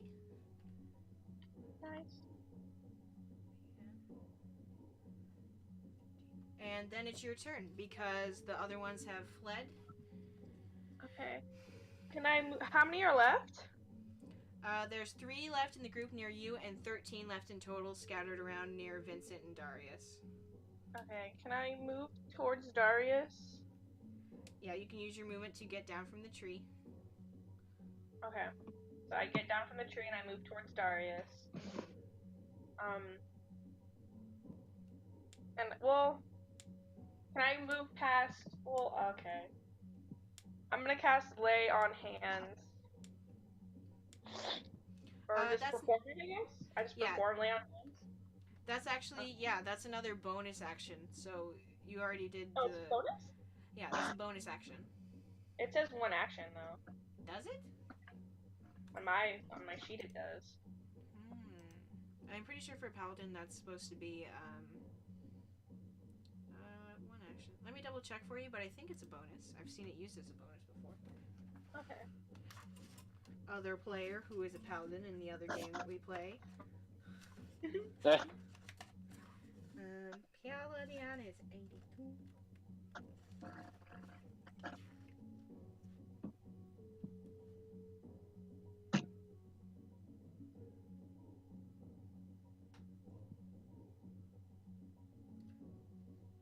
Maybe, I think it's a bonus action to use it on yourself. It's an action to use it on someone else.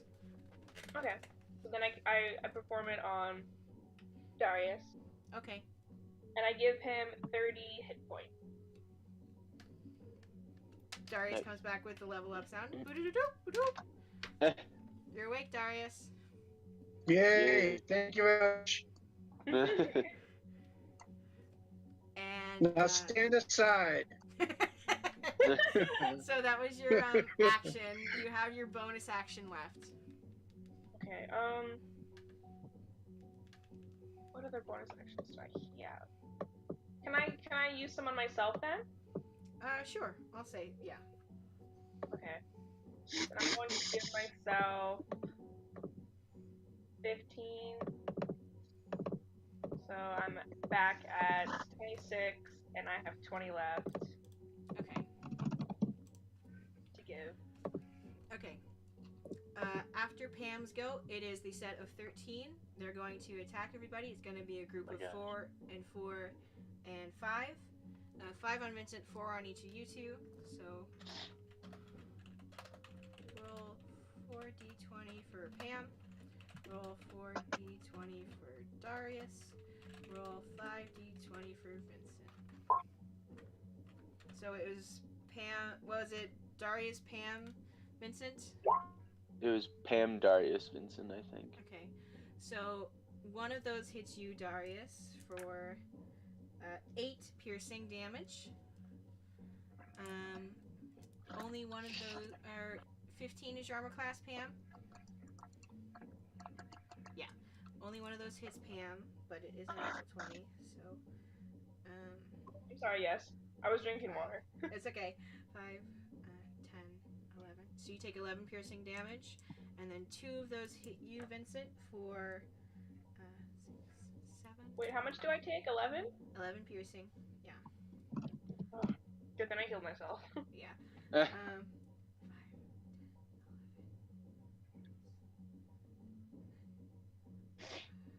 18 piercing for you, Vincent. No. Jeez, okay. Are you still, like, conscious? Yeah, Yeah, I used a potion of... Yeah. Good. 18, right? Yes. Okay. And with that, it is now Darius's turn. Yes! Come on, Darius. So where are all those suckers at? they're all floating vaguely above you, say within 20 feet or so of you. All right, can I lightning bolt them? Can I get more than? Can I get them all with one lightning bolt? Let me see. It's 100 feet long and it's 5 feet wide. You would just have to move around so that they were in a line, which they roughly are. You'd miss maybe 4 of them because they're kind of slightly curved out to be near Vincent. But you move yourself, you thank Pam, and then you run out to get in a line to cast it from your staff. Let me check. Lightning bolt. Yes, go ahead and... So you don't even do anything. We just make dexterity saving throws, huh? Okay, so Right. Dexterity saving throw for the creatures. What's your spell save DC? 18? It's on the 3rd page. Okay, hold on. Okay.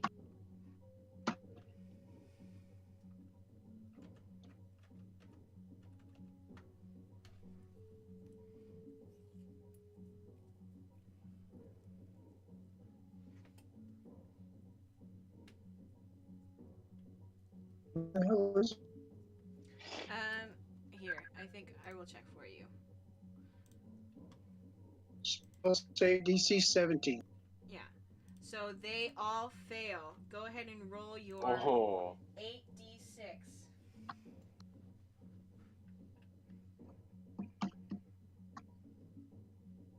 Would that count with the D4 as well? No, it's a spell attack, not a melee weapon. It's just weapon, but okay. I know, it's a spell.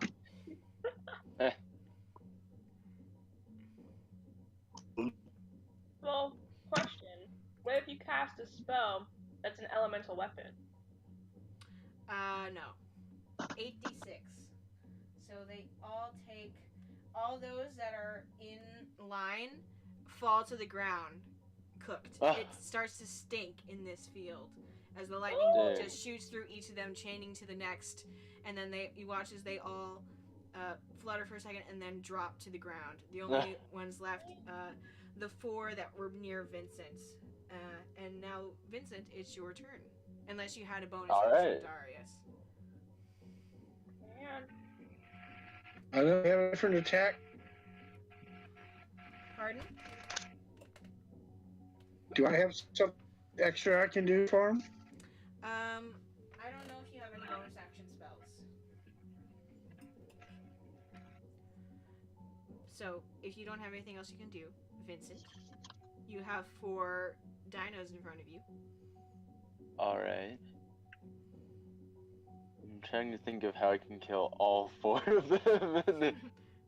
You just saw Darius do that and you're like, more than one at once? That seems like a very cool and good idea.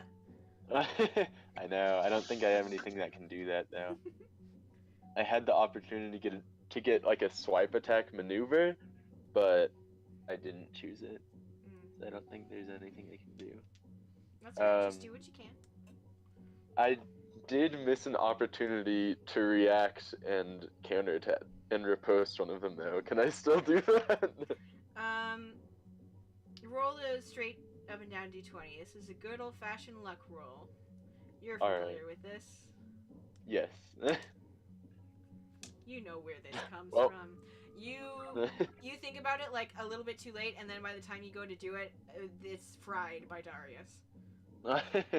Okay, I'll just attack 3 of them then. Okay.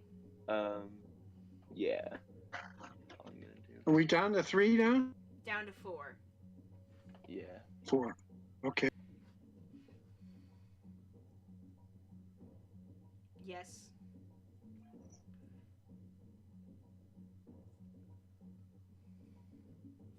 You can go ahead and roll all 3 attacks if you like. Okay.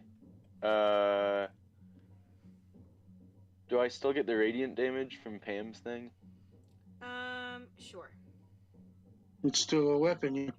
Yeah. So you're saying roll all 3 attacks first? Okay. Yeah. Yes. The last one just misses. Dang it. Okay. Oh well.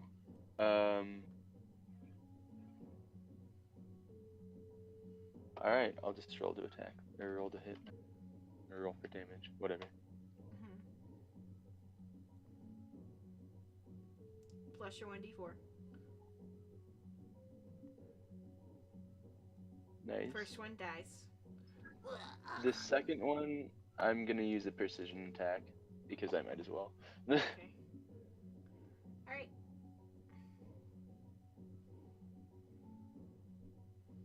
And Okay, I don't add think I needed to anyway. Add your d4 and your...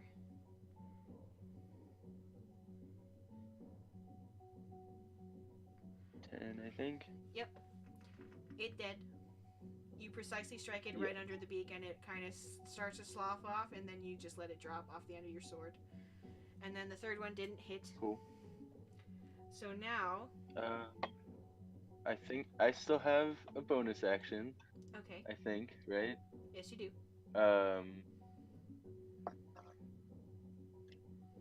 What do I want to use it for? I don't know. You have 2 Let's left see. floating, as it were. I think rally would be the best option. What are your guys's? Wait, could I use?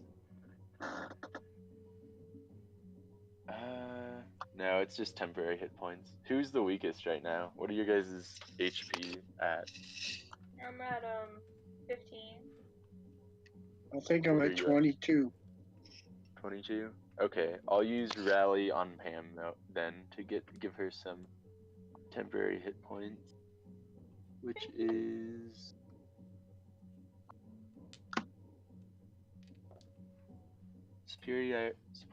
superiority die roll plus my charisma modifier, which is actually -2. Wow, okay.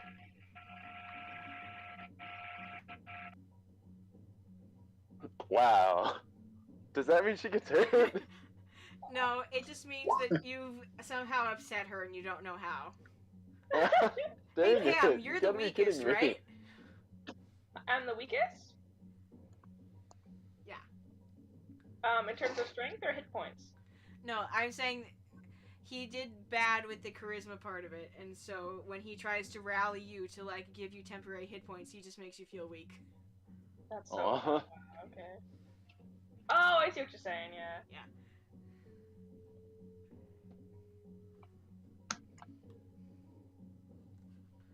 Alright, that's all I'm gonna do. I'll also move closer to Pam so I could give them disadvantage on their... Wait, no, I don't have reaction left. Whatever. I'll Yeah. just stand there awkwardly. Yeah.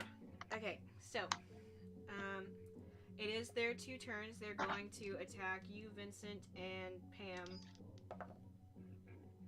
That's a natural 1 for Vincent, and does not hit Pam. So they fail, and it's Pam's turn. Can I use my reaction now to do it? Yes, you can. Okay. I am going to do that. It failed so bad it got a natural one trying to hit you. Oh. Yep. Do All right. that damage.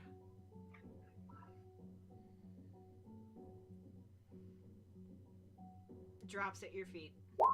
Pam, you're Cool. left with the one and only Dino in this area. What are you gonna do? What do I want to do? What are you gonna do? You gotta. It's the last one fighting. It's kind of snapping at you as you're standing around. The rest of them are sizzling on the ground from where Darius cooked them. Vincent just took apart another one that's at your feet. What are you gonna do? Can I just like whip it?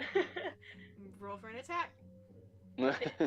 Whip it good. Nice.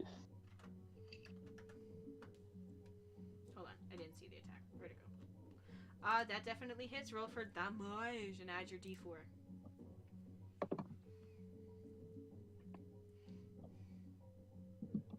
I think it's just a d4 then for damage, right? d4 plus 2?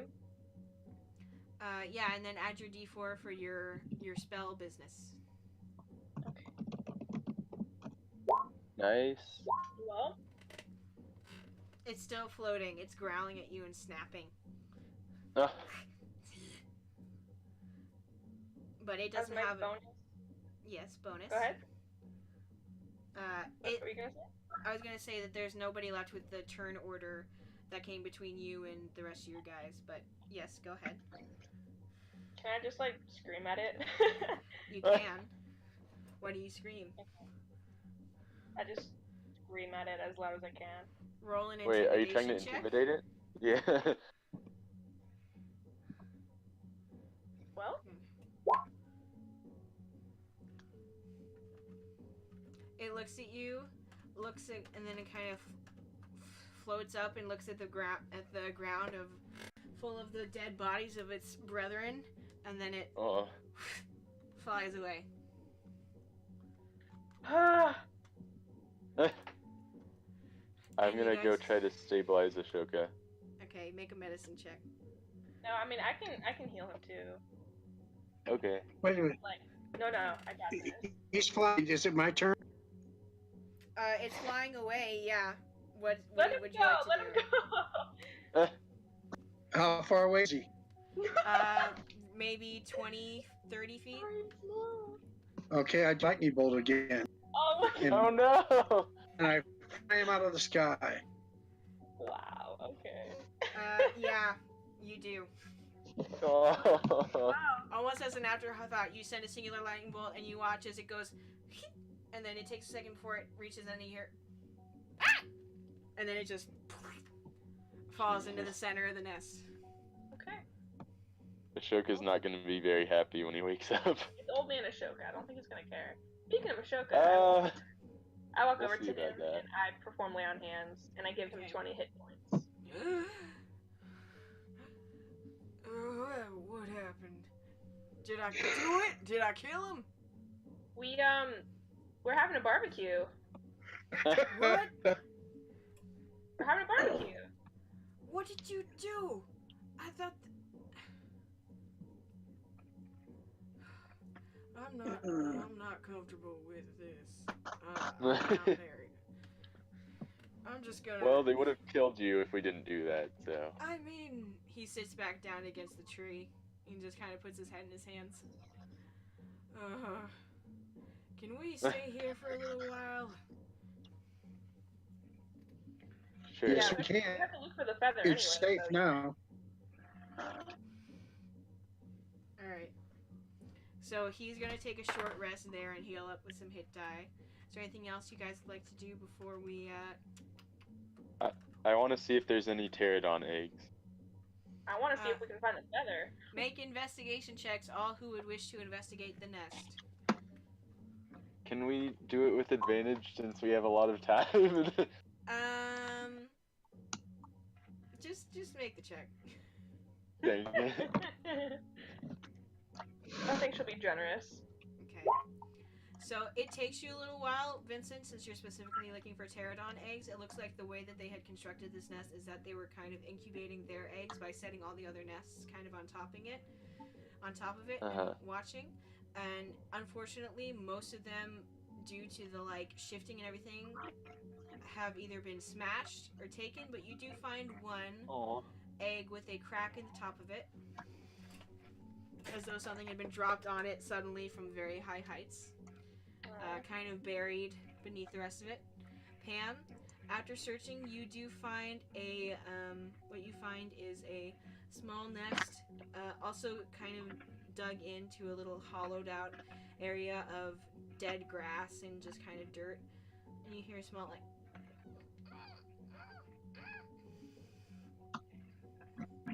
you pull it out. Yes. You see 3 little baby birds and 1 egg with, kind of ugly looking just after having been born. And, just the barest bits of fuzz and fluff. It's clear that the nest they were made of was taken from somewhere else because it's filled with stuff that looks like it's slowly losing its greenness, slowly dying after having been taken. And inside the nest is bits of their own fluff and then also a couple of feathers from the crows, whatever their parents were. So do I know that they're crows? Make a nature check. Got you. Well. They're blackbirds. That's probably a crow. Can I show them to Ashoka? Well, first of all, I take the whole nest out, I think. One of them kind of wanders over and, like, starts to kind of nibble beak at your thumb. And you think it's cute for a second, but then it kind of hurts. Like, stop. Ow, stop. ow, hey, stop that. Okay, what? Did you just bark? No, that's Jacques from your shoulder. Oh, okay. That makes more sense. Can I try to soothe the birds? Make an animal handling check. Can you roll an insight for me? Yeah, I've lost my rolling capability. Looks like. What are you? You want to roll investigation, Dad, or insight? Whichever you told us to roll. So. Investigation. So yeah, you just like say a couple quick words, and then the bird stops biting your hand as hard, and he just kind of nibbles. And just looking these crows and spending a little bit more time, they start to soothe, and the other 2 that are in the nest that aren't in the egg kind of come up and just rub against your hand, getting their scent on you. And you don't know if these are crows or not, but they're cute. You want them. They're yours now. I'm gonna show everybody. Guys, are these crows?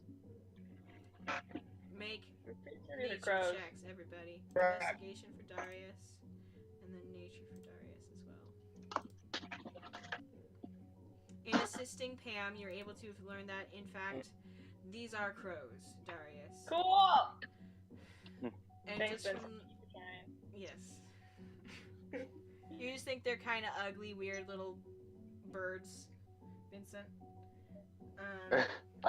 I still want to look inside the egg that you said was like cracked a little bit, but it wasn't like completely destroyed. Yeah. The egg I that want to you look in that have one. is still like it's still together. It's like when you find an egg in the supermarket that doesn't mean you won't buy the set. It's not broken. It's just got like a hairline fracture in the very top of it. Okay.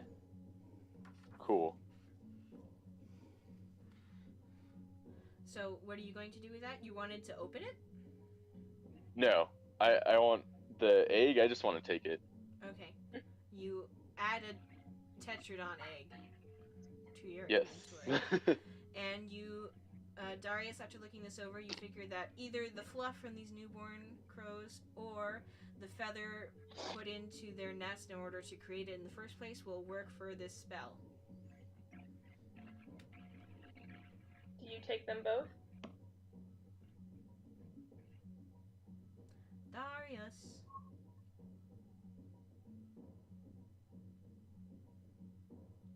Darius, we can't hear you. Where did he go? I don't know. I see it flashing. Yeah. Darius! Darius! Try disconnecting and connecting back to the call. Darius! Oh no! Anyways, these birds are mine forever, and we're gonna raise them as our own. So we have to try to, take very good care of them. We we May- could give them to Ronnie so she can have more newborn grow feathers whenever she needs them. That's true. She would probably really like them. We should ask. Pam, make a For wisdom now- check. Wisdom check? Yeah, looking at the nest and the one little crow egg that's still intact, it reminds you of a dream you had Oh. a little bit. Not in any overt way, like this isn't a thing that you need to get, but it's just a reminder of, oh yeah, that. Huh. Right. That. But today's not your day, isn't it? I say to myself. Yeah. Darius, can we hear you now? Yes, There you go. There he Yes. is. I hear. Darius, do you want to take What's the up? feathers? Take what? The feathers. Yes. We'll get her in the pouch. What? Father, get some of that downy stuff off the babies. Yeah, here you go. So Here's you some. gently collect some of the downy stuff from the babies and the feather that was used to make the nest, and you officially mark that off of your necessary list of things you need to get. And with that success of finding 3 out of your 4 potion ingredients, as you guys settle in to take some kind of at least a short rest here in this field, I think we're going to call that a session. Woo! Woo! Ow! Alright, I hope you guys had fun. Twas very fun indeed. Yes. Hope you guys Yeah, being unconscious was fun. Yeah. Hey, but then you fried like Was it fun? half of their I think that. forces. Yes, you did. Thank you, everybody. Thanks, you everyone. for playing and for watching, and we'll see you all next time. Does anybody want to do some kind of a weird special sign off? I don't know if anyone has any ideas. I don't know, you know? Hmm. Who knows at this Yeah. point, right? And 3, 2, 1. And that's Just how we roll. Cool. Alright, good night, everybody. We love you. Bye, everyone. Good night. Bye. Bye, everybody. Bye-bye.